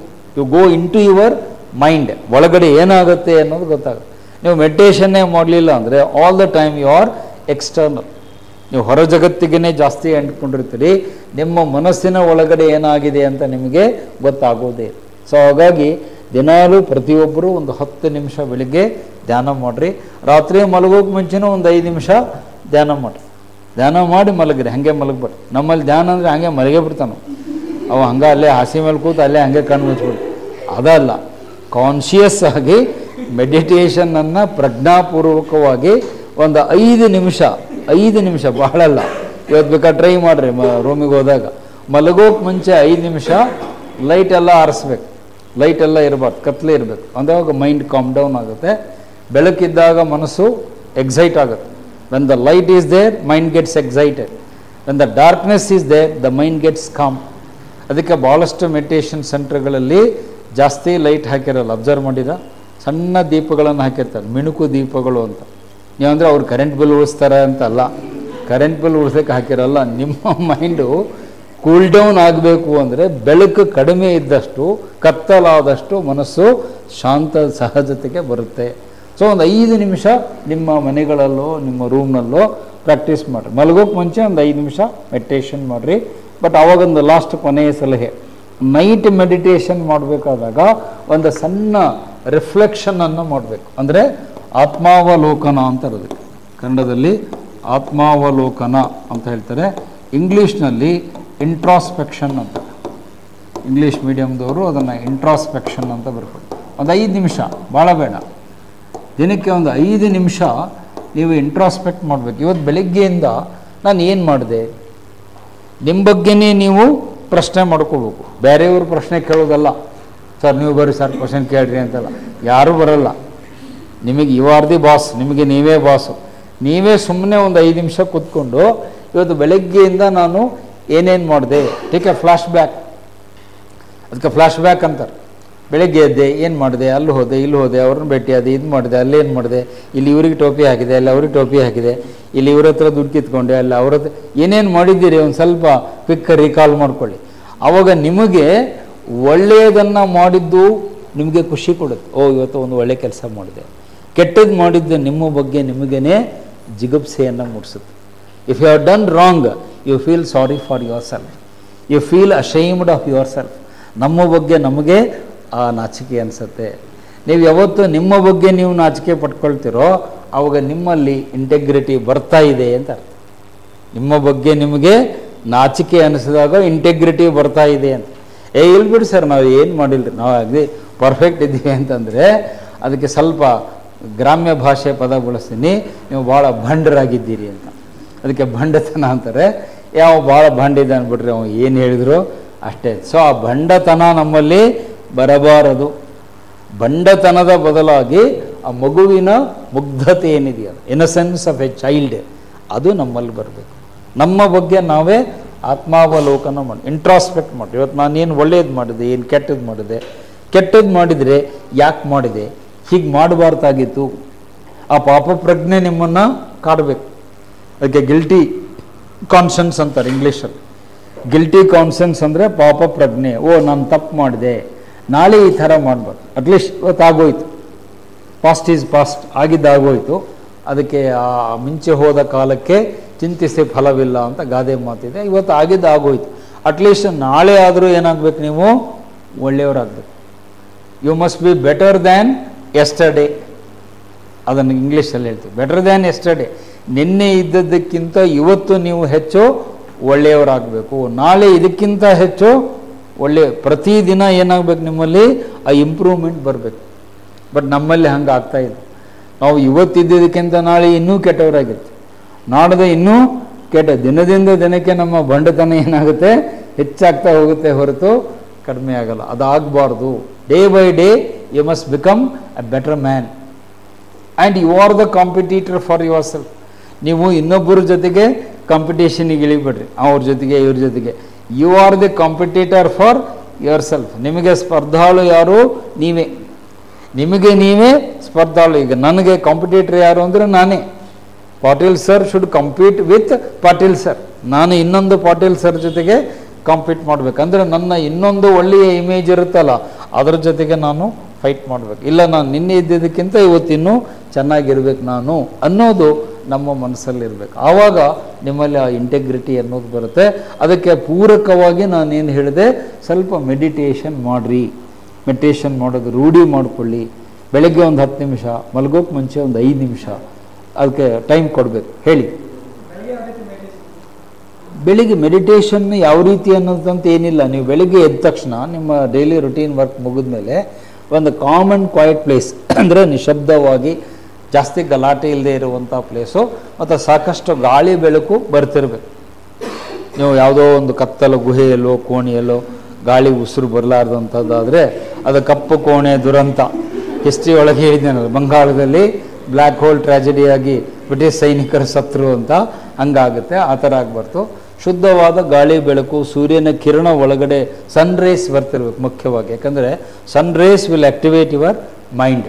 ಸೂರ್ಯನ ಕಿರಣ ನಮ್ಮ ಮೇಲೆ ಬಿದ್ದಾಗ ನಮ್ಮ ಚರ್ಮದ ಮೂಲಕ ಆ ವಿಟಮಿನ್ ಡಿ ಏನಿದೆ ಅದು ಆ್ಯಕ್ಟಿವೇಟ್ ಆಗುತ್ತೆ. ಆ ವಿಟಮಿನ್ ಡಿ ನಿಮ್ಮ ಮನಸ್ಸನ್ನು ಉದ್ದೀಪನಗೊಳಿಸುತ್ತೆ. ಅದಕ್ಕೆ ಸ್ವಲ್ಪ ಶುದ್ಧವಾದ ಸ್ವಚ್ಛವಾದ ಸ್ಥಳದಲ್ಲಿ ಒಂದು ಪದ್ಮಾಸನ, ಗೊತ್ತಲ್ಲ ನಿಮಗೆ ಹೇಗೆ ಕೂತ್ಕೋಬೇಕಂತ. ಬುದ್ಧ ಕೂಡ್ತಾನಲ್ಲ, ಅದಕ್ಕೆ ಪದ್ಮಾಸನ ಅಂತ. ಬುದ್ಧ ಕುಳಿತುಕೊಳ್ಳೋದು ಮೆಡಿಟೇಟಿವ್ ಪೋಸ್ಚರ್. ಬುದ್ಧನ ಸ್ಟ್ಯಾಚ್ಯೂಗಳು ನೋಡಿದ್ದೀರಿ, ಬುದ್ಧ ಹೆಂಗೆ ಕೂತಿರ್ತಾನೆ, ಕಾಲು ಚಾಚಿಕೊಂಡು ಅಡ್ಡದಿಡ್ಡಿ ಕೂತಿರೋದು. ಬುದ್ಧನ ಸ್ಟ್ಯಾಚ್ಯೂ ಎಲ್ಲ ಕಡೆ ನೋಡಿದ್ದೀರಿ, ಅದು ಸ್ಟ್ಯಾಂಡರ್ಡ್ ಪೋಸ್ಚರ್. ಅದಕ್ಕೆ ನಾವು ಬುದ್ಧನ ಆಸನ ಅಂತಲೇ ಕರೀತಾರೆ, ಬುದ್ಧಾಸನ ಅಂತ ಕರೀತಾರೆ, ಪದ್ಮಾಸನ ಅಂತ ಕರೀತಾರೆ. ಹಾಗೆ ಕೂಡಬೇಕು. ನೀವು ಇಲ್ಲ ಸರ್, ನಮ್ಮ ಸ್ಟೈಲ್ ಒಂದು ಸ್ವಲ್ಪ ಚೇಂಜ್ ಮಾಡ್ತೀವಿ, ಕೈ ಈ ಕಡೆ ಮಾಡ್ತೀವಿ, ಕಾಲು ಈ ಕಡೆ, ನಿಮ್ಮ ಹೊಸ ಸ್ಟೈಲ್ಗಳು ಜಾರಿಗೆ ತರಂಗಿಲ್ಲ, ಅದು ಫಿಕ್ಸ್ ಇದೆ. ಆ ಥರ ಕೂತ್ಕೊಂಡಾಗಲೇ ನಿಮ್ಮ ಬಾಡಿ, ನಿಮ್ಮ ಮೈಂಡು ಕಾನ್ಸಂಟ್ರೇಷನ್ ಮಾಡ್ಲಿಕ್ಕೆ ಸಾಧ್ಯ. ಮನಸ್ಸಿನ ಏಕಾಗ್ರತೆ ಬರಬೇಕು ಅಂದರೆ ನೀವು ಹಾಗೇ ಕೂತ್ಕೋಬೇಕು. You have to sit like that. ಅದು ಇನಿಷಿಯಲಿ ನಿಮಗೊಂದು ಸ್ವಲ್ಪ ಹಂಗೆ ಕೂಡೋದು ಕಷ್ಟ ಆಗ್ಬೋದು, ಯಾಕಂದ್ರೆ ನಮಗೆ ಕೂತು ರೂಢಿ ಇರಲ್ಲ. ಈಗ ನೀವು ಭಾಳ ಜನ ಏನು ರೂಢಿ ಮಾಡ್ಕೊಂಡಿರಿ, ಚೇರ್ ಮೇಲೆ ಕೊಡೋದು ರೂಢಿ ಮಾಡಿ. ಕೆಲವರಿಗಂತೂ ಈಗೂ ನೆಲಕ್ಕೆ ಕೂಡಲಿಕ್ಕೆ ಬರಲ್ಲ. ನೆಲ ಮೇಲೆ ಕೊಡೋದ ಸರ್ ಆಗಲ್ಲ, ನಾನು ನಿಂತೇ ಇರ್ತೀನಿ ಅಂತ ಆ ಸ್ಟೇಜಿಗೆ ಬಂದುಬಿಟ್ಟಿದ್ದಾರೆ. ಹಂಗಾಗಬಾರ್ದು. ನೆಲದ ಮೇಲೆ ಕೂತ್ಕೊಳ್ಳುವುದು ಆರೋಗ್ಯ ದೃಷ್ಟಿಯಿಂದ ಒಳ್ಳೆಯದು. ಕುರ್ಚಿ ಮೇಲೆ ಕೂತ್ಕೊಳ್ಳೋದು ಆರೋಗ್ಯ ದೃಷ್ಟಿಯಿಂದ ಒಳ್ಳೆಯದಲ್ಲ. ಹಿಂದೆಲ್ಲ ನಮ್ಮ ಗುರುಕುಲದಲ್ಲಿ ವಿದ್ಯಾರ್ಥಿಗಳು ಹೆಂಗೆ ಕೊಡ್ತಿದ್ರು? ನೆಲದ ಮೇಲೆ, ಗ್ರೌಂಡ್ ಮೇಲೆ ಕೊಡ್ತಿದ್ರು. ಹುಲ್ಲಿನ ಹಾಸು ಇರ್ತಿತ್ತು, ಋಷಿ ಒಂದು ಗಿಡದ ಕಟ್ಟೆ ಮೇಲೆ ಋಷಿಗಳು ಕೊಡ್ತಿದ್ರು. ಮಕ್ಕಳೆಲ್ಲ ನೆಲದ ಮೇಲೆ ಕೂತ್ಕೊಂಡೇ ಪಾಠ ಕಲಿತಿದ್ರು. ಫಸ್ಟ್ ಕ್ಲಾಸ್ ಆಗಿ ಪಾಠ ಆಗ್ತಿತ್ತು. ಈಗೆಲ್ಲ ನಾವೇನು ಈ ಚೇರ್ಗಳೆಲ್ಲ ಮಾಡೀವಿ, ಇವು ನಿಮಗೆ ನೋಡಲಿಕ್ಕೆ ಆರಾಮದಾಯಕ ಅನ್ನಿಸ್ಬೋದು, but they are not good from the health point of view. ಆರೋಗ್ಯದ ದೃಷ್ಟಿಯಿಂದ ಅವು ಒಳ್ಳೆಯದಲ್ಲ. ಅನುಕೂಲತೆಯಿಂದ ನೀವು ಲೈಕ್ ಮಾಡ್ಬೋದು, but from the point of view of health, science, ಸ್ಪಿರಿಚುವಾಲಿಟಿಯಿಂದ ನೋಡಿದರೆ ಇವು ಯಾವುವು ಸರಿಯಾದ ವ್ಯವಸ್ಥೆ ಅಲ್ಲ. ಕೂತ್ಕೊಂಡೇ ಮಾಡಬೇಕು. ಊಟ ಮಾಡಬೇಕಾದಾಗೂ ಕೂಡ ಕೂತ್ಕೊಂಡೇ ಊಟ ಮಾಡಬೇಕು. ಡಾಕ್ಟ್ರುಗಳೆಲ್ಲ ಹೇಳ್ತಾರೆ, ನೀವು ನೆಲಕ್ಕೆ ಕೂತು ಊಟ ಮಾಡಿದಾಗ ಡೈಜೆಷನ್ ಕರೆಕ್ಟ್ ಆಗುತ್ತೆ. ಮುಖ್ಯವಾಗಿ ಒಬೇಸಿಟಿ ಬರಲ್ಲ, ಬೊಜ್ಜು ಬರಲ್ಲ, ಸ್ಥೂಲಕಾಯ ಬರಲ್ಲ. ಈ ಟೇಬಲ್ಲು ಡೈನಿಂಗ್ ಟೇಬಲ್ ಅಂತ ಏನು ಬಂದೇವಲ್ಲ, ಅವು ಡೈನಿಂಗ್ ಟೇಬಲ್, ಅವು ಬೊಜ್ಜು ಟೇಬಲ್ ಅಂತ ಕರೀತೀವಿ. ಅಲ್ಲಿ ತಿಂದೇ ನಾವು ಬೊಜ್ಜು ಬೆಳೆಸ್ಕೊಳ್ಳೋದು. ಆ ಡೈನಿಂಗ್ ಟೇಬಲಿಗೆ ಯಾರು ಕೂಡ್ತಾರೆ ನೀವು ಅಬ್ಸರ್ವ್ ಮಾಡಿರಿ, ಅವ್ರಿಗೆ ಸ್ಥೂಲಕಾಯ ಬರುತ್ತೆ. ಅದು ನಾನು ಹೇಳ್ತಿರೋದಲ್ಲ, ಡಾಕ್ಟ್ರುಗಳೇ ಹೇಳ್ತಾರೆ. ಡಾಕ್ಟ್ರ್ ಅಡ್ವೈಸ್ ಮಾಡ್ತಾರೆ, ಸರ್ ನೆಲಕ್ಕೆ ಕೂತ್ಕೊಂಡು ಊಟ ಮಾಡಿ. ಅದಕ್ಕೆ ಈಗಲೂ ನಮ್ಮ ಮಠಗಳಲ್ಲಿ ಅಲ್ಲೆಲ್ಲ ಪರಂಪರೆ ಏನಿದೆ, ನೆಲಕ್ಕೆ ಕೂತೇ ಊಟಕ್ಕೆ ಹಾಕ್ತಾರೆ. ದಾಸೋಹ ಅಂದ್ಬಿಟ್ಟು ನೆಲಕ್ಕೆ ಕೂಡಿಸ್ತಾರೆ. ಆ ಉದ್ದೇಶ ಏನು ಅಂದರೆ ನಿಮ್ಮನ್ನು ಇನ್ಸಲ್ಟ್ ಮಾಡಬೇಕು ಅಂತ ಅಲ್ಲ, ನಿಮ್ಮ ಆರೋಗ್ಯಕ್ಕೇ ಅದು ಒಳ್ಳೆಯದು ನೆಲಕ್ಕೆ ಕೂತ್ಕೊಳ್ಳೋದು. ಹಾಗಾಗಿ ಆ ಪದ್ಮಾಸನದಲ್ಲಿ ಕೂತ್ಕೊಂಡು ಬೆಳಗ್ಗೆ ಒಂದು 10 ನಿಮಿಷ ನೀವು ಮೆಡಿಟೇಷನ್ ಮಾಡಬೇಕು. ಮೆಡಿಟೇಷನ್ ಮಾಡಬೇಕಾದಾಗ 2 reminders. You should close your eyes, ಕಣ್ಣನ್ನು ಮುಚ್ಚಿರಬೇಕು ಒಂದು. ಎರಡನೇದು, ಅನಗತ್ಯವಾದ ವಿಚಾರಗಳನ್ನು ಧ್ಯಾನಿಸಬಾರ್ದು. You must focus your mind on some object. ಒಂದು ಯಾವುದೋ ಒಂದು ವಸ್ತುವನ್ನು ಮನಸ್ಸಿನಲ್ಲಿ ಕಲ್ಪಿಸಿಕೊಂಡು, ಅದು ಏನೇ ಇರ್ಬೋದು, ನಿಮ್ಮ ರಾಷ್ಟ್ರ ಇರ್ಬೋದು, ದೇವರು ಇರ್ಬೋದು ಇತ್ಯಾದಿ, ಆ ಕಾನ್ಸೆಪ್ಟನ್ನು ಇಟ್ಕೊಂಡು ಅದರ ಕಡೆನೇ ಏಕಾಗ್ರತೆಯಿಂದ ನೀವು ಧ್ಯಾನ ಮಾಡಬೇಕು. ಧ್ಯಾನ ಮಾಡಬೇಕಾದಾಗ your mind should not be flickering towards other issues. ಇತರ ವಿಚಾರಗಳ ಕಡೆಗೆ ನಿಮ್ಮ ಮೈಂಡ್ ಹೋಗಬಾರ್ದು. ನಿಮ್ಮ ಮೈಂಡನ್ನು ಕಟ್ಟಿ ಹಾಕಬೇಕು. ಮನಸ್ಸನ್ನು ಕಟ್ಟಿ ಹಾಕಿ ಒಂದು ಕಡೆ ಕೂಡಿಸಿ ನೀವು ಮೆಡಿಟೇಷನ್ ಮಾಡಬೇಕು. ಅದು ಆರಂಭದಲ್ಲಿ ನಿಮ್ಗೆ ಸ್ವಲ್ಪ ಕಷ್ಟ ಆಗುತ್ತೆ. 10 ನಿಮಿಷ ಕೂತ್ಕೊಳ್ಳೋದು ಕೆಲವರಿಗೆ ಭಾಳ ಕಷ್ಟ ಆಗುತ್ತೆ. 1 ನಿಮಿಷ ಕೂತಿರ್ತಾರೆ, ಆಗಲೇ ಕಣ್ಣು ಹಿಂಗೆ ಶುಕ್ರಾಚಾರ್ಯ ಥರ ಕಣ್ಣು ತೆಗೆದ್ಬಿಡ್ತಾರೆ. ಅಂದರೆ ಅರ್ಧ ಕಣ್ಣು ತೆಗಿಯೋದಕ್ಕೆ ಶುಕ್ರಾಚಾರ್ಯರು ಅಂತೀವಿ. ಅರ್ಧ ಹಿಂಗೆ ಕಣ್ಣು ತೆಗೆದು ಅಲ್ಲಿ ಯಾರು ಬಂದರು, ಇಲ್ಲಿ ಯಾರು ಬಂದರು, ಹಾಲು ಬಂತು, ಮೊಸರು ಬಂತು, ತರಕಾರಿ ಬಂತು, ನ್ಯೂಸ್ ಪೇಪರ್ ಬಂತು, ಯಾರ್ದೋ ಫೋನು ರಿಂಗ್ ಆಯಿತು. ಅವು ಯಾವುದಕ್ಕೂ ಡಿಸ್ಟರ್ಬ್ ಆಗಿಬರ್ತೀವಿ. ನೀವು ಆ ಹೊರ ಜಗತ್ತಿನಿಂದ ಕಳ್ಚ್ಕೊಳ್ಬೇಕು. You must be detached from the outside world. You have to enter into a altogether exclusive world. ಒಂದು ಎಕ್ಸ್ಕ್ಲೂಸಿವ್ ಆದಂಥ ಶಾಂತವಾದಂಥ ಇನ್ನೊಂದು ಹೊಸ ಲೋಕಕ್ಕೆ ನಿಮ್ಮನ್ನು ನೀವು ಓಪನ್ ಅಪ್ ಮಾಡ್ಕೋಬೇಕು. ಮತ್ತು ನೀವು ರೂಮ್ಗಳಲ್ಲಿ ಪಿ ಜಿಗಳಲ್ಲಿದ್ದರೆ ನಿಮ್ಮ ರೂಮ್ಮೇಟ್ಸಿಗೆ ಮೊದಲೇ ಹೇಳಬೇಕು, ನಾನೀಗ ಮೆಡಿಟೇಷನ್ಗೆ ಹೋಗ್ತಾ ಇದ್ದೀನಿ, ನನಗೆ ಡಿಸ್ಟರ್ಬ್ ಮಾಡಬೇಡ್ರಿ ಅವ್ರಿಗೆ ಹೇಳೋದು. ಅವರು ನಿಮಗೆ ಡಿಸ್ಟರ್ಬ್ ಮಾಡೋದೇ ಆ ಟೈಮ್ನಲ್ಲಿ. ನೀವು ಕಣ್ಣು ಮುಚ್ಕೋತೀರಿ, ಅಲ್ಲಿ ನೀರು ಬಂದು ನೋಡು, ಹಾಲು ಬಂದು ನೋಡು, ಮೋಟರ್ ಸ್ವಿಚ್ ಆನ್ ಮಾಡು, ಇದನ್ನು ಆಫ್ ಮಾಡು, ಆ ನೋಟ್ಸ್ ತಂದು ಏನು ಜೆರಾಕ್ಸ್ ಕೊಟ್ಟು ಅವನ್ನೆಲ್ಲ ಆವಾಗ ಕೇಳ್ತಾನೆ. ನೀವು ಮೆಡಿಟೇಷನ್ ಕೂತಾಗ್ಲೇ ಅವನ್ನೆಲ್ಲ ಕೆಲಸ ಅವಾಗೇ ಇರುತ್ತೆ. ಯಾಕಂದರೆ ನಾನು ಕೂಡ ಹಾಸ್ಟೆಲಲ್ಲಿ ಓದಿದ್ದೀನಿ, ಅದರ ಅನುಭವ ನನಗೆ ಗೊತ್ತಿದೆ. ಬೇರೆ ಟೈಮ್ನಲ್ಲಿ ಯಾರೂ ಬರೋಲ್ಲ. ನೀವು ಮೆಡಿಟೇಷನ್ ಕೂತಾಗ್ಲೇ ಅವ್ದು ಬರದೇ ಇರೋರೆಲ್ಲ ಬಂದಿರ್ತಾರೆ ನಿಮಗೆ ಭೇಟಿ ಆಗಲಿಕ್ಕೆ, ಫೋನ್ ಮಾಡೋರು. ಅವರಿಗೆಲ್ಲ ಮೊದಲೇ ಹೇಳ್ಬಿಡಿ, this is my meditation time. ನಾನು ನನ್ನ ಮನೆಯಲ್ಲಿ ಆ ಥರ ಮಾಡಿದ್ದೀನಿ. ಧ್ಯಾನದ ಸಮಯ ಅಂತ ನಾನು ಬೋರ್ಡ್ ಹಾಕ್ಬಿಟ್ಟಿದ್ದೆ. ಆ ಟೈಮ್ನಲ್ಲಿ ನಮ್ಮ ಮನೆಯಲ್ಲಿ ಯಾರೂ ನನ್ನ ಮಾತಾಡ್ಸಲ್ಲ. ನನ್ನ ಮೊಬೈಲ್ ಕೂಡ ಆಫ್ ಆಗಿರುತ್ತೆ, ಸ್ವಿಚ್ ಆಫ್ ಆಗಿರುತ್ತೆ. 10 ನಿಮಿಷ 15 ನಿಮಿಷ ನಾನು ರೂಮಲ್ಲಿ ಹೋಗಿ ಬಾಗಿಲಾಕ್ಬಿಟ್ರೆ ಯಾರೂ ನನಗೆ ಮಾತಾಡ್ಸಲ್ಲ. ಮೆಡಿಟೇಷನ್ ಆದಮೇಲೆ ನಾನೇ ಎದ್ದು ಒಳಗೆ ಬರ್ತೀನಿ. ನೀವು ಮತ್ತು ನಿಮಗೆ ಉಳಿದವರಿಗೆ ಮೆಡಿಟೇಷನ್ ಮಾಡೋರಿಗೆ ನೀವು ಅವ್ರಿಗೆ ಕಿರಿಕಿರಿ ಮಾಡಬಾರ್ದು. ಹಿಂಗೆ ಬಾಗಿಲ ಬಡಿಯೋದು, ಬೇಗ ತೆಗಿ, ಯಾವಾಗ ಇನ್ನು ಎಷ್ಟು ನಿಮಿಷ ಆಗುತ್ತೆ. ಅವ್ನು ಕೂಡೋದೇ ಅಪರೂಪಕ್ಕೆ 10 ನಿಮಿಷ ಕೂತಿರ್ತಾನೆ. ಆಗಲೇ ನೀವು ಅವನಿಗೆ ಎಲ್ಲ ಉಪಟಳ ಕೊಟ್ಟು, ಈ ಹಿಂದೆ ಯಾಗಾದಿಗಳು ಮಾಡಬೇಕಾದಾಗ ರಾಕ್ಷಸರು ಗಲಾಟೆ ಮಾಡ್ತಿದ್ರಲ್ಲ, ಹಾಗೆ ನೀವು ರಾಕ್ಷಸರ ಥರ ಗಲಾಟೆ ಮಾಡ್ಬಿಡ್ರಿ. ಅವ್ನು ಮೆಡಿಟೇಷನ್ ಮಾಡ್ತಾನಲ್ಲ, ಸುಮ್ಮನೆ ಬಿಟ್ಟುಬಿಡ್ರಿ. ಒಂದು 10 ನಿಮಿಷ ಆದಮೇಲೆ ಅವನೇ ಮುಗಿದ್ಬಿಟ್ಟು ಹೊರಗೆ ಬರ್ತಾನೆ. ಹೌದಾ? ಆ ಟೈಮ್ನಲ್ಲಿ ನಾವು ಉಳಿದವರು ಕೂಡ ಅವ್ರ ಜೊತೆಗೆ ಕೋಆಪರೇಟ್ ಮಾಡಬೇಕು. ಮೆಡಿಟೇಷನ್ ಮಾಡುವವರಿಗೆ ಡಿಸ್ಟರ್ಬ್ ಮಾಡಬೇಡ್ರಿ, ನೀವು ಕೂಡ ಡಿಸ್ಟರ್ಬ್ ಮಾಡ್ಕೋಬೇಡಿ. ನಿಮ್ಮ ಒಂದು ಮೊಬೈಲ್ಗಳನ್ನ ಸ್ವಿಚ್ ಆಫ್ ಮಾಡಿ, ಆಜು ಬಾಜು ಇರೋರಿಗೆ ಹೇಳಿ, ನಾನು ಮೆಡಿಟೇಷನ್ ಮಾಡ್ತೀನಿ, 10 ನಿಮಿಷ ಯಾರು ಡಿಸ್ಟರ್ಬ್ ಮಾಡಬೇಡ್ರಿ ಅಂತ ಹೇಳ್ಬಿಟ್ಟು ಮಾಡಿ.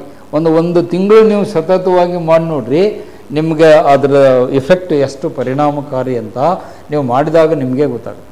ಅದು ನಾನು ಓರಲಿ ಹೇಳಿದರೆ ನಿಮ್ಗೆ ಅರ್ಥ ಆಗಲ್ಲ. You must experience the effect of meditation. Meditation ಮಾಡೋದ್ರಿಂದ ಎಷ್ಟು ಪರಿಣಾಮ ನಿಮ್ಮ ಮನಸ್ಸಿನ ಮೇಲೆ, ದೇಹದ ಶರೀರದ ಮೇಲೆ ಆಗುತ್ತೆ ಅನ್ನೋದು ನೀವು ಧ್ಯಾನ ಮಾಡಿದಾಗಲೇ ಗೊತ್ತಾಗುತ್ತೆ. ಆಮೇಲೆ ಅದನ್ನು ಮುಂದೆ ಬೇರೆ ಬೇರೆ ರೀತಿಯಲ್ಲಿ ಅಪ್ಗ್ರೇಡ್ ಮಾಡಲಿಕ್ಕೆ ಕೆಲವೆಲ್ಲ ಕೋರ್ಸ್ಗಳಿವೆ. ಲೈಕ್ ನಿಮ್ಮ ಆರ್ಟ್ ಆಫ್ ಲಿವಿಂಗ್ನಲ್ಲಿ ರವಿಶಂಕರ್ ಗುರೂಜಿ ಅಂತಿದ್ದಾರೆ ಇಲ್ಲಿ ಕನಕಪುರ ರೋಡಲ್ಲಿ. ಅವರು ಒಂದು ಇದನ್ನು ಹೇಳ್ಕೊಡ್ತಾರೆ, ಪರ್ಟಿಕ್ಯುಲರ್ ಧ್ಯಾನದ ಪ್ರಕ್ರಿಯೆಯನ್ನು ಹೇಳ್ಕೊಡ್ತಾರೆ. ಅದನ್ನು ಸ್ಕೈ ಮೆಡಿಟೇಷನ್ ಅಂತ ಕರೀತಾರೆ. ಅವರು ರವಿಶಂಕರ್ ಗುರೂಜಿಯವರು ಹೇಳ್ಕೊಡೋದು, ಆ ಕೋರ್ಸ್ ನಾನು ಮಾಡಿದ್ದೀನಿ. ಸ್ಕೈ ಮೆಡಿಟೇಷನ್ ಅಂತ ಕರೀತಾರೆ. ಅದಕ್ಕೆ ಲಾಂಗ್ ಫಾರ್ಮ್ ಏನು? ಸ್ಕೈ ಅಂದರೆ ನೀವು ಆಕಾಶಕ್ಕೆ ಹೋಗಿಬಿಡೋದು ಅಂತಲ್ಲ, ಅದಕ್ಕೆ ವಿಸ್ತೃತ ರೂಪ ಇದೆ, ಸುದರ್ಶನ ಕ್ರಿಯಾ ಯೋಗ ಅಂತ. ಅದು ನೋಟ್ ಮಾಡ್ಕೊಳ್ಳಿ. ಸ್ಕೈ ಅಂದರೆ ಸುದರ್ಶನ ಕ್ರಿಯಾ ಯೋಗ, SKY ಶಾರ್ಟ್ ಫಾರ್ಮ್. ಅದು ಸುದರ್ಶನ ಕ್ರಿಯಾ ಯೋಗ. ಎಸ್ ಅಂದರೆ ಸುದರ್ಶನ್, ಕೆ ಅಂದರೆ ಕ್ರಿಯೆ, ವೈ ಅಂದರೆ ಯೋಗ. ಸುದರ್ಶನ ಕ್ರಿಯಾ ಯೋಗ. ಅದು ಬೇರೆ.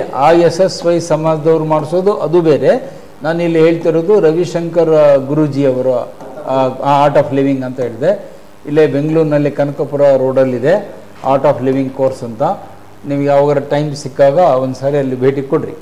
ಅಲ್ಲಿ ಇದನ್ನು ತರಬೇತಿ ಕೊಡುವಂಥ ಎಕ್ಸ್ಪರ್ಟ್ಸ್ಗಳಿದ್ದಾರೆ, ಅವರು ನಿಮಗೆ ಟ್ರೈನಪ್ ಮಾಡ್ತಾರೆ.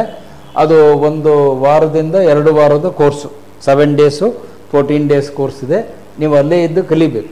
ಆ ಸುದರ್ಶನ ಕ್ರಿಯಾ ಯೋಗ ಕಲ್ತ್ಬಿಟ್ರೆ ನಿಮ್ಮ ಮೈಂಡು ಡಿಸ್ಟರ್ಬ್ ಆಗುವ ಚಾನ್ಸೇ ಇಲ್ಲ. Your mind will get so stabilised, it won't get disturb by external factors. ಹೊರಗಿನ ಬಾಹ್ಯ ಸಂಗತಿಗಳಿಂದ ನಿಮ್ಮ ಮೈಂಡು ಪ್ರಕ್ಷುಬ್ಧಗೊಳ್ಳುವುದಿಲ್ಲ, ಡಿಸ್ಟರ್ಬ್ ಆಗಲ್ಲ. ಯಾರು ಏನೇ ಅನ್ನಲಿ, ಯಾರು ಏನೇ ಮಾಡಲಿ, ನಿಮ್ಮ ಮೈಂಡು ಡಿಸ್ಟರ್ಬ್ ಆಗಲ್ಲ. ನೀವು ನಿಶ್ಚಲವಾಗಿ ಸ್ಥಿರವಾಗಿ ಉಳಿಯೋದಕ್ಕೆ ಸಾಧ್ಯ ಆಗುತ್ತೆ. ಆ ಕೋರ್ಸನ್ನು ನೀವು ಕಲ್ತ್ಕೋಬೇಕು.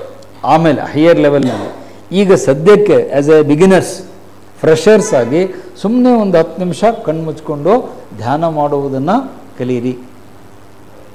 ಅದು ಪ್ರಾಕ್ಟೀಸ್ ಮಾಡ್ತೀರಾ ಎಲ್ಲರೂ? Will you practise? ನೀವು ಒಂದು ವಾರ ಮಾಡಿರಿ ಅಥವಾ ಒಂದು 15 ದಿವಸ ಮಾಡಿರಿ.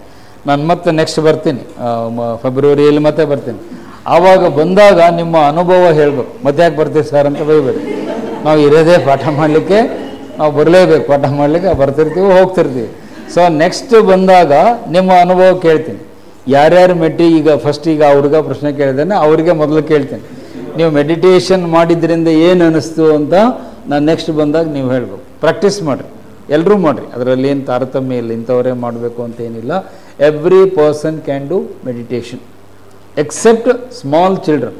ಸಣ್ಣ ಮಕ್ಕಳಿಗೆ ಮಾತ್ರ ಮೆಡಿಟೇಷನ್ ಅವ್ರಿಗೆ ಯಾಕೆ ಅಗತ್ಯ ಇಲ್ಲ ಅಂದರೆ ಅವ್ರು ಆಲ್ರೆಡಿ ಏನಾಗಿರ್ತಾರೆ, ಅವರಲ್ಲಿ ಮುಗ್ಧತೆ ಇರುತ್ತೆ. ಮಗುವಿಗೆ ನೀನು ಕೂತ್ಕೋ ಮೆಡಿಟೇಷನ್ ಮಾಡು, ಅದು ಅಳ್ಳಕ್ಕೆ ಸ್ಟಾರ್ಟ್ ಮಾಡಿಬಿಡುತ್ತೆ.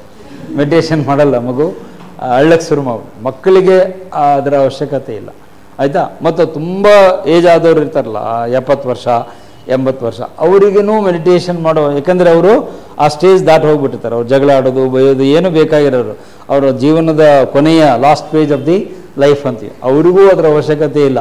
ಅವಶ್ಯಕತೆ ಇರೋದು ಈ ಇನ್ ಬಿಟ್ವೀನ್ ಇರುವವ್ರಿಗೆ, ಮಗು ಮತ್ತು ಮುದುಕ, ಆ ಎರಡರ ಸ್ಟೇಜಿನ ನಡುವಿನ ಹಂತ ಏನಿದೆಯಲ್ಲ, ನಮಗೆಲ್ಲ ಅದರ ಅವಶ್ಯಕತೆ ಜಾಸ್ತಿ ಇರುತ್ತೆ. ಸೊ ಹಾಗಾಗಿ ಅಲ್ಲಿ ಅದನ್ನು ಕನ್ಕ್ಲೂಡ್ ಮಾಡೋದಾದರೆ, ಇಂಟೆಗ್ರಿಟಿ ಅಂದರೆ ನೀವು ನಿಮ್ಮ ನಡವಳಿಕೆಯನ್ನು ಶುದ್ಧವಾಗಿ ಇಟ್ಕೊಳ್ಬೇಕು.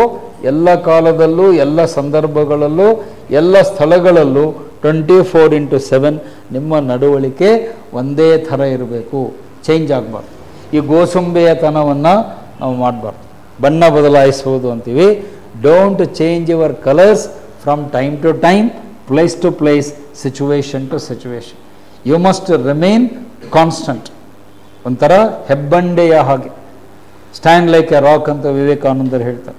ನೀವು ಹೆಂಗಿರಬೇಕು ಅಂದರೆ, ಸಾಗರದಲ್ಲಿ, ಸಮುದ್ರದಲ್ಲಿರುವ ಒಂದು ಹೆಬ್ಬಂಡೆ ಎಷ್ಟೇ ಅಲೆಗಳು ಬಂದು ಅಪ್ಪಳಿಸಿದರೂ ಅದೇನು ಚೇಂಜ್ ಆಗಲ್ಲ, ಅದು ಸ್ಥಿರವಾಗಿರುತ್ತೆ. ಆ ಸಮುದ್ರದಲ್ಲಿರುವ ಹೆಬ್ಬಂಡೆ ಹೇಗೆ ಗಟ್ಟಿಯಾಗಿರುತ್ತೆ, ನಿಮ್ಮ ವ್ಯಕ್ತಿತ್ವವು ಕೂಡ ಆ ಥರ. You must be strong, stable like a rock. Rock ಅಂದರೆ ಬಂಡೆ. ಈ ನಿಮ್ಮ ವಿವೇಕಾನಂದ ರಾಕ್ ಅಂತಿದೆ ಕನ್ಯಾಕುಮಾರಿ, ನೋಡಿದ್ದೀರಾ? ಆ ಕನ್ಯಾಕುಮಾರಿ ಹತ್ರ ಒಂದು ದೊಡ್ಡ ಹೆಬ್ಬಂಡೆ ಇದೆ. ಅದರ ಮೇಲೇ ಹೋಗಿ ವಿವೇಕಾನಂದರು ಮೆಡಿಟೇಷನನ್ನು ಮಾಡಿ ದೇಶದ ಬಗ್ಗೆ ಚಿಂತನೆಯನ್ನು ಮಾಡ್ತಾರೆ. ಆ ಹೆಬ್ಬಂಡೆ ಹೇಗೆ ಗಟ್ಟಿಯಾಗಿ ಸಾವಿರಾರು ವರ್ಷದಿಂದ ನಿಂತಿದೆಯೋ ನೀವು ಹಾಗೆ ಇರಬೇಕು. ನೀವು ಹೊಯ್ದಾಡಬಾರ್ದು, ವ್ಯಾಸಿಲೇಟ್ ಆಗಬಾರ್ದು. ಯಾವುದಾದ್ರು ಒಂದು ಸಣ್ಣ ಸಮಸ್ಯೆಗೋ ಯಾರೋ ಏನೋ ಅಂದರು ಅಂತ ಅಂದ್ಬಿಟ್ಟು ಅವರ ಮಾತಿಗೆ ನೀವು ಬೇಸರ ಮಾಡಿಕೊಂಡು ನಿಮ್ಮತನವನ್ನು ಚೇಂಜ್ ಮಾಡ್ಕೊಳ್ಬಾರ್ದು. You are not living for others, you are living for yourself. ನಾವು ಇನ್ನೊಬ್ಬರಿಗಾಗಿ ಇನ್ನೊಬ್ಬರ ಕಾಮೆಂಟಿಗಾಗಿ ಬದುಕ್ತಾ ಇಲ್ಲ. ಅದಕ್ಕೆ ಅದರ್ಸ್ ಸಿಂಡ್ರೋಮ್ ಅಂತ. ನಮ್ಮ ದೇಶದಲ್ಲಿ ಎಲ್ಲ ಕಾಯಿಲೆಗಳಿಗಿಂತ ದೊಡ್ಡ ಸಿಂಡ್ರೋಮ್ ಕಾಯಿಲೆ ಯಾವುದು? Others syndrome. ಇನ್ನೊಬ್ಬರ ಬಗ್ಗೆ ನಾವು ಭಾಳ ಮಹತ್ವವನ್ನು ಕೊಡ್ತೇವೆ. ಅವ್ರು ಹಿಂಗಂದರು, ಇವ್ರು ಹಿಂಗಂದರು, ಪಕ್ಕದ ಮನೆಯವ್ರು ಹಿಂಗಂದರು, ಅವ್ರು ಹಿಂಗಂದರು. ಸೊ ಅವ್ರು ಇನ್ನೊಬ್ಬರ ಮೇಲಿಂದ ನಿಮ್ಮ ಬದುಕು ನಿರ್ಧಾರ ಆಗಲ್ಲ. Your life is not decided by XYZ. Your life is decided by your self. ನಿಮ್ಮ ಬದುಕು ನಿಮ್ಮಿಂದ ನಿರ್ಧಾರ ಆಗುತ್ತೆ ಹೊರತು ಬೇರೆಯವರಿಂದಲ್ಲ. ಅದನ್ನೇ ಸ್ವಾಮಿ ವಿವೇಕಾನಂದರು ತಮ್ಮ ಸ್ಟೈಲಲ್ಲಿ ಹೇಳ್ತಾರೆ, you are the architect of your own future. ನಿಮ್ಮ ಏಳ್ಗೆಗೆ ನೀವೇ ಶಿಲ್ಪಿ, ನಿಮ್ಮ ಬದುಕಿಗೆ ನೀವೇ ರೂವಾರಿಗಳು. ನಿಮ್ಮ ಬದುಕನ್ನು ರೂಪಿಸಿಕೊಳ್ಬೇಕಾದವರು ನೀವೇ ಹೊರತು ಇನ್ನೊಬ್ಬರಲ್ಲ. ನೀವು ಇನ್ನೊಬ್ಬರ ಕಡೆಗೆ ಜಾಸ್ತಿ ಗಮನವನ್ನು ಕೊಡುವ ಅಗತ್ಯ ಇಲ್ಲ. ನಿಮ್ಮ ಪಾಡಿಗೆ ನೀವು ಮಾಡಿರಿ. Be yourself and don't live for others. ಅವ್ರು ಹಿಂಗಂದರು, ಇವ್ರು ಹಿಂಗಂದರು, ಅವರು ಆಗಲ್ಲ ಅಂದರು, ಇವ್ರು, ಅದು ಅವರ ಅಭಿಪ್ರಾಯ. ಅವರ ಇನ್ನೊಬ್ಬರ ಅಭಿಪ್ರಾಯಕ್ಕೆ ನೀವು ನಿಮ್ಮ ಮನಸ್ಸನ್ನು ಕೆಡಿಸಿಕೊಳ್ಳುವ ಅಗತ್ಯತೆ ಇಲ್ಲ. ಅವ್ರೇನೋ ಅವ್ರಿಗೆ ಅನಿಸಿದ್ದು ಅವನು ಹೇಳಿರ್ತಾನೆ. It is his word, nothing to do with your performance. ಈಗ ನೀವು ಓದ್ತಿರ್ತೀರಿ, ಈಗ ಯಾರು ಫಿಲಿಮ್ಸ್ ಬರ್ದಿರಿ, ಮುಂದೆ KS ಮೇನ್ಸ್ ಬರುತ್ತೆ. ಈಗ ನೀವು ಓದೋ ಮುಂದೆ ಯಾರೋ ಹೇಳ್ತಾರೆ, ಈ ಸರಿ KS ಮೇನ್ಸು ನೀವು ಮಾಡಲಿಕ್ಕಾಗಲ್ಲ, ಕ್ವಶನ್ ಪೇಪರ್ ಟಫ್ ಇದೆ, ಹಾಗೆ ಹೀಗೆ ಅಂದ ತಕ್ಷಣ ನೀವು ಚಿಂತಾಕ್ರಾಂತರಾಗು. ಓ ಹೌದಾ ಸರ್, ಹಂಗಾರೆ ಆಗಲ್ಲ ಬಿಡ್ರಿ ಅನ್ಬಾರ್ದು. ಅದು ಅವನ ಅಭಿಪ್ರಾಯ. ನೀವು ಹೇಳ್ಬೇಕು, ಅದು ಹೆಂಗೆ ಇರಲಿ, ನಾನು ಓದಿ ಬರೋದು ಪಾಸಾಗಿ KS ಆಗ್ತೀನಿ. I have confidence. ನಮ್ಮ ಬಗ್ಗೆ ನಮಗೆ ಎಲ್ಲಿವರೆಗೆ ನಂಬಿಕೆ ಶ್ರದ್ಧೆ ಇರುತ್ತೋ ಅವಾಗ ಇನ್ನೊಬ್ಬರು ನಿಮ್ಮನ್ನು ಡಿಸ್ಟರ್ಬ್ ಮಾಡಲಿಕ್ಕೆ ಸಾಧ್ಯವೇ ಇಲ್ಲ. ಮೊದಲು ನಿಮ್ಮ ಬಗ್ಗೆ ನಿಮಗೆ ವಿಶ್ವಾಸವೇ ಇರಬೇಕು. Have confidence in your self and don't compare your self but others, because each person is unique ಅಂತ ಅಬ್ದುಲ್ ಕಲಾಂ ಅವ್ರು ಹೇಳ್ತಾರೆ. ಪ್ರತಿಯೊಬ್ಬ ವ್ಯಕ್ತಿಯೂ ಕೂಡ ವಿಶಿಷ್ಟ ವ್ಯಕ್ತಿಯಾಗಿರ್ತಾನೆ. ಈಗ ನೀವು ಕ್ಲಾಸಲ್ಲಿ 15 ಜನ ಇದ್ದೀರಿ ಅಂದರೆ ನೀವೆಲ್ಲರೂ ಒಂದೇ ಥರ ಇರಲ್ಲ. ಪ್ರತಿಯೊಬ್ಬರಲ್ಲೂ ಒಂದೊಂದು ಟ್ಯಾಲೆಂಟು, ಸಾಮರ್ಥ್ಯಗಳು ಬೇರೆ ಬೇರೆ ಇರ್ತವೆ. ನೀವೇನು ಮಾಡ್ತೀರಿ? ಒಬ್ಬರ ಜೊತೆಗೆ ಇನ್ನೊಬ್ಬರನ್ನ ಕಂಪೇರ್ ಮಾಡ್ತೀವಿ. ಓ ಅವ್ರು ಹಂಗಿದ್ದಾರೆ, ನಾನು ಹಿಂಗಿಲ್ಲ. ಅದು ಅವನ ವ್ಯಕ್ತಿತ್ವ ಬೇರೆ. His personality is different, your personality is different, Har personality is different. ನೀವು ಒಬ್ರಿಗೊಬ್ಬರು ಕಂಪ್ಯಾರಿಸನ್ ಮಾಡ್ಕೋಬೇಡಿ. ನಾವು ಅರ್ಧ ಜೀವನದಲ್ಲಿ ಹಿಂದೆ ಬೀಳೋದೇ ಕಂಪ್ಯಾರಿಸನ್ ಮಾಡೋದ್ರಿಂದ. ಅದು ನಿಮಗೂ ಗೊತ್ತಿದೆ. ನಾವು ಇನ್ನೊಬ್ಬರ ಜೊತೆಗೆ ಹೋಲಿಕೆ ಮಾಡಿ ನೋಡಿಕೊಂಡು ನಮಗೆ ಅದೇ ಇಲ್ಲ ಇದಿಲ್ಲ ಅಂತ ಹೇಳಿ ನಾವು ಯೋಚನೆ ಮಾಡ್ತೇವೆ. ನಿಮ್ಮ ಬದುಕು ಬೇರೆ. You are different, your life is different and other person's life is different. ನೀವು ಅದಕ್ಕೆ ಹೋಲಿಕೆ ಮಾಡ್ಕೋಬೇಡಿ. ನೀವೇ ವಿಶಿಷ್ಟ ವ್ಯಕ್ತಿಯಾಗಿದ್ದೀರಿ. ಅದಕ್ಕೆ ಇಂಗ್ಲೀಷಲ್ಲಿ ಯುನೀಕ್ ಅಂತಾರೆ. Each person is unique. ಈ ಭೂಮಿಯ ಮೇಲಿರುವ ಪ್ರತಿಯೊಬ್ಬ ವ್ಯಕ್ತಿಯೂ ಕೂಡ ವಿಭಿನ್ನವಾಗಿ ವಿಶಿಷ್ಟವಾಗಿರ್ತಾನೆ. ಒಬ್ಬರು ಇದ್ದ ಹಾಗೆ ಇನ್ನೊಬ್ಬರು ಇರಲ್ಲ, ಮತ್ತು ಇರಲೇಬೇಕಾದ ಅವಶ್ಯಕತೆಯೂ ಇಲ್ಲ. There is no need to be a xerox copy of XYZ. ನೀವು ಯಾರೋ ಇನ್ನೊಬ್ಬರ ಜೆರಾಕ್ಸ್ ಕಾಪಿ ಆಗಲಿಕ್ಕೆ ಟ್ರೈ ಮಾಡಬೇಡ್ರಿ. Be yourself. ನೀವೇನಾಗಿದ್ದೀರಿ ಹಾಗೇ ರೀ. ನಾನು ನಾನೇ, ಐ ಆಮ್ ಅಂತ ಹೇಳ್ತಾರೆ ಇಂಗ್ಲೀಷಲ್ಲಿ. ನಾನು ಇನ್ನೊಬ್ಬರಾಗಲಿಕ್ಕಾಗಲ್ಲ, ನೀವು ನಾನು ಆಗಲಿಕ್ಕಾಗಲ್ಲ, ನಾನು ನೀವು ಆಗಲಿಕ್ಕಾಗಲ್ಲ. ನಿಮ್ಮ ತನ ನಿಮಗಿರುತ್ತೆ, ನನ್ನ ತನ ನಮಗಿರುತ್ತೆ. ಅದನ್ನು ಉಳಿಸ್ಕೊಳ್ಬೇಕು. ಆದರೆ ನಾವು ಭಾಳ ಜನ ಹಾಗೆ ಮಾಡಲ್ಲ. ಇನ್ನೊಬ್ಬರಂಗೆ ಆಗ್ಲಿಕ್ಕೆ ಹೋಗಿ ನಮ್ಮದು ಕಥೆ ಕೊನೆಯಲ್ಲಿ ಏನಾಗುತ್ತೆ ಅಂದರೆ ಅಗಸನ ಕತ್ತೆ. ನ ಘಾಟ್ಕ ಏನು ಧೋಬಿ ಕಾ ಕುತ್ತ, ನ ಘರ್ಕ ನಾ ಘಾಟ್ಕ ಅಂತಾರೆ ಹಿಂದಿಯಲ್ಲಿ. ಅಗಸನ ಕತ್ತೆ ಮನೇನೂ ಕಾಯಲಿಲ್ಲ, ಬಟ್ಟೆಯೂ ಕಾಯಲಿಲ್ಲ ಅಂತೇಳಿ ನಾವು ಈ ಕಡೆಗೂ ಆಗಲ್ಲ, ಆ ಕಡೆಗೂ ಆಗಲ್ಲ. ಸೊ ಆ ಥರ ನಾವು ಆಗೋದು ಬೇಡ. ನಮ್ಮ ಛಾಪು ನಮಗಿರಲಿ. ನಮ್ಮ ಛಾಪು ಅಂದರೆ ನಮ್ಮ ಒಂದು ಪರ್ಸ್ನಾಲಿಟಿ ಇಂಪ್ರೆಷನ್ ಅಂತಾರೆ. ಛಾಪು ಅಂತ ಕನ್ನಡದಲ್ಲಿ ಹೇಳ್ತೀವಿ, ಇಂಪ್ರೆಷನ್ ಅಂತ ಇಂಗ್ಲೀಷಲ್ಲಿ ಹೇಳ್ತಾರೆ. ನಿಮ್ಮ ವ್ಯಕ್ತಿತ್ವದ ಛಾಪು ನಿಮ್ಮ ಕಡೆಗಿರಲಿ. ನೀವು ಇನ್ನೊಬ್ಬರನ್ನು ನೋಡಿ ಅವ್ರ ಜೊತೆಗೆ ಕಂಪೇರ್ ಮಾಡಿ ಅವ್ರು ಹಂಗಾದರೂ ನಾನು ಹಿಂಗಾಗಲಿಲ್ಲ ಅಂತ ಅನ್ಕೋಬೇಡಿ. ಅವರವರ ಶಕ್ತಿ, ಅವರವರ ಸಾಮರ್ಥ್ಯಗಳು ಬೇರೆ ಬೇರೆ ಇರ್ತವೆ. ಅವರವರ ಫೀಲ್ಡಲ್ಲಿ ಅವರವರು ಎಕ್ಸ್ಪರ್ಟ್ ಆಗ್ತಾರೆ. ಈಗ ಯಾರೋ ಒಬ್ಬ ಕ್ರೀಡಾಪಟು ಇರ್ತಾರೆ, ಅವನ ಆಟದಲ್ಲಿ ಭಾಳ ಎಕ್ಸ್ಪರ್ಟ್ ಇರ್ತಾರೆ, ಅದು ಅವನ ಸ್ಟ್ರೆಂಗ್ತು. ಈಗ ಮೊನ್ನೆ ಯಾರು ವರ್ಲ್ಡ್ ಚೆಸ್ ಚಾಂಪಿಯನ್ ಆದ್ರಲ್ಲ, ಗುಕೇಶ್, ಡಿ ಗುಕೇಶ್ ಅವರು ವಿಶ್ವ ಚಾಂಪಿಯನ್ ಆದರು. ಅದಕ್ಕಾಗಿ ಅವರಿಗೆ ಈಗ ಮೋದಿಜಿಯವರು ಖೇಲ್ ರತ್ನ ಅವಾರ್ಡನ್ನು ಕೊಟ್ಟಿದ್ದಾರೆ, ಅನೌನ್ಸ್ ಮಾಡಿದ್ದಾರೆ. ನಾಳೆ ಜನವರಿ 26 ಕೊಡ್ತಾರೆ. ಈಗ ಅವರಿಗೆ ಖೇಲ್ ರತ್ನ ಅವಾರ್ಡ್ ಬಂತು ಅಂತೇಳಿ ನೀವು ಹೊಟ್ಟೆ ಕಿಚ್ಚು ಪಡಬಾರ್ದು. ಏನು ಸಾರ್ ಅವ್ರಿಗೆ ಬಂತು, ನನಗೇನು ಬರಲಿಲ್ಲ. ನೋಡಪ್ಪ, ಅವನು ಆಟಗಾರ, ಅವನಿಗೆ ಬಂದಿದೆ. ನಿನ್ನ ಯೋಗ್ಯತೆ ಬೇರೆ ಇದೆ. ನೀನು ಯಾವುದೋ ಫೀಲ್ಡಲ್ಲಿ ನೀನು ಎಕ್ಸ್ಪರ್ಟ್ ಇದ್ದಿದ್ದಿ. ನೀನೊಬ್ಬ ಒಳ್ಳೆ ಸೈಂಟಿಸ್ಟ್ ಆಗ್ಬೋದು, ಲಾಯರ್ ಆಗ್ಬೋದು, ಇಂಜಿನಿಯರ್ ಆಗ್ಬೋದು, ಚಾರ್ಟರ್ಡ್ ಅಕೌಂಟೆಂಟ್ ಆಗ್ಬೋದು, ಒಬ್ಬ ಒಳ್ಳೆಯ ಆಡಳಿತಗಾರ ಆಗ್ಬೋದು, ಒಬ್ಬ ಒಳ್ಳೆಯ ಕಲಾವಿದ ಆಗ್ಬೋದು. ನಿಂದು ಟ್ಯಾಲೆಂಟ್ ಏನೋ ಬೇರೆ ಇದೆ, ಅದರಲ್ಲಿ ನೀನು ಸಾಧನೆ ಮಾಡು, ನಿನಗೂ ಅವಾರ್ಡ್ ಬರುತ್ತೆ. ಅವನಿಗೆ ಬಂದಿದ್ದ ಅವಾರ್ಡೇ ನನಗೆ ಬರಬೇಕು ಅಂತ ನೀವು ಯೋಚನೆ ಮಾಡಬಾರ್ದು. Because he is different, you are different. ಅವನೇ ಬೇರೆ, ನೀವೇ ಬೇರೆ. ಈ ಸಣ್ಣ ತಿಳುವಳಿಕೆ ನಮ್ಮಲ್ಲಿ ಜನರಿಗೆ ಇನ್ನೂ ಬಂದಿಲ್ಲ. ನಾವು ಸುಮ್ಮನೆ ಯಾರ್ಯಾರ ಜೊತೆಗೋ ಕಂಪೇರ್ ಮಾಡಿಕೊಂಡು ಅವ್ರಿಗೆ ಬಂತು ನನಗೆ ಬರಲಿಲ್ಲ ಅಂಥೇಳಿ ಇಡೀ ಜೀವನ ಪೂರ್ತಿ ನಮ್ಮ ಬಗ್ಗೆ ನಾವು ಬೇಸರ ಪಟ್ಕೊಳ್ಳೋದು, ನಮ್ಮ ಬಗ್ಗೆ ನಾವು ಅಂಡರ್ ಎಸ್ಟಿಮೇಷನ್ ಅಂತಾರೆ ಅದಕ್ಕೆ ಇಂಗ್ಲೀಷಲ್ಲಿ. You must never underestimate your personality. ನಿಮ್ಮ ವ್ಯಕ್ತಿತ್ವವನ್ನು ನೀವೇ ಕೀಳರಿಮೆಯಿಂದ ನೋಡ್ಕೊಳ್ಬೇಡಿ. ನಿಮ್ಮ ಎಲ್ಲರಲ್ಲೂ ಸಾಧನೆ ಮಾಡುವಂಥ ಶಕ್ತಿ ಇದೆ. ನೀವೆಲ್ಲರೂ ಒಂದೊಂದು ಕ್ಷೇತ್ರದಲ್ಲಿ ಶೈನ್ ಆಗಲಿಕ್ಕೆ ಅವಕಾಶ ಇದೆ. ಗುಲಾಬಿ ಹೂವೇ ಬೇರೆ, ಸೇವಂತಿಗೆ ಹೂವೇ ಬೇರೆ, ಮಲ್ಲಿಗೆ ಹೂವೇ ಬೇರೆ. ನೀವು ಕಂಪೇರ್ ಮಾಡಿಬಿಟ್ಟು ಸರ್ ಮಲ್ಲಿಗೆ ಹೂವು ನೋಡಿ ಸರ್ ಎಷ್ಟು ವಾಸನೆ ಇದೆ, ಗುಲಾಬಿ ಹೂವು ನೋಡಪ್ಪ ಈ ಹೂವೇ ಬೇರೆ ಅದೇ ಬೇರೆ. ನೀವು ಒಂದಕ್ಕೊಂದು ಕಂಪ್ಯಾರಿಸನ್ ಮಾಡುವುದೇ ನಾವು ಮಾಡುವ ದೊಡ್ಡ ತಪ್ಪು. Rose is different, jasmine is different, sunflower is different. ಆಯಾ ಹೂಗಳಿಗೆ ಅದರ ವೈಶಿಷ್ಟ್ಯತೆ ಇರುತ್ತೆ, ಅದರಲ್ಲೇ ಅವು ಎಕ್ಸ್ಪರ್ಟ್ ಇರ್ತವೆ. ನೀವು ಅಲ್ಲಿದ್ದು ಇಲ್ಲಿಲ್ಲ, ಇಲ್ಲಿದ್ದು ಅಲ್ಲಿಲ್ಲ ಅಂತ ಹೇಳಿ ಚಾಯ್ಸ್ ಮಾಡ್ಲಿಕ್ಕೆ ಹೋಗಬೇಡಿ. ಅಲ್ಲೇ ನಾವು ಹಾದಿ ತಪ್ಪೋದು, ನಮ್ಮ ಹಳಿ ತಪ್ಪೋದು ಅಲ್ಲೇ.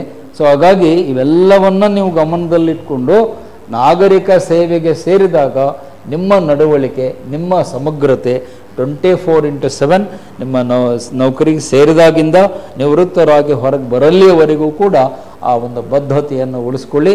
ಮತ್ತು ಯಾವುದೇ ನಿರೀಕ್ಷೆಗಳಿಗೆ ಬಲಿಯಾಗಬೇಡಿ. ಅವಾರ್ಡು, ಪ್ರಶಸ್ತಿ, ಪಾಪ್ಯುಲಾರಿಟಿ, ಲಾಭ, ಗೌರವ, ರೆಕಗ್ನಿಷನ್ನು, ಮನ್ನಣೆ ಇವು ಯಾವುದಕ್ಕೂ ಬೇಡ. ನಾನು ಲಾಸ್ಟ್ ಟೈಮ್ ಬಂದಾಗ ಒಂದು ಉದಾಹರಣೆ ಕೊಟ್ಟು ಹೇಳಿದ್ದೆ. ಕೋಗಿಲೆ ಹಾಡಾಡುತ್ತೆ, ಯಾವುದಕ್ಕೋಸ್ಕರ? ಕೋಗಿಲೆ ಹಾಡಾಡುತ್ತೆ ಯಾವುದಕ್ಕೋಸ್ಕರ? ಅದು ಹಾಡಾಡುವುದು ಅದರ ಸ್ವಭಾವ. Singing is it's nature. So the Nightingale will Singh. ಕೋಗಿಲೆ ಹಾಡಾಡುತ್ತೆ, ಅದಕ್ಕೆ ಯಾರು ಹೋಗಿ ಪ್ರಶಸ್ತಿ ಕೊಡಲ್ಲ. ಉತ್ತಮ ಗಾಯಕಿ ಅಂತ ಮೆಡಲ್ ಹಾಕಿ ಚಪ್ಪಾಳೆ ತಟ್ಟಲ್ಲ. ಅದ್ರ ಪಾಡಿಗೆ ಅದು ಕೂತ್ಕೊಂಡು ಆಡ್ತಾ ಇರ್ತದೆ ಗಿಡದಲ್ಲಿ. ನವಿಲು ಡ್ಯಾನ್ಸ್ ಮಾಡುತ್ತೆ, ದ ಪಿಕಾಕ್ ವಿಲ್ ಡಾನ್ಸ್. ಅದಕ್ಕೆ ಯಾರೂ ಹೋಗಿ ನೀನು ಬಹಳ ದೊಡ್ಡ ಶ್ರೇಷ್ಠ ನಾಟ್ಯಗಾರ್ತಿ ಅಂತ ಹೇಳಿ ಬಂಗಾರದ ಪದಕ ಹಾಕಲ್ಲ. ಅದ್ರ ಪಾಡಿಗೆ ಅದು ಡ್ಯಾನ್ಸ್ ಮಾಡ್ಕೊಂಡು ಕಾಡಿನಲ್ಲಿ ಆರಾಮಾಗಿರುತ್ತೆ. ಸೊ ಅದೇ ಲಾಜಿಕ್ಕು ನಮಗೆ ಅಪ್ಲೈ ಆಗುತ್ತೆ. ಕೋಗಿಲೆ ಹೇಗೆ ಹಾಡಾಡುತ್ತೋ, ನವಿಲು ಹೇಗೆ ನರ್ತನ ಮಾಡುತ್ತೋ, ಮೀನು ಹೇಗೆ ಈಜುತ್ತೋ, ಮೀನು ಹೀಗೆ ಹೋಗಿ ಯಾರು ಪ್ರೈಸ್ ಕೊಡ್ತಾರ? ಮೀನು ನೀನು ಭಾಳ ಚೆನ್ನಾಗಿ ಈಸ್ತೀಯ, ಬೆಸ್ಟ್ ಸ್ವಿಮ್ಮರ್ ಅಂತ ಹೇಳಿ ಅದಕ್ಕೆ ಯಾರಾದರೂ ಅವಾರ್ಡ್ ಕೊಡ್ತಾರ? ಕೊಡಲ್ಲ. ಆದರೂ ಅದು ಮೀನು ಈಸ್ತಾ ಇರುತ್ತೆ. ಸೊ ನಾವು ನಿಸರ್ಗದಿಂದ ಈ ಪಾಠವನ್ನು ಕಲಿಬೇಕು. Be your self. ಅದು ಇಂಗ್ಲೀಷಲ್ಲಿ ಬಿ ಯುವರ್ ಸೆಲ್ಫ್ ಅಂತಾರೆ. ನೀವಾಗಿರ್ರಿ. ಇನ್ನೊಬ್ಬರನ್ನು ನೋಡಿ ಅನುಕರಣೆ ಮಾಡಿ, ಇಮಿಟೇಟ್ ಮಾಡಿ ನಾನು ಹಂಗಾಗಬೇಕು ಅನ್ನುವ ಪ್ರಯತ್ನ ಮಾಡಲಿಕ್ಕೆ ಹೋಗಬೇಡಿ. ನೀವಾಗಿದ್ದರೆ ಸಾಕು. ನಿಮ್ಮಲ್ಲೇನು ಭಗವಂತ ಟ್ಯಾಲೆಂಟ್ ಕೊಟ್ಟಿದ್ದಾನೋ ಅದನ್ನು ಮಾಡಿ. ರಾಜ್ಕುಮಾರ್ ಅವರು ಇದನ್ನು ಪದೇ ಪದೇ ಹೇಳ್ತಿದ್ರು. ನಾನು ಶಾಲೆ ಕಲೀಲಿಲ್ಲ. ಅವ್ರು ಪ್ರತಿ ಭಾಷಣದಲ್ಲಿ ಹೇಳ್ತಾರೆ, 3ನೇ ಕ್ಲಾಸ್ ನಾನು ಫೇಲ್ ಆಗಿದ್ದೆ, 3rd ಸ್ಟ್ಯಾಂಡರ್ಡ್ ಫೇಲ್ ಆಗಿದ್ದೆ, ನನಗೆ ಯಾಕೆ ಇಂಥ ದೊಡ್ಡ ಪ್ರಶಸ್ತಿ ಕೊಟ್ರಿ, ಕರ್ನಾಟಕ ರತ್ನ ಯಾಕೆ ಕೊಟ್ರಿ, ದಾದಾ ಸಾಹೇಬ್ ಫಾಲ್ಕೆ ಅವನು ಇಷ್ಟು ದೊಡ್ಡ ಪ್ರಶಸ್ತಿಗೆ ನಾನು ಅರ್ಹ ಅಲ್ಲ ಅಂತ ವೇದಿಕೆಯಲ್ಲಿ ಹೇಳ್ತಿದ್ರು. ಆದರೆ ಜನರಿಗೆ ಗೊತ್ತು ಅವರಲ್ಲಿ ಬೇರೆ ಒಂದು ಟ್ಯಾಲೆಂಟ್ ಇತ್ತು, ಅಭಿನಯ ಮಾಡುವಂತಹ ಸಾಮರ್ಥ್ಯ ಇತ್ತು. ಅವರಷ್ಟು ಅದ್ಭುತವಾಗಿ ಪಾತ್ರಗಳನ್ನು ಅಭಿನಯ ಮಾಡಲಿಕ್ಕೆ ನಮಗೆ ಯಾರಿಗೂ ಬರೋದಿಲ್ಲ. ಇವತ್ತಿನವರೆಗೂ no actor can come nearer to doctor Rajkumar. ಅದಕ್ಕೆ ಅವರಿಗೆ ನಟ ಸಾರ್ವಭೌಮ ಅಂತ ಹೇಳ್ತೀವಿ. ನಟನೆಯಲ್ಲಿ ಅವರೇ ಅತ್ಯಂತ ಅಗ್ರಜರಾದ ವ್ಯಕ್ತಿ. ಅವರ ಸಮಾನಕ್ಕೆ ನಾವು ಆ್ಯಕ್ಟಿಂಗ್ ಮಾಡಲಿಕ್ಕೆ ಆಗೋದೇ ಇಲ್ಲ. ಮತ್ತು ವಿಭಿನ್ನ ಪಾತ್ರಗಳನ್ನು ಅವರು ಅಭಿನಯ ಮಾಡಿದ್ದಾರೆ. ಬೇರೆ ನಟರುಗಳು ಒಂದು ಸ್ಟ್ಯಾಂಡರ್ಡ್ ರೋಲ್ ಇರೋವನ್ನಷ್ಟೇ ಮಾಡ್ತಾರೆ. ಬೇರೆ ವಿಭಿನ್ನ ಪಾತ್ರ ಕೊಟ್ಟರೆ ಮಾಡಲಿಕ್ಕೆ ಬರಲ್ಲ. ರಾಜ್ಕುಮಾರ್ ಅವರು ಆಗಲ್ಲ. ರೈತನ ಪಾತ್ರ ಮಾಡಿದ್ದಾರೆ, ಕಾರ್ಮಿಕನ ಪಾತ್ರ ಮಾಡಿದ್ದಾರೆ, ಕೂಲಿಕಾರರ ಪಾತ್ರ ಮಾಡಿದ್ದಾರೆ, ಡಾಕ್ಟರ್ ಪಾತ್ರ ಮಾಡಿದ್ದಾರೆ, ಲೆಕ್ಚರರ್ ಪಾತ್ರ, ಪ್ರೊಫೆಸರ್ ಪಾತ್ರ ಮಾಡಿದ್ದಾರೆ, ಒಬ್ಬ ಅಧಿಕಾರಿಯ ಪಾತ್ರ ಮಾಡಿದ್ದಾರೆ, ತಂದೆ ಪಾತ್ರ. ಯಾವ ಪಾತ್ರವನ್ನು ಕೊಟ್ಟರೂ ಅದಕ್ಕೆ ಜೀವ ತುಂಬ್ತಾರೆ. ನೀವು ಕವಿರತ್ನ ಕಾಳಿದಾಸ ನೋಡಿದ್ರೆ ಕುರುಬರ ಪಾತ್ರ ಮಾಡಿದೆ, ಕುರುಬರ ಪೀಳ್ಳೆ ಅಂತ ಅವ್ರು ಹೇಳ್ತಾರೆ. ನಾನು ಕುರುಬನ ಪಾತ್ರ. ಅವ್ರು ನೋಡಿಬಿಟ್ರೆ ನಿಜವಾದ ಕುರುಬರು ಕೂಡ ಜಕ್ಕಿಸ್ಬೇಕು. ಹೌದಾ, ಹಿಂಗಿರ್ತಾರ ಅಂತ. ಅಷ್ಟು ಚೆನ್ನಾಗಿ ಅಂದರೆ ಕುರುಬರು ನಾಚುವ ರೀತಿಯಲ್ಲಿ ಕುರುಬನ ಪಾತ್ರ ಮಾಡಿದ್ದಾರೆ. ಅದರ ಮುಂದೆ ಕಾಳಿದಾಸ ಆದಮೇಲೆ ನಾವು ನಿಜವಾದ ಕಾಳಿದಾಸ ನೋಡಿಲ್ಲ, ಬಟ್ ಆ ಮೂವಿ ನೋಡಿದರೆ ಕಾಳಿದಾಸ ಹಿಂಗೆ ಇದ್ದ ಅಂತ ಅನಿಸುತ್ತೆ. ಅಷ್ಟು ಚೆನ್ನಾಗಿ ಆ ಒಂದು ಮೆಚ್ಯೂರಿಟಿಯಿಂದ ಆ ಪಾತ್ರ ಮಾಡ್ತಾರೆ. ಅದು ಅವರಿಗೆ ಇದ್ದಂತಹ ಪ್ರತಿಭೆ, ಅದು ಇಟ್ಸ್ ಅ ಟ್ಯಾಲೆಂಟ್ ಅಂತ. ಆ ಅಭಿನಯ ಮಾಡುವ ಪ್ರತಿಭೆ ರಾಜ್ಕುಮಾರ್ ಅವರಲ್ಲಿತ್ತು, ಅದನ್ನೇ ಅವರು ಬೆಳೆಸ್ಕೊಂಡು ಬಂದರು. ಆ ಫೀಲ್ಡ್ ಬಿಟ್ಟು ಬೇರೆ ಕಡೆಗೆ ಹೋಗಲಿಲ್ಲ. That's why he became successful. ನಾವೇನು ಮಾಡ್ತೀವಿ, ನಮ್ಮಲ್ಲಿ ಏನು ಟ್ಯಾಲೆಂಟ್ ಇರುತ್ತೋ ಅದನ್ನು ಬಿಟ್ಟುಬಿಟ್ಟು ಇಲ್ಲದೆ ಇರೋದನ್ನು ಮಾಡ್ಲಿಕ್ಕೆ ಹೋಗ್ತೀವಿ. ನಮ್ಮಲ್ಲಿರುವ ಟ್ಯಾಲೆಂಟನ್ನು ಕೈ ಬಿಟ್ಟು ಇಲ್ಲದೆ ಇರೋದ್ರ ಕಡೆಗೆ ಎಫರ್ಟ್ ಮಾಡ್ಲಿಕ್ಕೆ ಹೋಗಿ ಕೊನೆಗೆ ಅದು ಆಗಲ್ಲ, ಇದು ಆಗಲ್ಲ. ಉದರ್ ಬಿ ನೈ ಇದರ್ ಬಿ ನೈ ಅಂತೀವಿ. ಸೊ ನಾವು ನಡುವೆ ಬಂದು ತ್ರಿಶಂಕು ಸ್ಥಿತಿಯಲ್ಲಿ ನಿಂತು ಬಿಡ್ತೀವಿ. ಹಾಗಾಗಬೇಡಿ ಅನ್ನುವುದೇ ನಮ್ಮ ವಾದ. ಮತ್ತು ಅದಕ್ಕೆ ಈ ಕ್ವಾಲಿಟಿ, ಇಂಟೆಗ್ರಿಟಿ, ಆ ಮುಗ್ಧತೆ ಮತ್ತು ಬದ್ಧತೆ, ಆ ಮುಗ್ಧತೆಗೆ ನೀವು ಬದ್ಧರಾಗಿರಬೇಕು. ಅದನ್ನು ಡೈಲ್ಯೂಟ್ ಮಾಡ್ಕೊಳ್ಳಿಕ್ಕೆ ಹೋಗಬೇಡಿ. ಮತ್ತು ಇನ್ನೊಬ್ಬರನ್ನು ಮೆಚ್ಚಿಸುವುದಕ್ಕೆ, ಶೋ ಆಫ್ ಮಾಡಲಿಕ್ಕೆ, ಎಕ್ಸಿಬಿಷನ್, ಪ್ರದರ್ಶನ ತೋರುವುದಕ್ಕೆ ನಾವು ಒಳ್ಳೆಯವರಾಗುವುದು ಬೇಡ. Let us be good for the sake of good, not for show of, not for exhibition ಅನ್ನುವುದು ಆ ಇಂಟೆಗ್ರಿಟಿ ಅನ್ನುವ ಶಬ್ದಕ್ಕೆ ಇರುವ ವಿವರಣೆ. ಸೊ ಈಗೊಂದು ಸಣ್ಣ ಬ್ರೇಕ್ ಕೊಡ್ತೀನಿ ನಿಮಗೆ, ಒಂದು ವಿರಾಮವನ್ನು ತಗೊಳ್ಳಿ. ಅದಾದ ಮೇಲೆ ಮತ್ತೆ ಇನ್ನೂ 4 ಪಾಯಿಂಟ್ಸ್ ಇವೆ, ಅದನ್ನು ಹೇಳಿ ಆ ಚರ್ಚೆಯನ್ನು ಮುಗಿಸ್ಬೇಕು. ಸೊ ಈಗೊಂದು ಅರ್ಧ ಗಂಟೆ ಬ್ರೇಕ್ ತಗೊಳ್ತೀರಾ? Will take half an hour break. So ಈಗ 4:07 ಆಗಿದೆ. 10 ಅಂತ ಇಟ್ಕೊಳ್ಳಿ, ರೌಂಡ್ ಆಫ್ ಮಾಡಿ. 4:40ಕ್ಕೆ ಬಂದುಬಿಡಿ. 4:40, ಅರ್ಧ ಗಂಟೆ ತಗೊಳ್ಳಿ. ಮತ್ತೆ ಅದನ್ನು ಚರ್ಚೆಯನ್ನು ಮುಂದುವರಿಸಿ. Half an hour break.